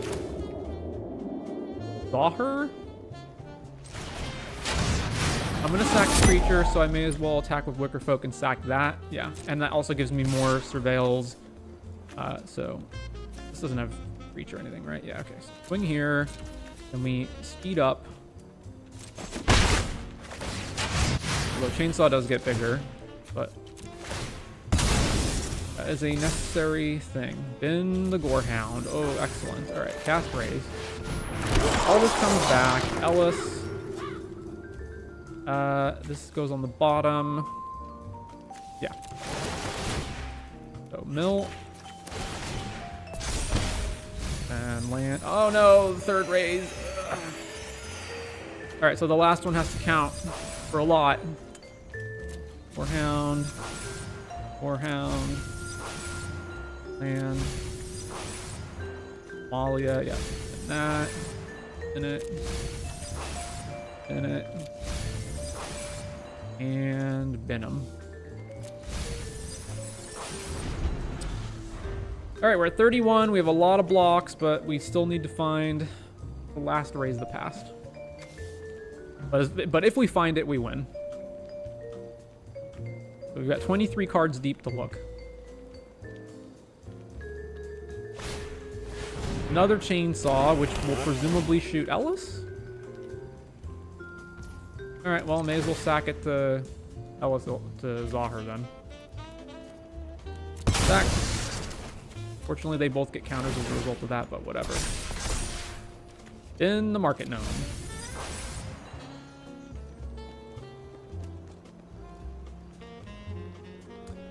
So then this here is 13. So it's 26 damage. We're probably dead next turn if I can't find Raise, so I probably do just want to, like, go for it. Because if I take 26, then I'm going to 5. And then Could I kill them? They don't gain life. They block Zahir. They take 1, 2, 3, 4, 5. Not even close.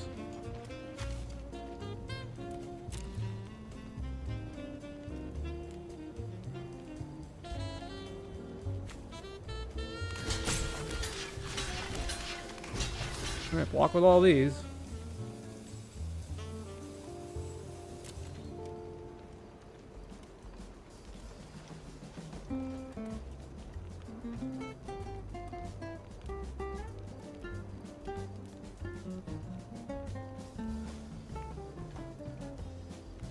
Oh, wait, does that increase? Right, because they get first strike, so that actually increases the amount of damage I take off Chainsaw, right? I didn't even think about that. But I'm still not going to be dead with this damage. Bottom. Draw. Draw. Nope. That's pretty rough. Ugh. I can't mill myself because if I hit the last one, then we just lose. So...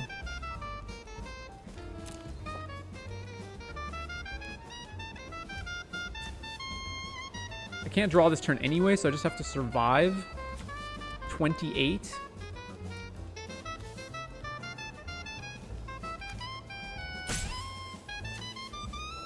Fuck me. Are we just dead now? I think we're just dead now. From skew away from speed. Oh yeah. Alright. Play Hinterland. Trigger. Play Vermin. Target you. And Amalia. What do they have? Cutzel. Play Bartolome.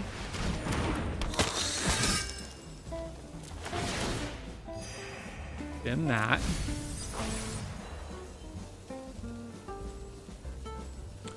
So any vermin that I target them with then gives the plus, makes the plus higher, and they have 5 toughness, so I can't get rid of that.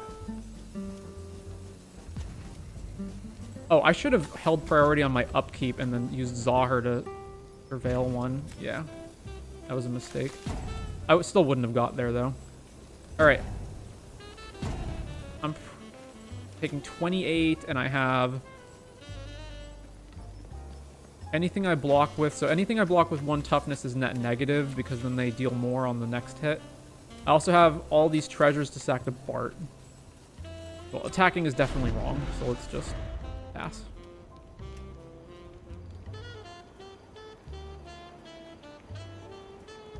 I can't kill this thing anyway because of Plaza, although they'll probably play stuff. I assume they'll attach this other chainsaw and just swing in again.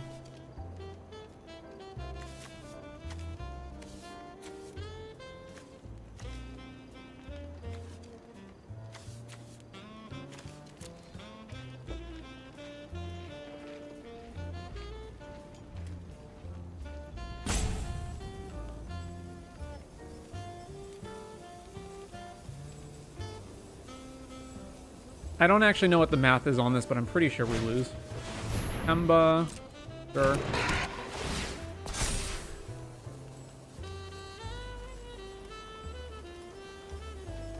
I don't know what the point of that was. Are they just gonna... Oh, they're gonna move Lava Spur to it?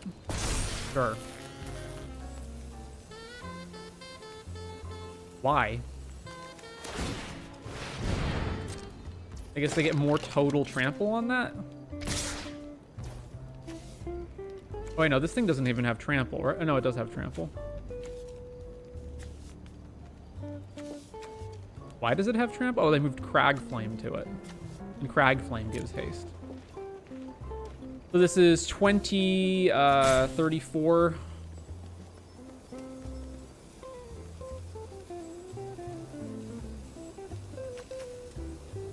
I guess I could have responded to this on the stack and shot it with Vermins, right? Yeah, that would have been better.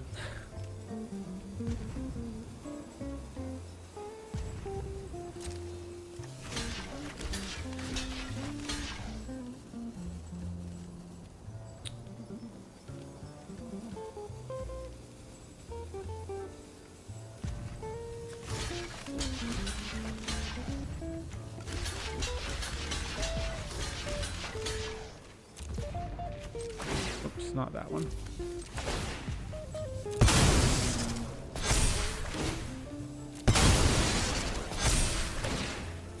So any creature I sack is now net negative because it's 2 counters per chainsaw. And I'm only adding 1 counter to Bart.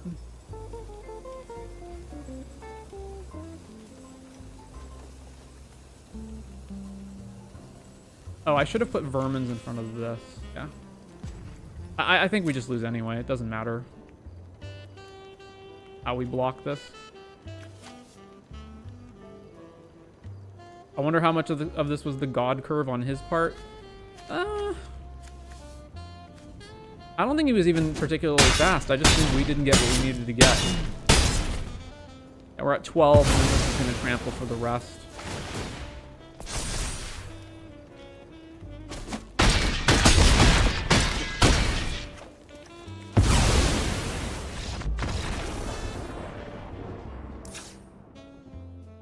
His deck just seems horrible. It feels like you would lose to 1 removal spell. Anyway, this doesn't answer Mabel or the Axe, but it does answer a lot of other things. So we want that. We want Cathar. They're white, which means they probably have Rest in Peace and perhaps Sheltered by Ghosts. So we want all of this, and then we don't want Zahir. We can cut a Bart. We cut Wreckage Wicker Folk. The freebooters can all go. These vermins, do they kill anything? Not really. It seems like what creatures we saw, they don't. And their plan is to like load up 1 creature with a bunch of stuff, so the vermins actually don't kill anything.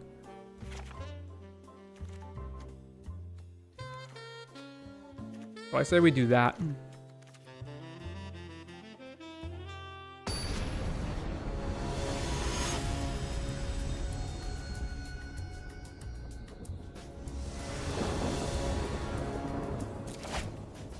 All right.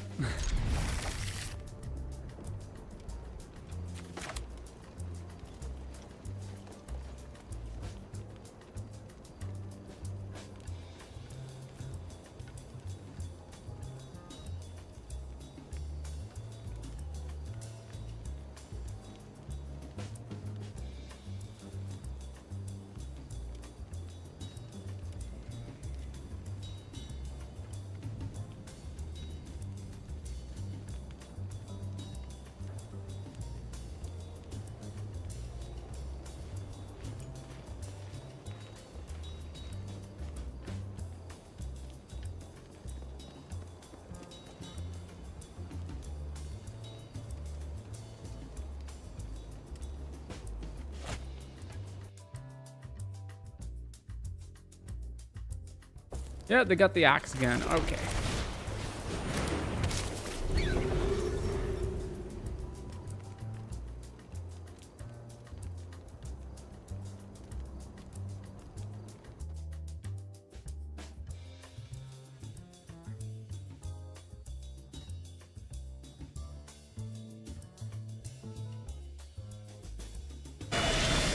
Ghost Vacuum immediately, you say? Well, swing here, and then we'll follow that up with Cathar and then figure out where we're going from there. Wait, they're Naya? Huh. Late, but I was looking for 1-drops to replace Freebird, and I don't think the deck is interested in most of these. Falling Chorus, Nesting Bot are okay if you want more Sack Bot. Yeah, we've looked at all of those cards too. We've played all of those guys that die into another creature. The best one is the one that makes an insect, a flying insect. But yeah, none of them are good.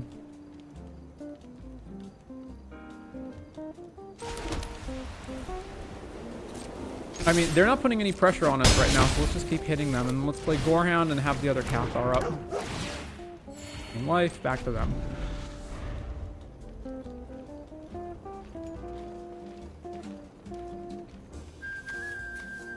I mean, if both of their starting lands were brushland, that's pretty rough for them.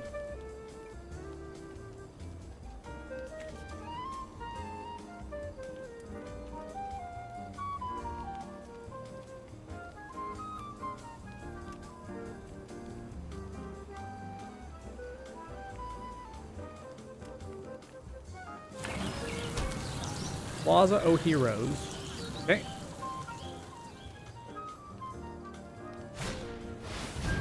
Hemba, move the axe onto it. That's fine.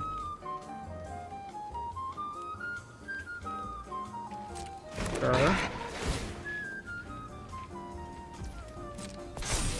Uh-huh.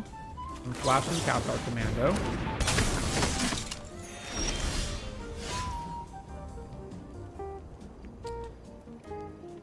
Okay, so if I play Amalia, I get to trigger, and then I can go pile on this dude.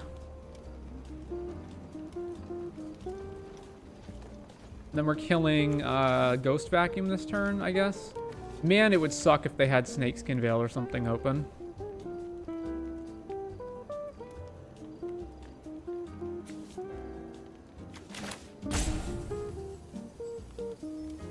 I guess we have to risk it. Triggers.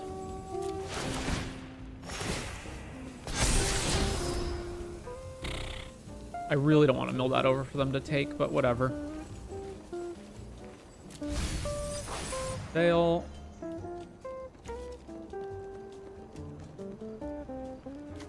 That away. Alright. Pile on here.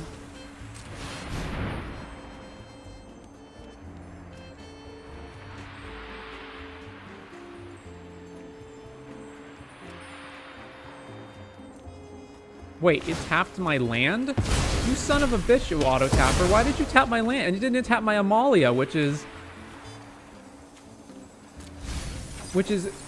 summoning sick. Oh my god. Why would it do this?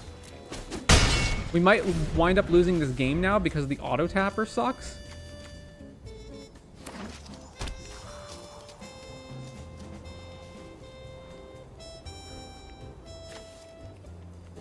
Oh, man. You could probably get a big Warden of the Inner Sky, but if you have enough creatures to build it up, you're probably winning anyway. Yeah, Warden's not good in this deck. We're not Convoke. Even though we play Knight Errant in our sideboard, but yeah. It's not actually good for us. We've tried all of those, like, aggro thing becomes a big ol' creature cards, and none of them are good. Chainsaw, and then they get to kill Amalia.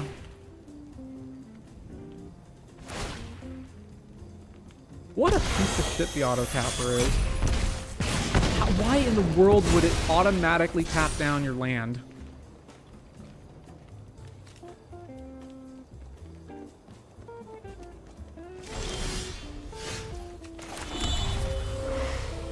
Ugh.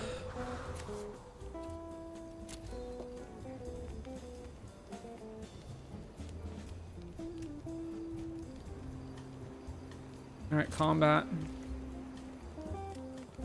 Swing.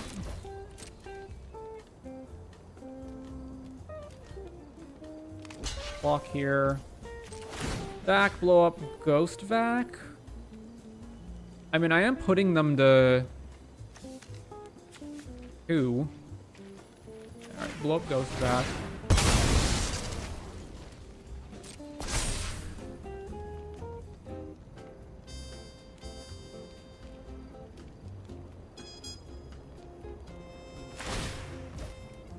Targeting rats. Yep.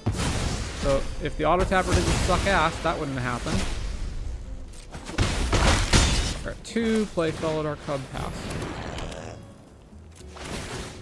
Alright, resolve these triggers. Alright.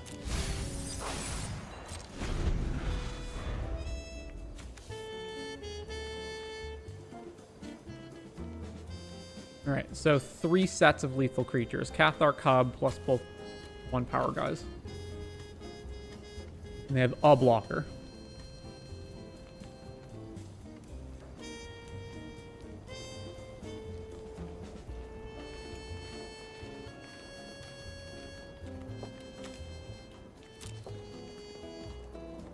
So their sideboard card is Ghost Vac, it's not Rip.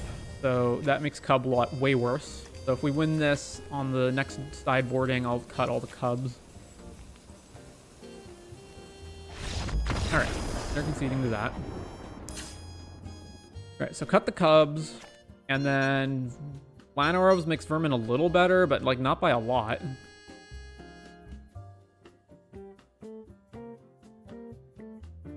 But between all the different cards that we have, I guess I would want them more than anything else. Or maybe Wicker Folk.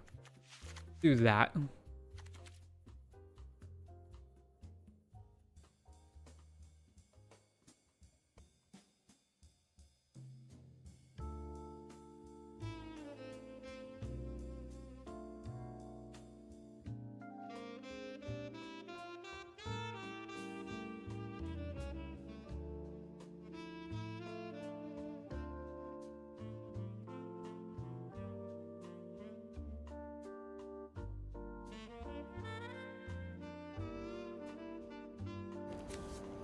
All right, I mean, this isn't great because, I mean, it's fine. We'll keep it. But it's just that, so their deck seems to be built around make one creature really huge, which this is better if they have to like expend resources to make just like attack with smaller creatures, but we're gonna keep it. Mainly because of Market Gnome, because eventually this will just block something and we'll draw a card off of it. Every time. Yep. So next turn they can go land equipped to Llanowar Elves, or they can just go... Well, let's play Hinterland first. Let's get the maximum life.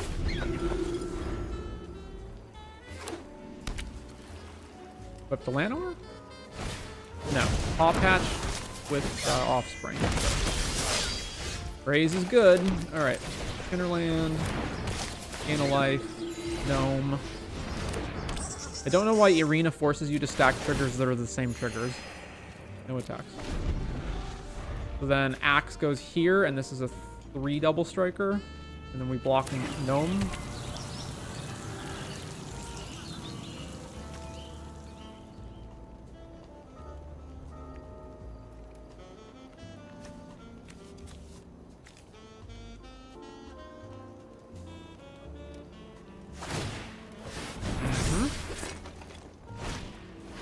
And Lava Spur Boots, okay. Swing there, block with the Gnome. Draw another land. Things are not going well. That is going much better. So, land, pass. Now we can go block with Sanctifier, so this becomes a 2-1, right? Block with both Sanctifiers, Flash in Cathar, blow up Axe. This is Legends only, right? Target legendary creature gets Hexproof and Indestructible. Another one. Yep.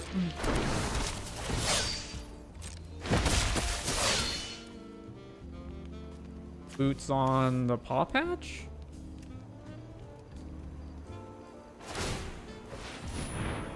No, over there, sure.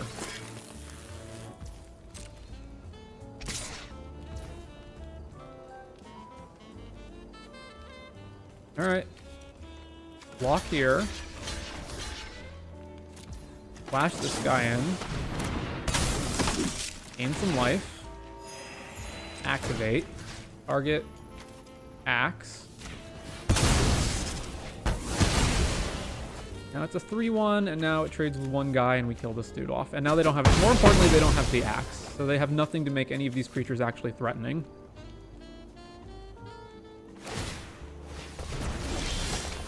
Alright, well, we have to raise because we're not doing anything else. So, raise. Come back, gain some life.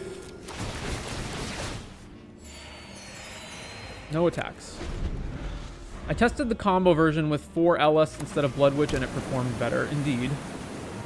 Yeah, Ellis, like, it doesn't look like it because you think, well, shouldn't it be better to stack, like, more triggers since Ellis is legendary? Like, shouldn't more Blood Witches be better? But it actually isn't.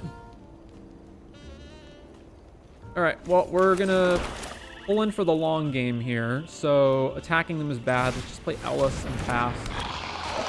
It's far more important that I have Cathar Commando open for, you know, the next Leyline Axe or whatever that they play. Also, if things really get bad, I can use Cathar to blow up my own Gnome to draw a card.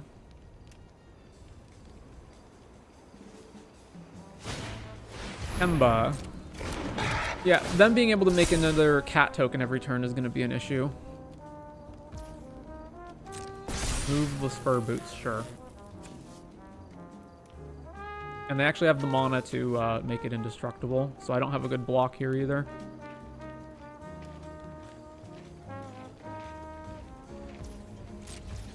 No attacks. Okay. Hey, another gnome. Play the gnome.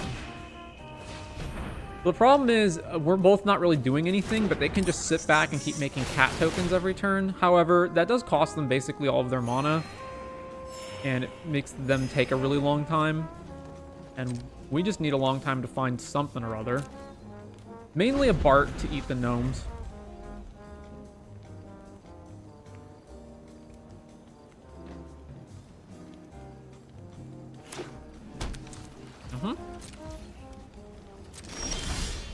There's the Bart.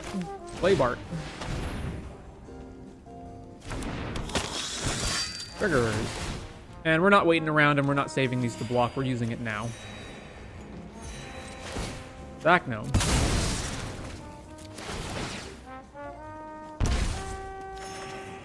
Draw. Okay, let's play Wickerfolk. Triggers, need some life. Man, we're at 40. Yeah, been that. Even though Gorehound helps us find more stuff, like, better just get rid of it and then try to find Phrase itself. Vermin. Alright, play Vermin. I mean, we do target ourselves because the likelihood that we mill Raise is less than that we don't. Also, if we find the Revenge of the Rats. Well, there goes Diabolic Intent and Knight Errant. Would have liked those.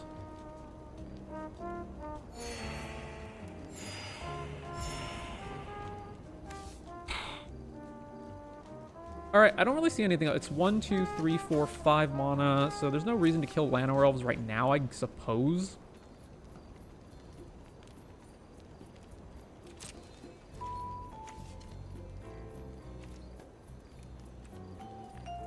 No attacks. Also, targeting it triggers all the pop patches, so that's bad too.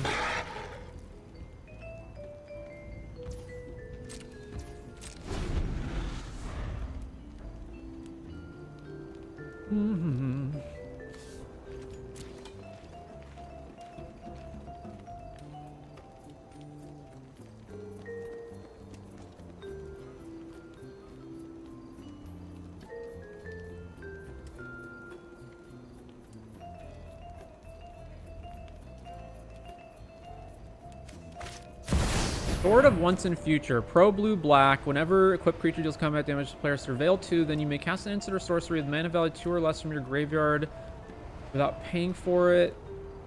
Okay. So it's mainly just here to be pro black. Alright.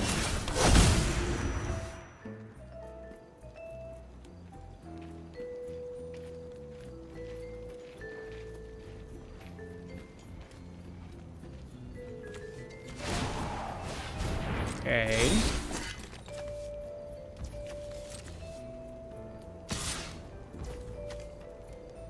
Pro blue and blacks. I can't block it with Bart.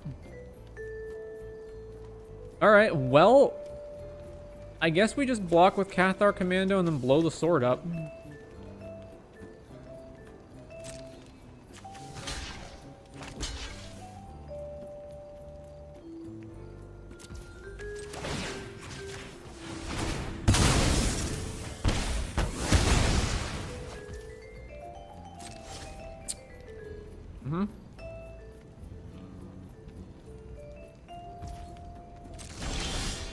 Market Gnome. Play the Gnome. Gain a bunch of life. Sack the Gnome. Opponent takes 1, we gain 1, we draw a card. There's another land. Okay.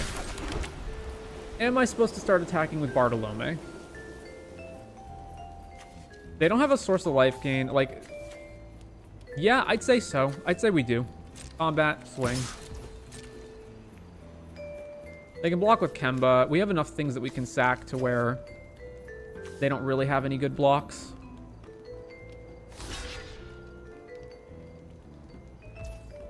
Sure. Over to them. The problem was that they could have just they can just keep making cats every turn, right? So that we can never actually be in a position where we can get through because they can just always make another cat. But at least for that turn, they took a turn off making a cat.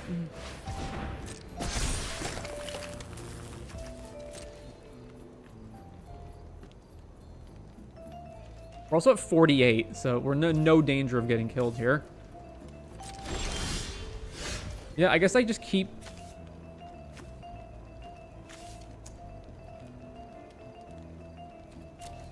$36 cards, 4 cards of our raise.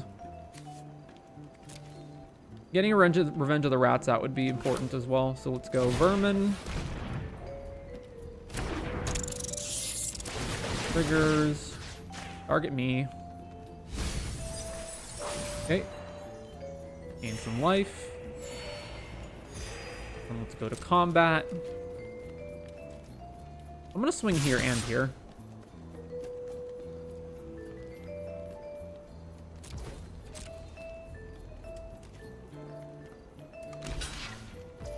Blocks there.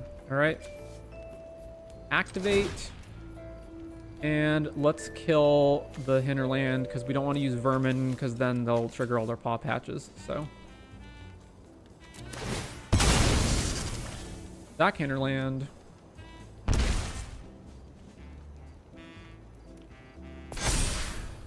Damage.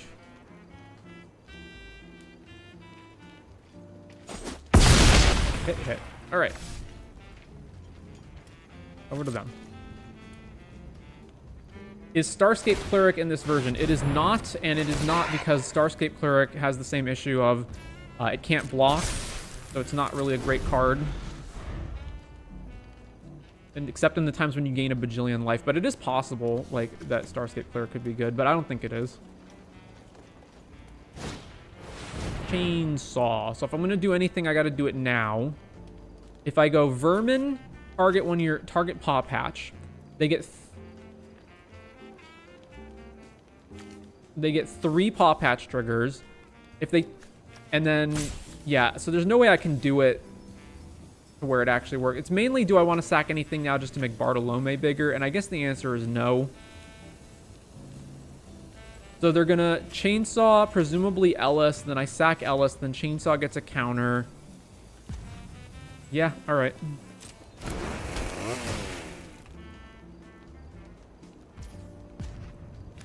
So sack Ellis. Chainsaw gets the counter, resolved.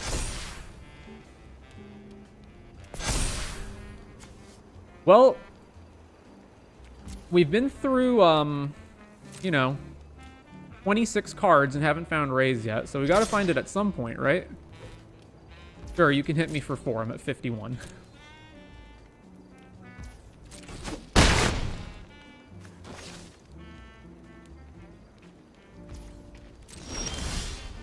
Okay.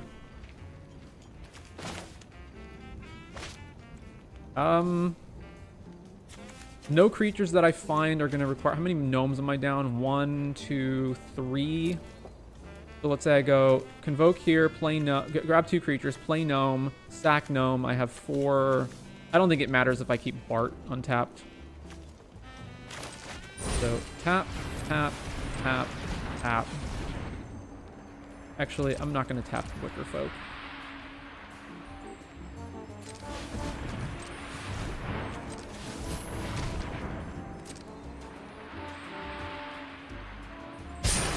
I can grab everything else in my deck with 3 tapped.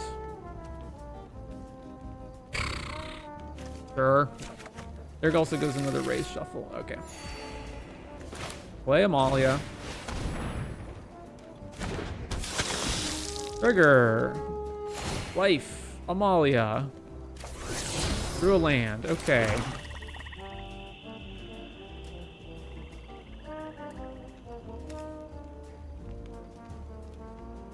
Combat. In here. They can make a cat and attach chainsaw to it, and that would be 4 power. So that still doesn't block Bart unless they multi-block.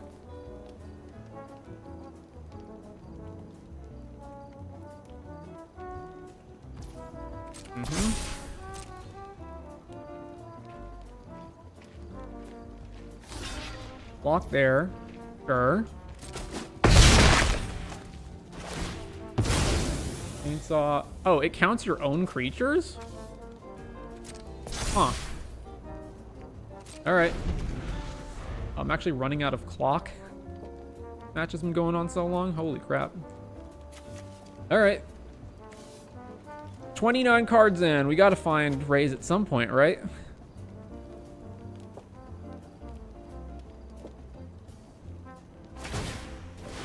Chainsaw on there. They actually tapped it in a way so that they can't make another cat. Yeah, so they can't make a cat this turn. Does this will pay for abilities? Well, yeah, okay, it does.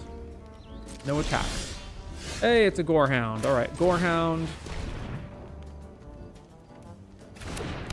Trigger Handerland.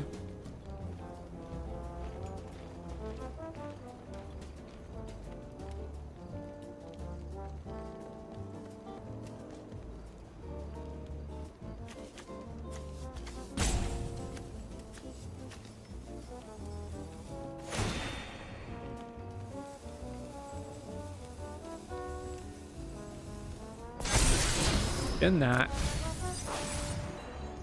All right, combat. Swing, swing. If Knight Errant swings and they want to trade, that's acceptable. If they just block here and they don't block anywhere else, then are they dead? Because then they're taking 8, 9, 10, 11, 12, 13. Yes, they are. So I do get to attack with Knight Errant.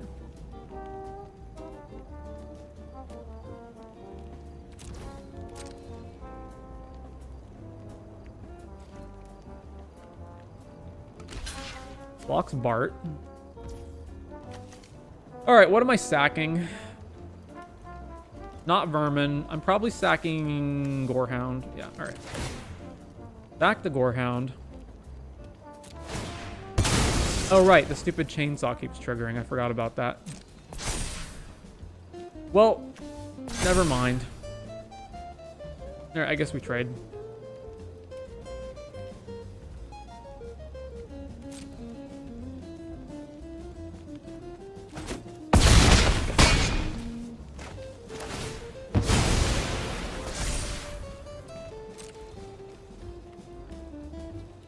Well, I'll kill them in 8 turns with Wreckage Wicker Folk.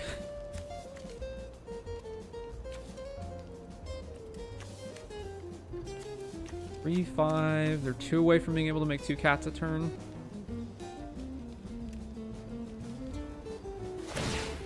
Chainsaw and Kemba. Swing with Kemba. So if I block with Amalia, they activate Plaza, and then, yeah, okay, so no blocks.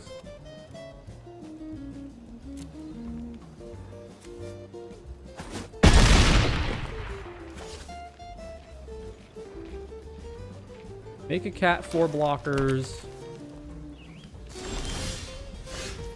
Oh, that changes things. I guess we're attacking with everything and then casting Terror Tide.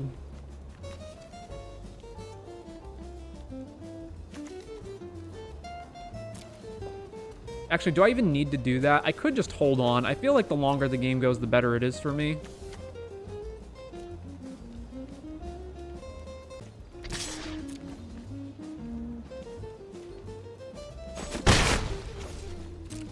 And pass.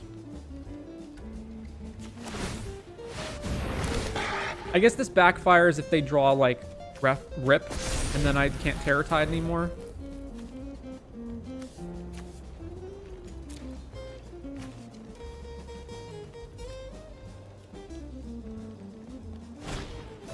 Barbed Fist, sure.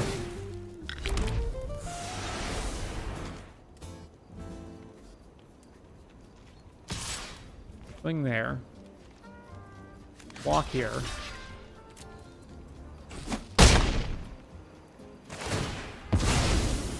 Target paw patch. And then they just move the counters onto themselves, right? Yeah, okay.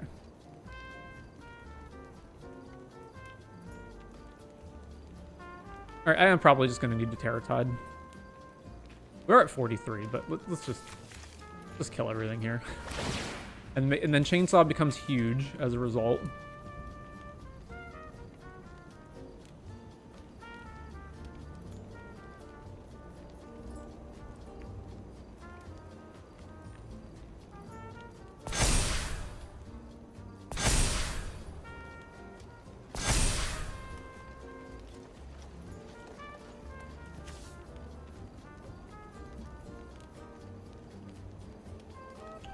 Can't believe how long this game is going.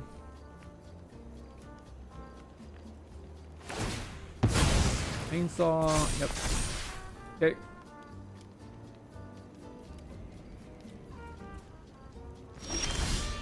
Alright, fine. Combat. How big is Chainsaw gonna be? The problem is, like, if I kill everything on the board, then it's 1, 2, 3, 4, 5, 6... 7, 8, 9, 10, 11. When they make a cat, 11 creatures. And then so Chainsaw is 15 counters or 17 counters on it, which means any creature that they play following this up becomes huge. So it's still not even an answer.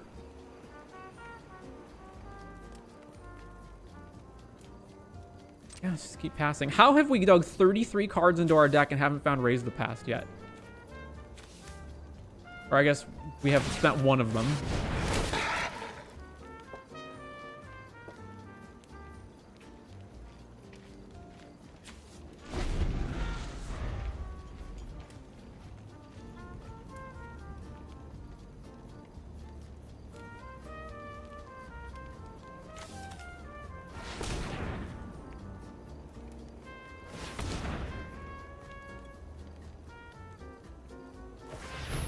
I don't like this. Hutful.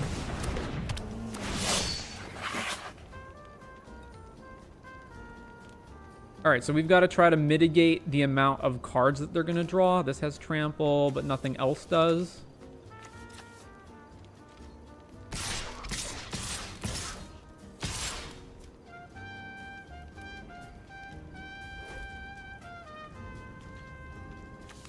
Block here. Block here. Block here. Block here. Oh, I'm not blocking this guy. Here. Let's mitigate as much damage as we can.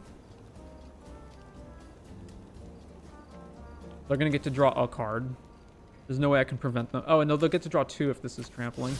So, use this.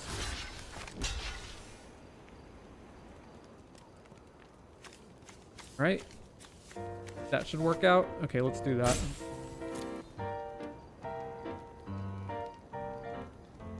Well, now they've forced our hand. We have to Wrath on our turn.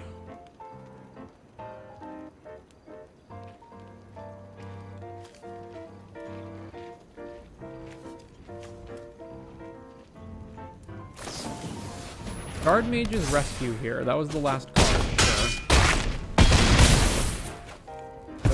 Take some damage, they get to draw a card, right?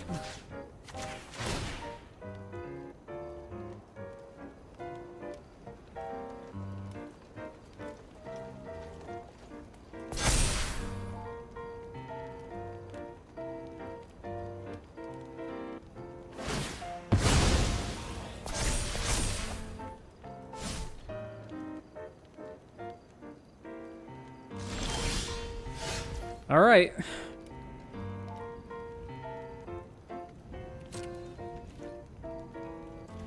Swing.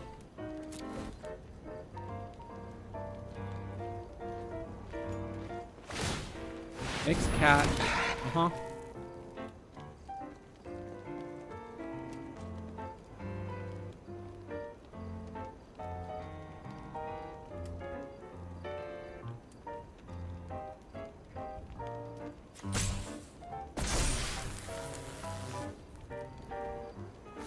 That blocks there, sure. 5. Chainsaw goes up. Alright, cast Terror Tide. Kill everything. Chainsaw triggers a bajillion times. Play Hinterland Sanctifier. Go. They also have Lava Spur to give haste as well. Oh, come on. The one that gives trample too.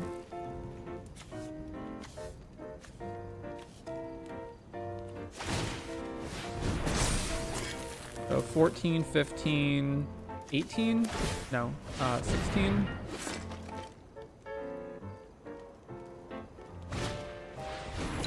Yep. Alright, I mean, there's no, just don't block, whatever. Please draw raise. At least we can kill this. They are playing hexproof bullshit in their deck, so I should shoot it now.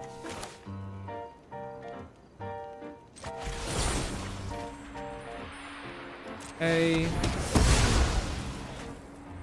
For God's sake. Okay, Cathar Commando blows up the... No, fuck that. Let's just dig towards Braze.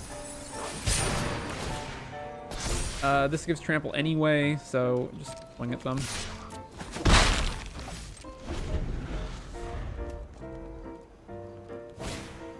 Yep. 1, 2, 3, chainsaw. This is 2 to equip, yeah.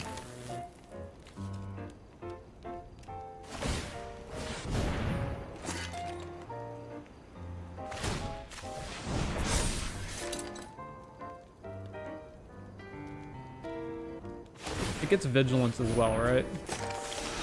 The 15-1.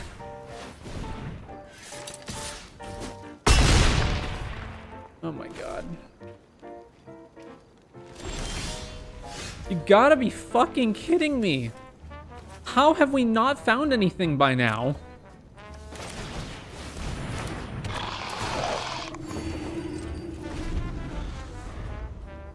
We still die here, right? This tramples for 16, so we block 4 of that, take 12, and go to -1.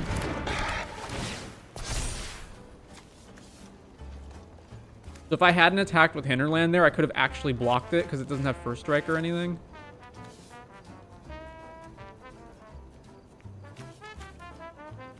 I guess, no, they just wouldn't have attached Batterfist to it. If that was the case. Uh-huh.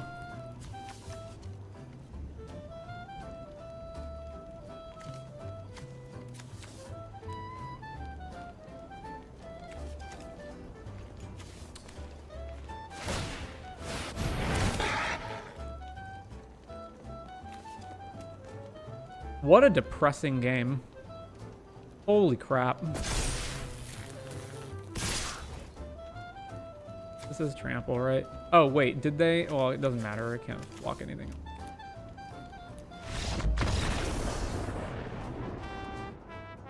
Do I get the happy frowny face thing here? No, I don't? Okay.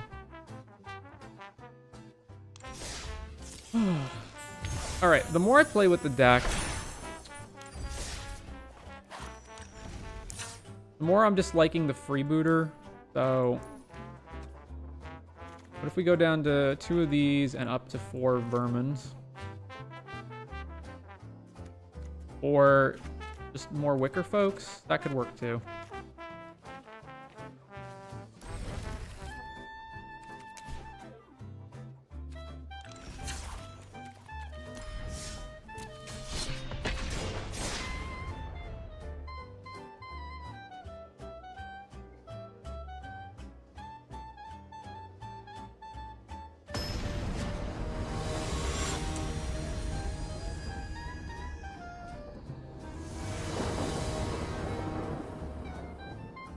Alright, can we have a normal game this time? Seriously, what are these titles? Vitamin C, The Virtuous. I don't have a 1-drop, but otherwise it's fine. Interlane, okay. Aha, the best 1-drop.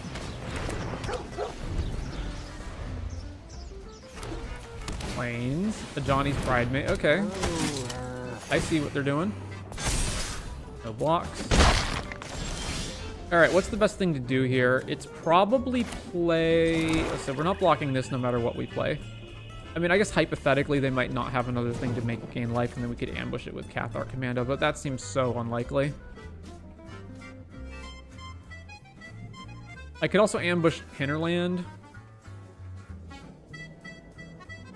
That sounds fine. I guess also if they only pump plus this by 1, I can go Cathar double block it.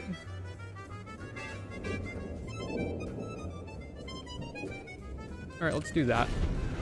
Have you already tried leaning really hard into self-mill? Yes. Okay, flash this in response to that. Main decking Authority, the consoles. Well, I guess if you're in a Johnny's Pride main deck, that makes sense.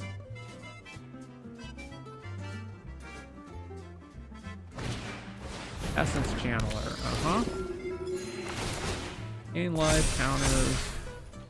And no, and oh, they're still going to attack with a Johnny anyway? Alright. Well, I'll trade with this before it gets bigger. Okay, would like to draw actually something relevant. So, Wreckage Witcherfolk, yeah, gain life. Just getting more counters. Alright, bin...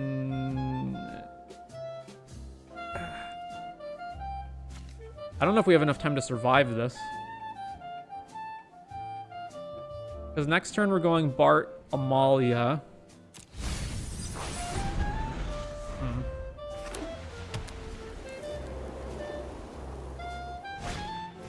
Ruin Lurker, okay. And then they 4 counters here. Take damage. Alright. So Bart. They gain more life. Amalia. I really wish Arena had the same interactivity that Moto has, where you can just say, like, always pass priority on certain triggers.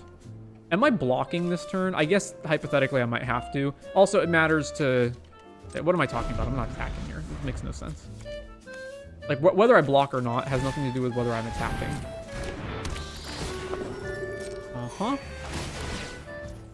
So when does this get flying? It's if you lose life. Okay, let's just kill this.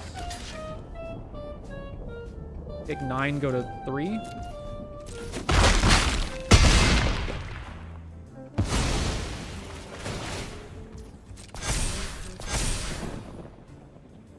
And they only have 1 card. Alright, back to us. Oh my gosh, pile on. But this moves its counters around, right? Yeah, okay. At least we can kinda do something. Alright, Gnome. Tapped. And then they gain counters. We have to do this. Bart, sack this. Gain life. Go to 4. Malia triggers. Another Malia. Fantastic. Yeah, can't keep that. Bennett.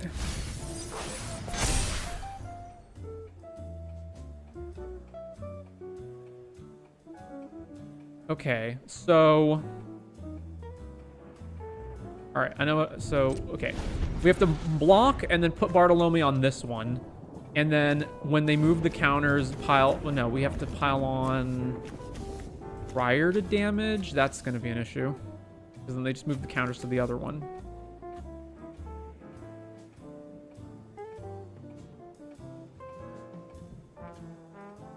I'm playing Historic with a random Simic Rot Priest Ivy deck, and I kill the mono redless quicker than they can kill me, Lamau. Good for you. Yeah, alright, another Authority, sure. Just swinging there. Okay, well, if that's the case, we're just going to pile on there. Well, actually, I guess I should block first, just in case they have, like, Shard Mage's Rescue or whatever. So, block. Actually, am I blocking? No, I'll block with Bart. Then pile on. Target. Tap, tap, tap, tap. Then it triggers. It puts all its... Alright, get rid of these. So then it puts all its counters on the other one. Or Hinterland, whichever. Sure. My turn.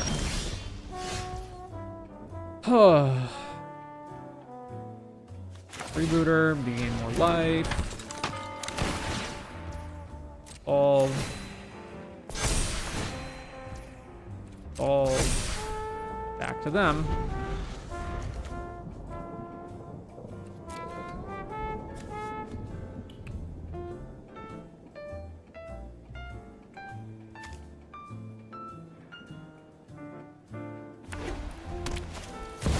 They're a Paragon, so they can replay the bat. Okay. Yep. Life. So this almost, yeah. So then the flyers alone kill me next turn if I don't block properly. Can we please draw rays? I'm so tired of going through so many cards and not drawing rays. It's ridiculous. Yeah, why wouldn't you just attack with both of them?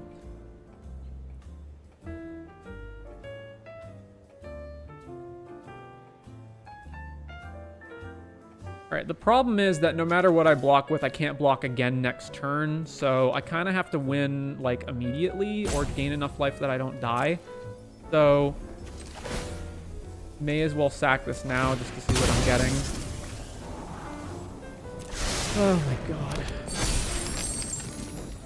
Block here, block here.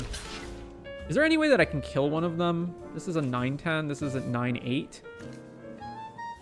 I could kill this, but then I have no blockers. Well, I'm going to lose anyway unless I draw rays, right? So I may as well take one of them with me. I don't know. No, I should keep a blocker.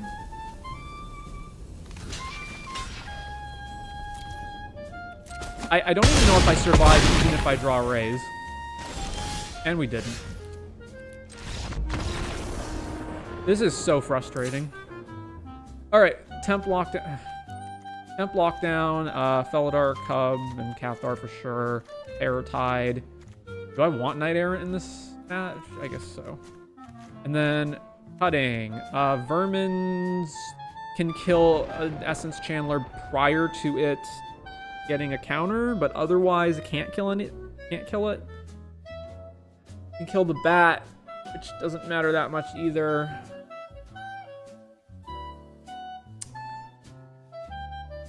Let's go freebooter. Let's cut one Bart. How good's Zahar in this matchup? Seems okay. But we have a lot to cut.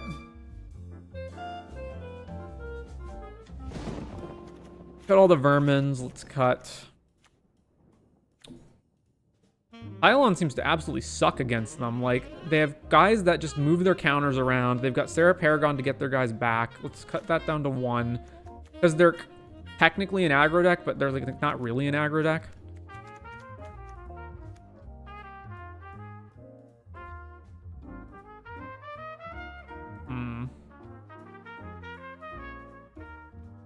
Big proponent of Arena Shuffler being rigged. I also think it is rigged because like even playing Modo versus playing Arena, I noticed that the games play out differently.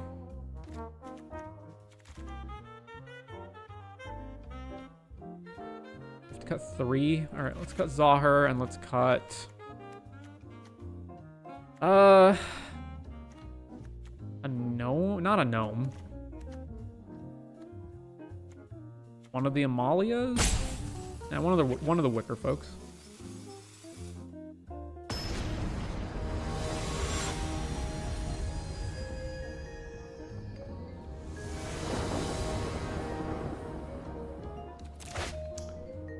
Well, at least we can dig for stuff. Boarhound.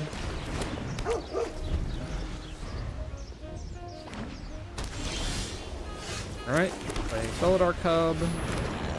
Trigger. And that. Swing. I noticed it a lot playing Brawl where almost every red deck turn 1's Ragavan shouldn't be statistically possible. I mean, you'd have to, in order to prove it, you would have to actually like record data and see, you'd have to record like hundreds of games and prove that actually statistically it shouldn't be possible. Okay, well, we're drawing really horribly here. Market Gnome, trigger, then that. Is there any reason to attack? I mean, I'm attacking with Gorehound because I'm not blocking with it, but there's no reason to attack with Cub, because, yeah. Having the utility of being able to kill, like, a Rest in Peace or something is way better than trading with a Johnny's Pride mate here. Could just be some kind of bias. Well, humans do have a negativity bias in terms of they remember that stuff more. Yeah, okay, well, now I'm forced to use it, so. Kill your shelters. But it still feels... Oh, my God. It still feels like it's more than that. We've drawn fucking nothing. So, yeah, fucking nothing here.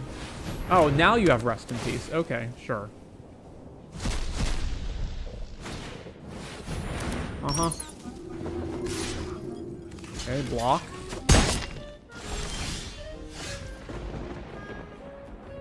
And we've drawn another fucking land. I can't believe this.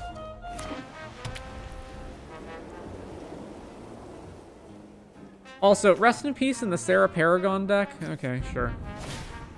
Another one. Uh-huh. Shelters by God's sake. For God's sake.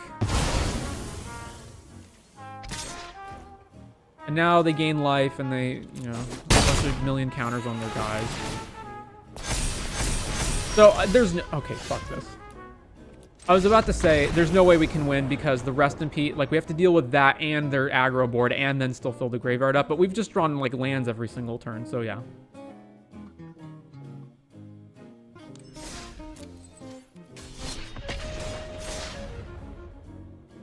My other hypothesis is that shuffling in paper is imperfect compared to what Arena should be doing, but that doesn't explain why it feels different on Moto, like you said. Yeah, it's not that. I fully believe it is rigged. Now, I know that they have actually rigged it in terms of, I believe Best of One is rigged, where it draws 2 hands and then picks the one that has the quote-unquote better ratio of lands to spells. I know it's rigged in that way, but I don't put it past them to... I don't even necessarily think it's a malicious rigging, like, oh, we're going to rig it so that people, like, lose... and don't get win streaks, so they have to pay us more gold to get packs. I think it could literally just be incompetence in their coding that is causing it to not be actually random. And again, it's not just, oh, I'm salty because, you know, well, you're playing on Arena, so you're playing way more games rapidly, so the experience is going to be different. It's like, yeah, but I've played on Moto, and Moto feels natural. Arena doesn't feel natural.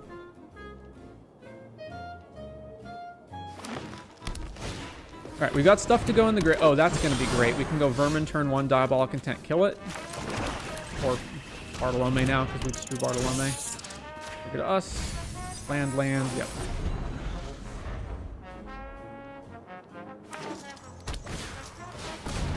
Okay. That sucks.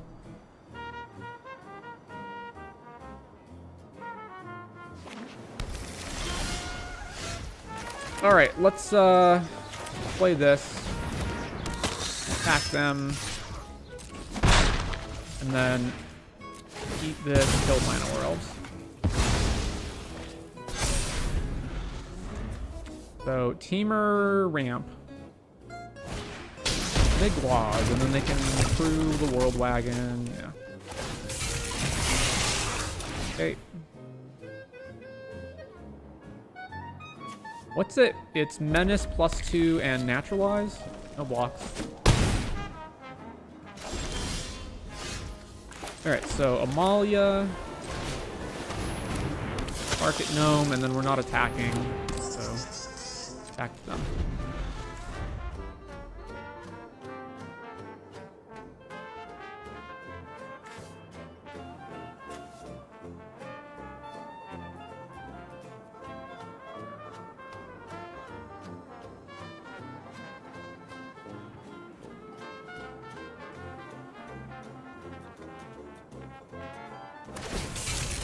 Uh-huh. Another one. Sure.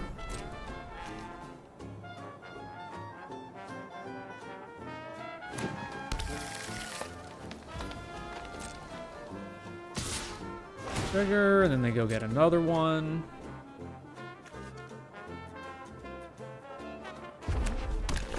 Alright. So, yeah, we do need to actually trade off here. So, block there, and then before damage, stack Market Gnome.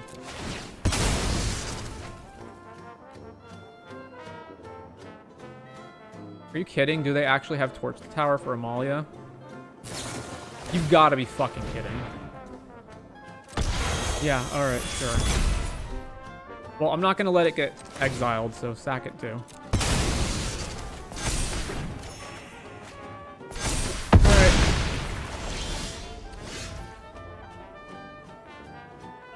That's rough. Now this gets to attack on their turn. They're at 6, 7 mana next turn. So is it Bart Gnome or is it Hinterland? I think it's Hinterland Amalia, and then we just don't block them. Alright, hope we hit a land. Indeed a land. Alright. And no. Trigger again. Not. Alright, so we have to survive 2 turns. We have to have a turn where we go Diabolic Intent to get raise, and then we have to cast it in the turn after. I think is doable. Okay.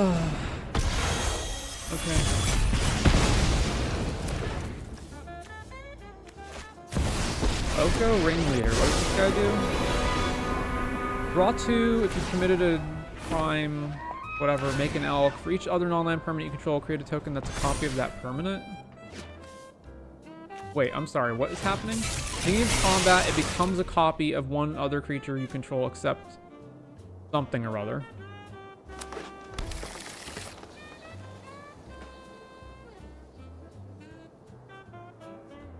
Block World Wagon.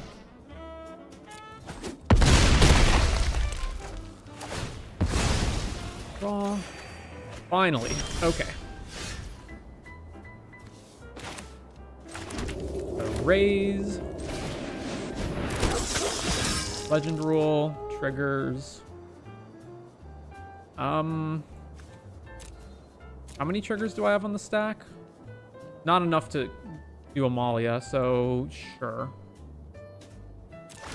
Trigger it up. Target me. And we do all of this. There's a land. There's another land. Okay, yeah, so hold priority. Bart, eat the gnome. Nom nom nom. And then gain more life, and that triggers again. Okay. Bart, eat the gnome. Do all this. Draw the raise, then put this in the yard. And we're putting everything in the yard now. And put that in the yard, and then Gorehound put it in the yard. And put it in the yard. And put it in the yard. And put it in the yard. Put it in the yard. And put it in the yard. Have I played a land this turn? Yes. Alright. So go to my end step and then discard Caves. Or Bart. I guess I could have discarded Bart too. I'm going to raise everything.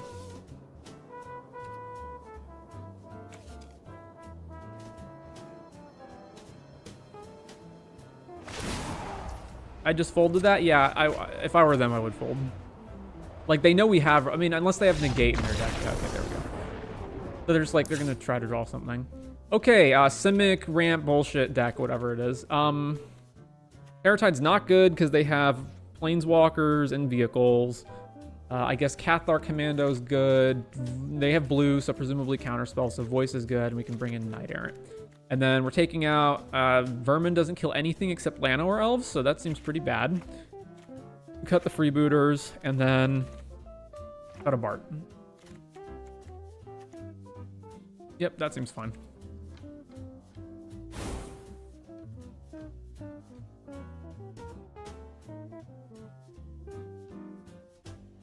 I'm not convinced that Zahir is even good anymore. It's bad against aggro and tempo decks, and aggro and tempo decks now make up 55% of the entire metagame, so... But you do need another... you need another sack outlet. Like, Bartolome alone is not enough if you're running Market Gnome and whatnot. Okay, this is fine.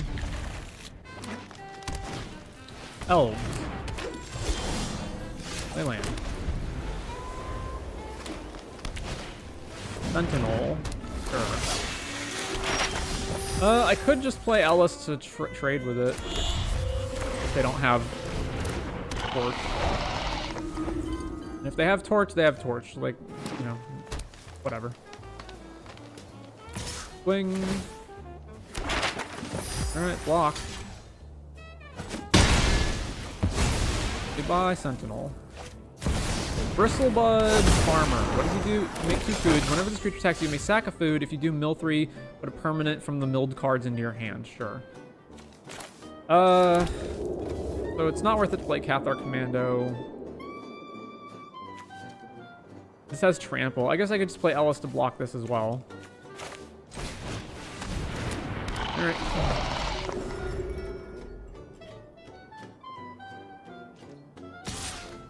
Swing. Back to food, milling, herd heirloom and 2 lands. I assume they get heirloom back. And then they have the removal. Alright. By the way, if I want to grab some packs on Arena to craft this list, what would be the set to pick? Well, don't you choose wild? Well, okay, so you're saying basically you don't have wild cards. Oh my god, what are we doing? Okay, I guess, I mean, I can spend my whole turn to Cathar this thing when they play it. So they're gonna I'm not doing that. So they're gonna draw cards. We'll play Wickerfolk. Are you fucking kidding me? It didn't auto-tap my caves?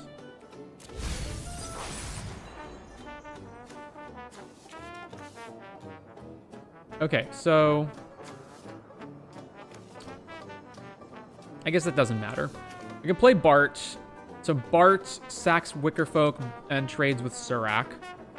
And that's better, but Cathar also trades with Surak. What is my graveyard right now? I don't have a Bart in my graveyard. I guess I would,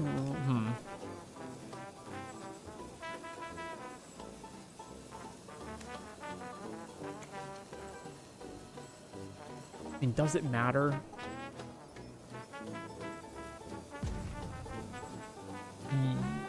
Yes, because I would like to block in a way that I'd take less damage. So Cathar trades with this, and then this absorbs some damage.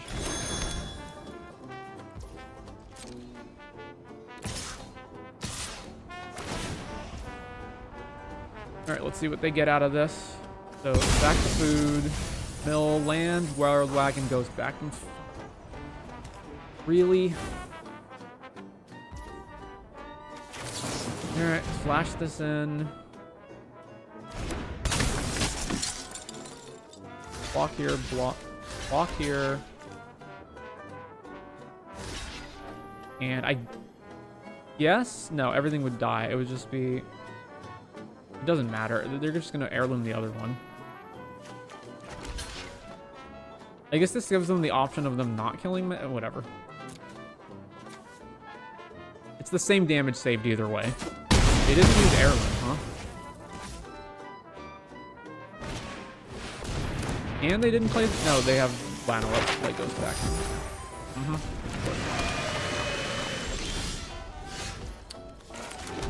So then I raise and they take Cathar.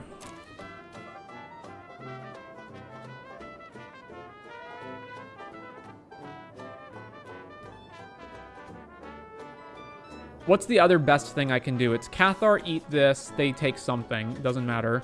And then I play Bart, taking a damage off... play Bart. And then they attack, I block Sentinel, we take 5 at least. No, we take more because Herd Heirloom gives us Trample. So this is 5, 6, 9.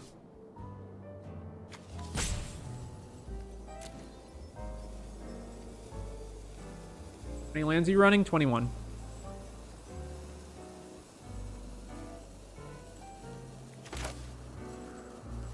Alright, Bartolome.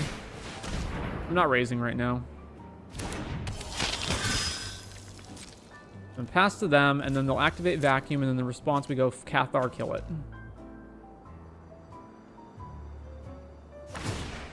Targeting Cathar, yeah, alright. So Cathar, shoot your Vacuum.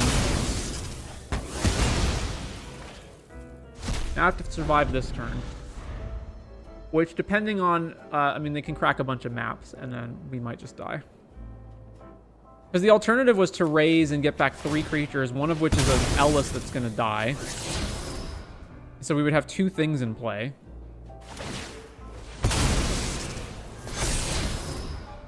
Alright, we're dead.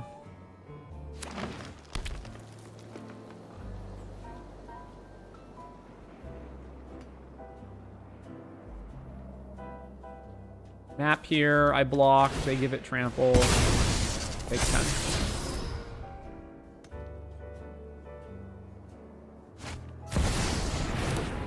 Oh my god, we're not dead.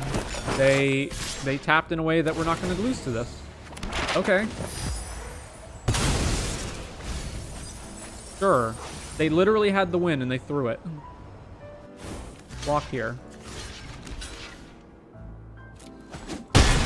We still might lose anyway, because they've got this thing to do 2 damage to all of our guys. So raise, this comes back, gain some life, this dies.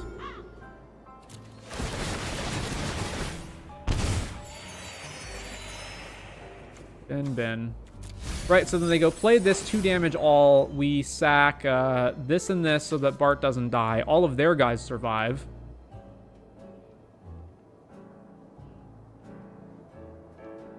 And then this is 10 trample.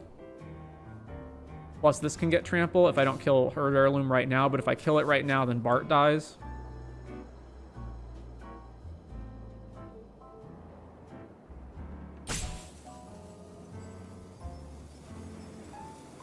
And then it's 15 in trample. And we absorb... We do absorb enough of it. Okay, yeah. So we pass. But then we're dead next turn, because unless I draw immediately another Raise the Past, then we're just completely dead. Snapping Sentinel. Found a land. Elder Dragon War.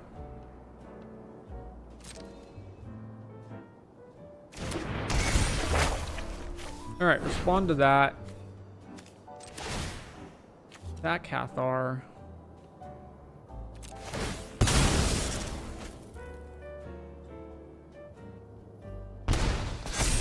Oh, right, there's 2 damage on everything, so I only absorb 2 damage.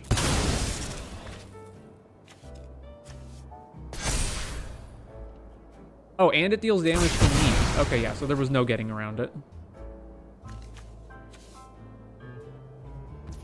Yeah, alright, so we're done.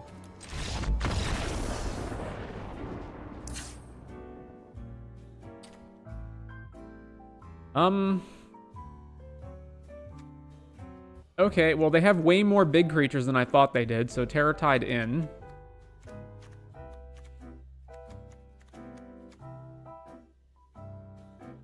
Why do they have blue in their deck?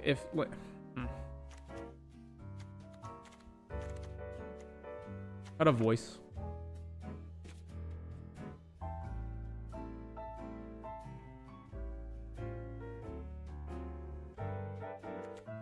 Alright, that's fine.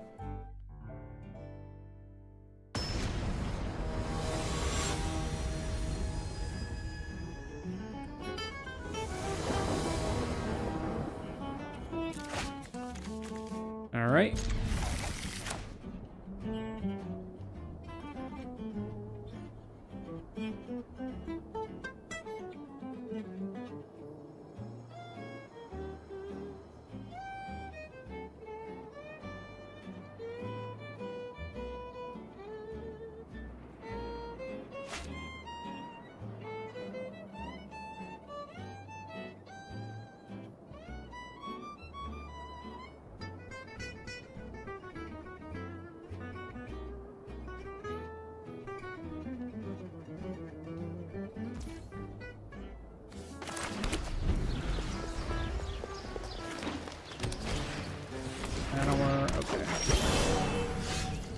That is so interesting. I think it's correct to play voice first. And then we can decide what we want to do next turn, depending on what they do, and depending on whether we get a land or not. Yeah, World Wagon.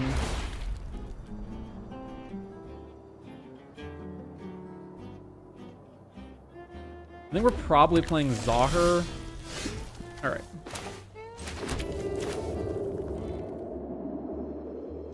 Zahir, combat, swing, triggers, take 3, then sack a token. Prevail. We need to draw lands. So, yeah, and this is bad with Lumbering World Wagon in play, so get rid of that.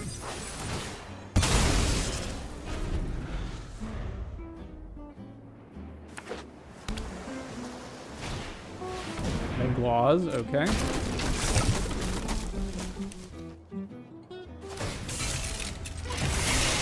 Yeah, we're not blocking this, obviously, so...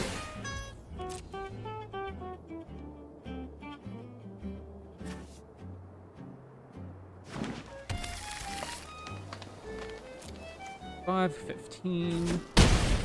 We draw another land, our turn is great. Oh, come on. You also have removal on top of all that. Alright, it's still not worth it to sack Voice here, so sure. Fuck.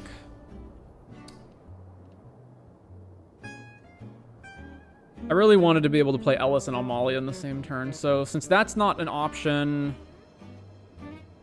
I guess we're playing Gorehound Ellis.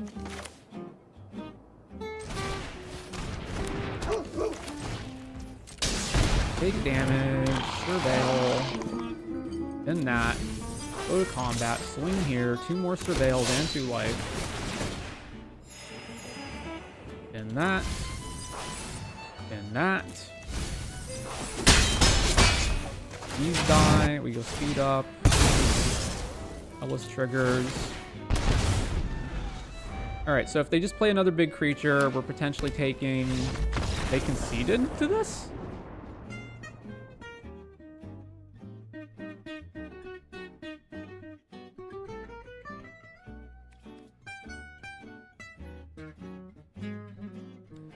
Let's assume all the cards in their hand are lands. I wouldn't concede to that. What's the worst thing that's gonna happen? You're gonna... Through this attack, Ellis trades with it, you go get another land out of your deck, and then... Okay.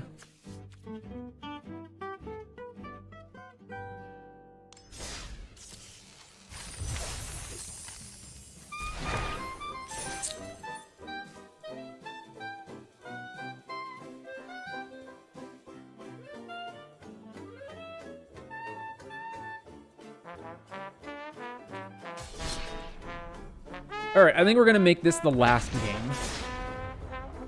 The only way this isn't the last game is if the game is just total bullshit. Like, you know... I don't know, one of us just gets mono-screwed, like, every game. I don't want to leave off on, like, a super sour note, but otherwise this is probably going to be the last game for the day.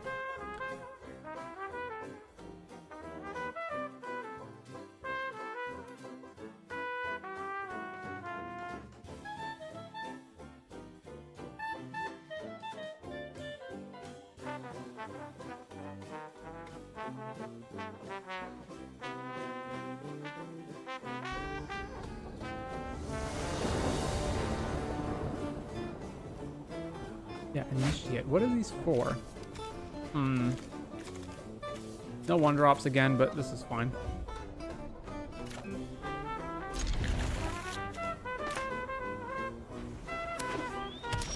Underground River.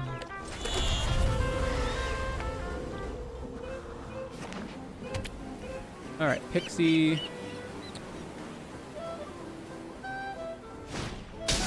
Chasers, which they obviously didn't have on turn 1. Okay, that changes things a little.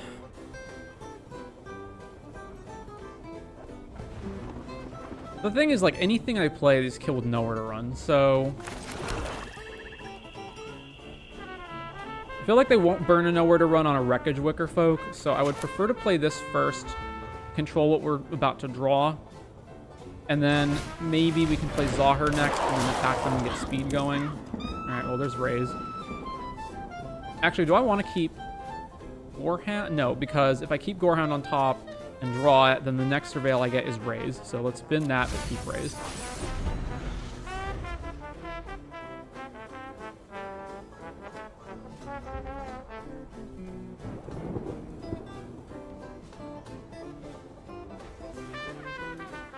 Yeah, I think it's pretty important that we start getting speed online. So we'll probably, assuming this survives, we'll go Zahir attack.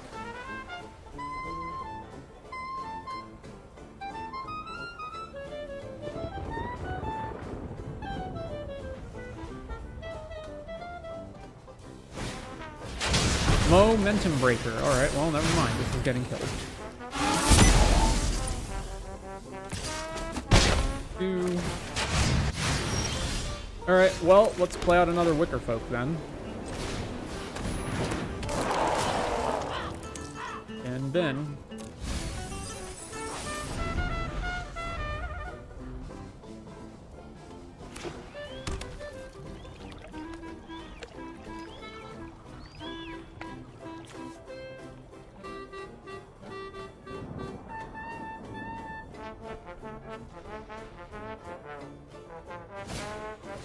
Give isolation, pick up the momentum breaker, play the momentum breaker again, right, Wicker Folk dies. Yep, right.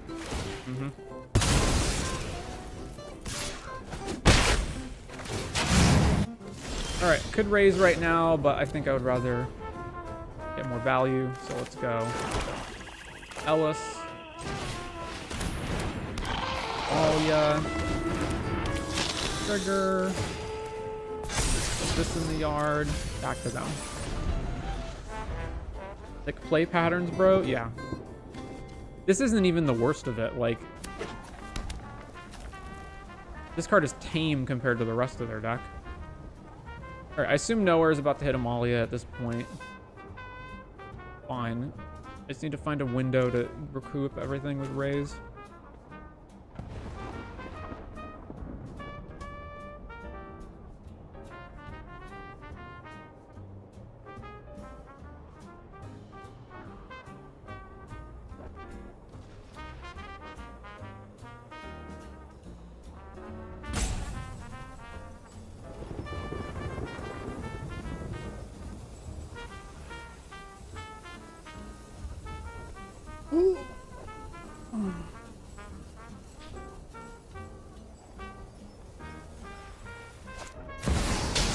Overlord, yeah.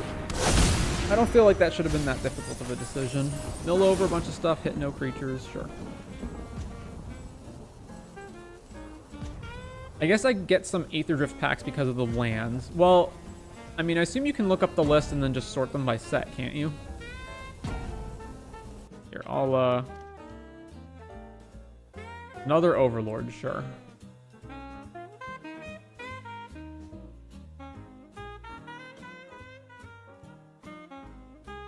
This isn't 100% the list we're playing today, but it's pretty close.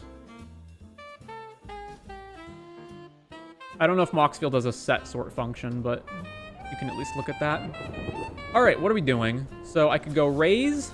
We would get back 1, 2, 3, 4, 5, 6 creatures, and then Amalia would trigger a bunch of times, which would be pretty good.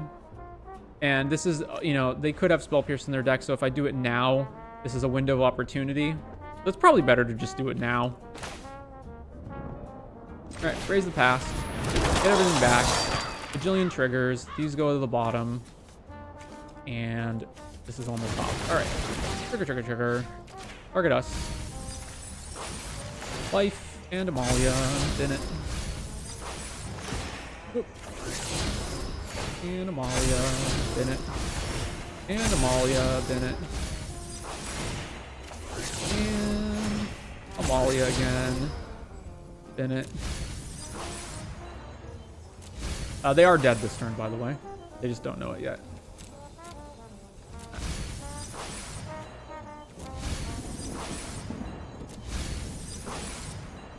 Bin. And bin. Alright. Gonna go raise. There we go. Pile on. Target your otter.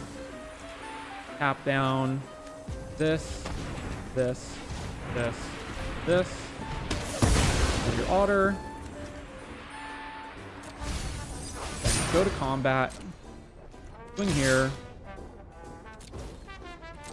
And boom. Then we've got 1, 2, 3, 4, 5, 6. Yeah, okay. Activate. Attack this. All of the triggers. Activate.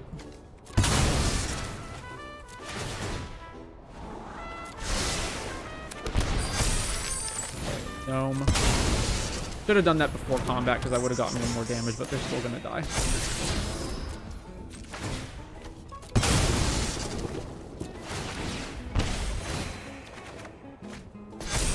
Can't believe they have not conceded to this yet. Yeah, okay.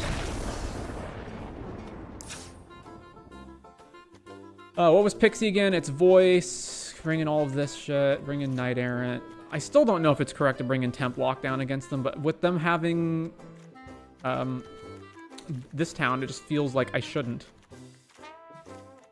It's like, yes, it hits everything, but then all they have to do is cast this town, and then you're screwed. Anyway, so Vermin is good against Sun Pearl Kirin, which they're presumably playing. It also hits Otter tokens. Market Gnome can block some stuff, but not a bunch, so we can put this. It's not as relevant to gain life. This goes, this goes, this goes. These stay. 3 more cards. Pylon's not as good, so go down to 1 Pylon, and then we can get rid of Freebooters as the free spell. Yeah. I think Lost Caverns has more of the cards if you're hoping to pull them. I feel like Aether Drift more, no reason to not pull on those. Damn, didn't get a single good card from these packs. Oh well, back to the grind. Yeah, the arena economy is the worst of the online TCGs, unfortunately. I don't know how it compares to other TCG, like online TCGs, because I haven't played any of them. However, I will say that the arena economy is atrocious. And it is one of the reasons why it could be so difficult for, like, imagine, so you get very little gold for doing doing dailies. It's not enough to even like reasonably draft, and buying wild cards or packs outright is unbelievably expensive. So the best way to build a set is actually to just draft the new set when it comes out a whole bunch. That means people who are not interested in the new set, or who just don't have time to draft or whatever when the new set comes out, are at a severe disadvantage in terms of their collection. And additionally, anybody who takes a break from Arena and is not getting those dailies in and is missing out on a bunch of cards being printed, you know, let's say you take, you know, like a 6-month break from Arena, right? And then you come back and there's 3 sets have released since then. How do you have the currency, like the in-game currency, to get up to date with all of those sets? You don't.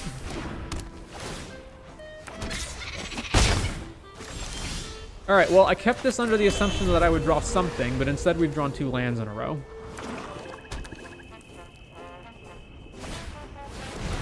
Stock up, go to 14.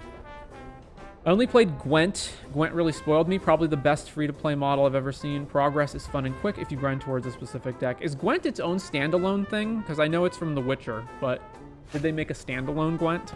I guess that's what you're referring to. I've dabbled in Hearthstone, Gwent, Legends of Runeterra, and they're all infinitely better. Those all have disenchanting, which Arena could... I assume by disenchanting you mean like dusting, like you sacrifice cards that you have in order to turn them into currency that you can spend on new cards. All right, bin this. There's another raise, which I guess we'll keep. I assume they just have removal to kill this, right? Like, surely they do. Then we take another at least 4. And then I spend my turn piling on a token.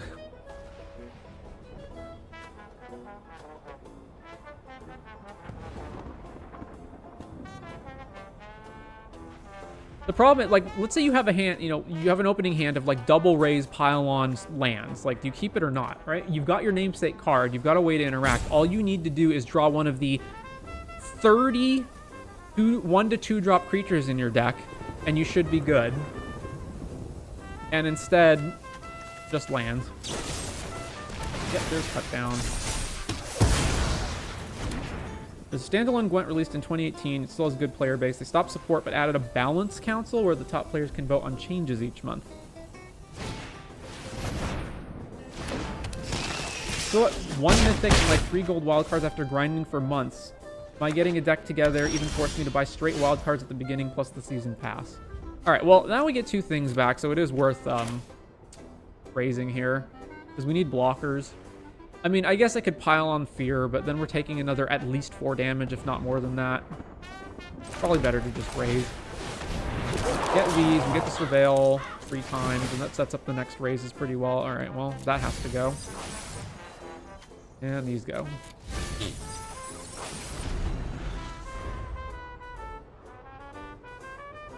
Plus the season pass. Don't buy the arena season pass. It's not worth it.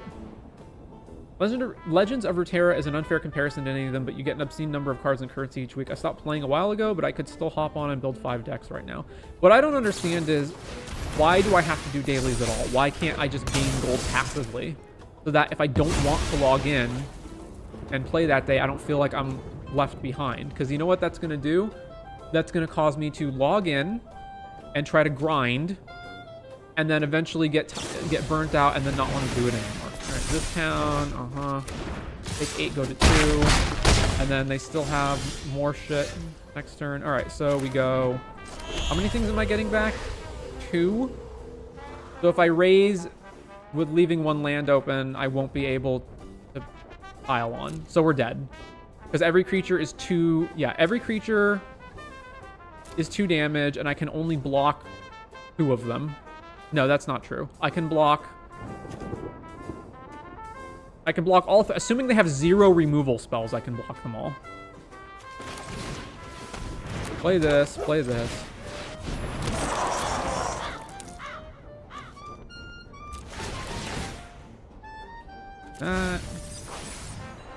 That. These.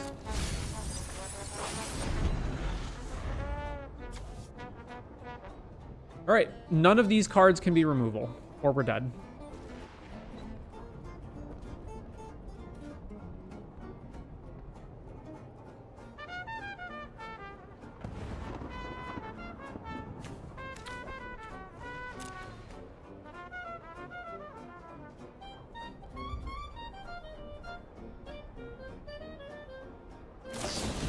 Man, look at this slow rolling motherfucker here.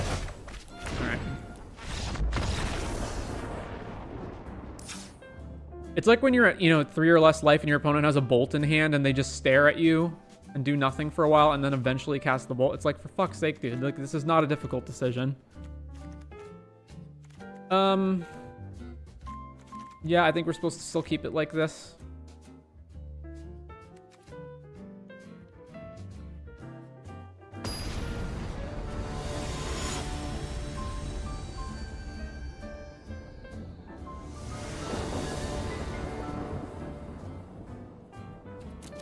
The single hardest part starting collection on Arena, and any multicolored deck is filled with rare lands. Once you get a bunch of them, it gets easier, but it shouldn't be like that. Yeah, it's practically impossible to start from scratch or to change decks or jump back onto the client after you've taken a break for a while. Anyway, this hand's fine. Warhound.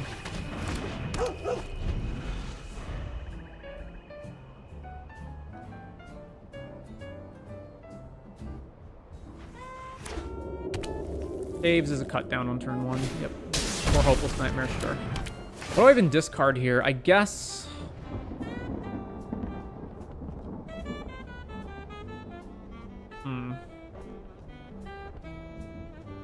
Innerland. Alright, I'm gonna play Felidar Cub in case they start doing bounce horse shit, even though you can't respond to Fear of Isolation because it's a cast trigger. Yeah, but definitely put that in the yard.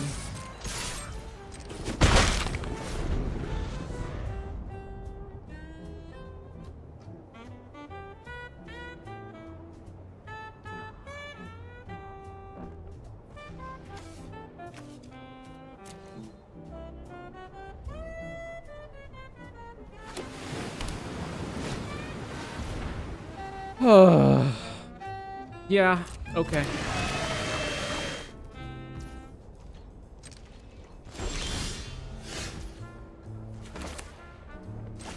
Alright, can I outrace it? Maybe. Vermin.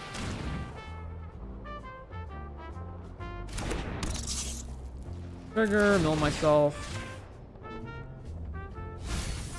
2 creatures, Prevail, mill it. Saw her.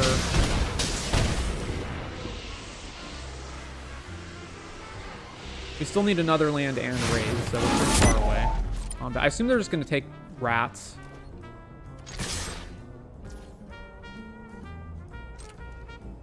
Hit you, 15, go up on the start your engines. Because if I untap and play a land, then they can't take the rats before I cast it. So, or maybe they just take the creatures and then the rats becomes worse as a result. That makes sense too.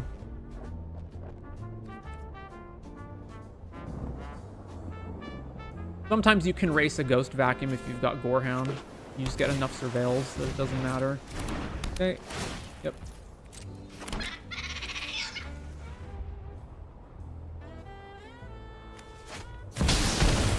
Overlord. Uh-huh. Trigger. Oh, okay. This is a different version. It's like a more mid-rangey version of the deck. They actually have Sarah Paragon. Interesting. All right, let's use Zahar, sack the vermin, and kill this token.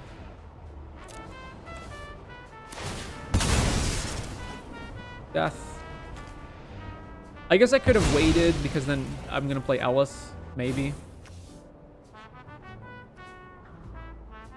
All right, keep that.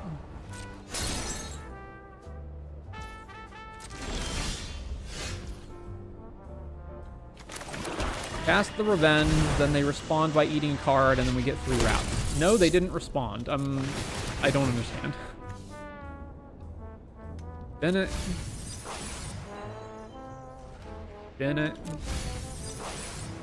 Bennett. Bennett. Combat. Swing. I'm not gonna use Zahar this time. 3. So they can Kieran back like Storm Chaser, or I guess Nightmare, and make me discard Ellis, but who cares? We could probably just out aggro them at this point. Well, officially missing 26 rares. Is that for the deck, I assume?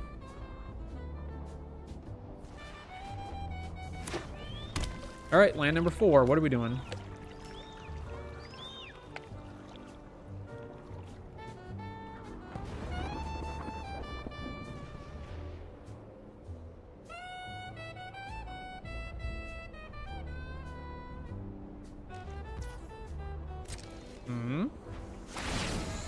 Trigger. Alright, so they can animate this, but they're not going to do that. They're going to activate Sun Pearl.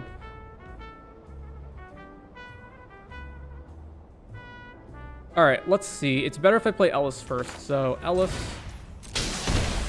That way, if they do any blocking shenanigans, I can stack a creature before damage is dealt, and then Ellis will trigger and get me to max speed. Combat. If I attack with Zahar and they block it, they still take lethal? Yeah, okay, never mind. Let's just swing with everything. There's Kieran. Pick up. Storm Chasers. Okay. Try to go to damage. Block there. They're taking 4, 5, 6, 7. And then this will trigger Ellis and kill you. Unless you have removal. No, alright, okay. Ellis trigger. Thank God.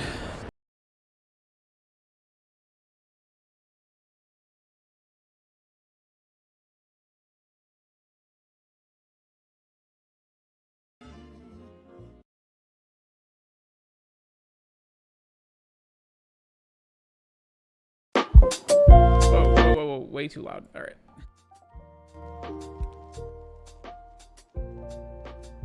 All right, so where are we at?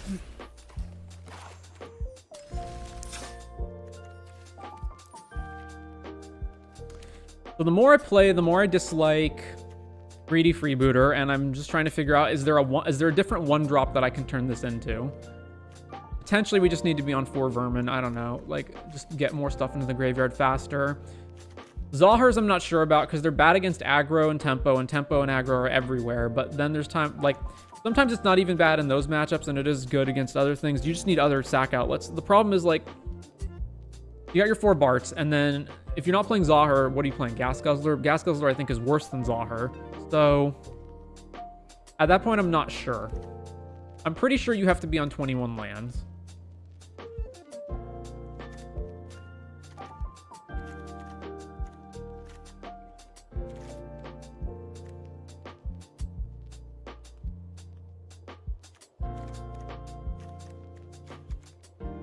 I think I'm going to run right up until the last day before Minneapolis and still not know which cards are supposed to be in the deck. I do feel like the 3 Amalias is correct. I don't think I want to go up or down Amalia.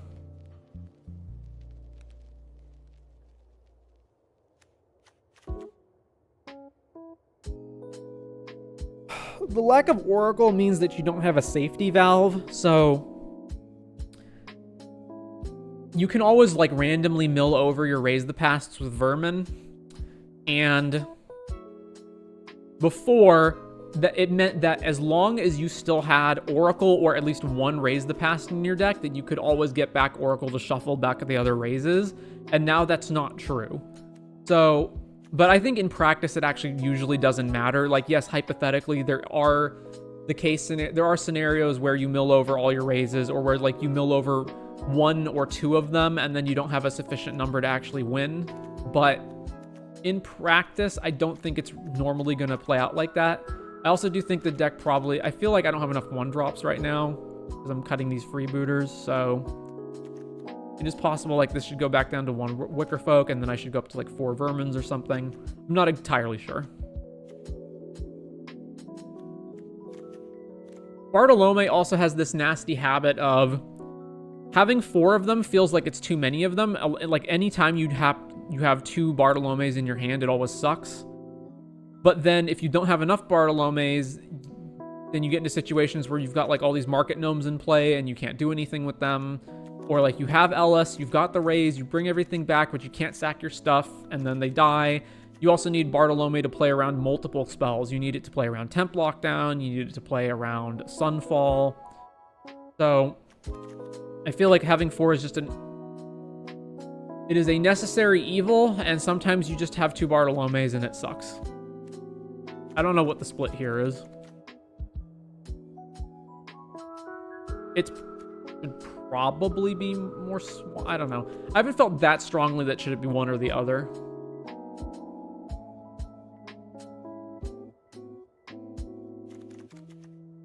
And then sideboard-wise, as much as I don't like Terror Tide, and in particular, it's because sometimes your opponents have creatures that are just straight up bigger than whatever you have in the graveyard. Other times it's because your opponent brings in Graveyard Hate, and then you've got this sweeper that doesn't do anything. Because they have Ghost Vacuum or Rest in Peace, and then your Terror Tide doesn't function. But there's just times where Terror Tide is the only card that's going to get you out of the situation that you're in. So I think it's another necessary evil where we just need 1 of it in the sideboard. And then Voice of Victory hasn't really been great, but Duress also really isn't that great, and it's here mainly, I think it feels worse than it actually is, because its real purpose is to stop counterspells, but when you have it and, like, you can't really attack with it, it feels terrible, whereas Duress usually doesn't feel that way.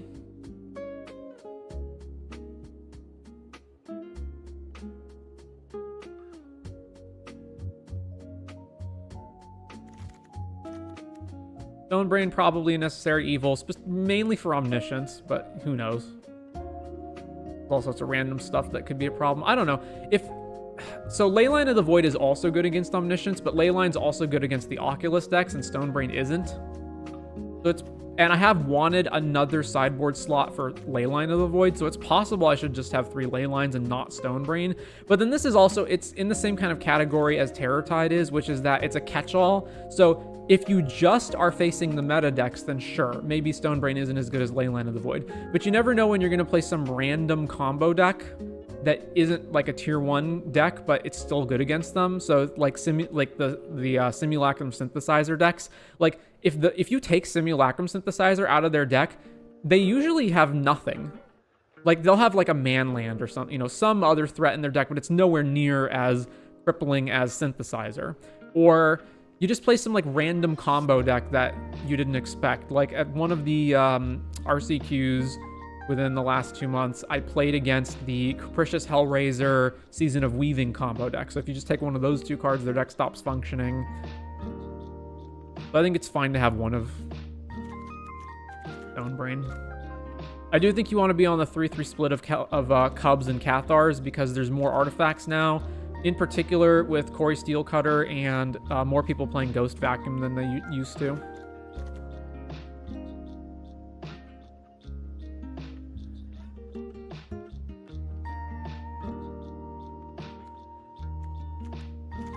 But anyways, I think that's going to do it for today. So, if you showed up today on the stream, hope you enjoyed yourself. Hope my saltiness was entertaining. I might be back again tomorrow at 11 a.m. Eastern to 2 a.m. Eastern, depending on whether Saffron Olive decides to host me on their stream, because he put out a post saying he's looking for viewer submission, like viewers to, you know, play him on Arena tomorrow for tomorrow's stream. So I messaged them, haven't heard a response yet. We'll see if that happens.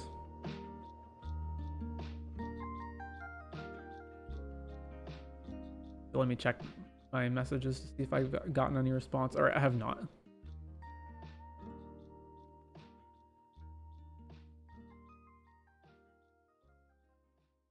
Anyways, I think that'll do it. Good look at the tournament. Yeah, so the tournament is on, it starts Saturday this week. Thanks to the stream, man. Looking forward to more streams later this week. When actually is the tournament? It's on May 3rd. So I'm flying out. I have to get up at like 4:30 a.m. to catch my flight on Friday. I get there, settle in, then the tournament is on Saturday, and it's 2 days event, so it's Saturday, Sunday, and then I come back on Monday. Anyways, see you guys next time.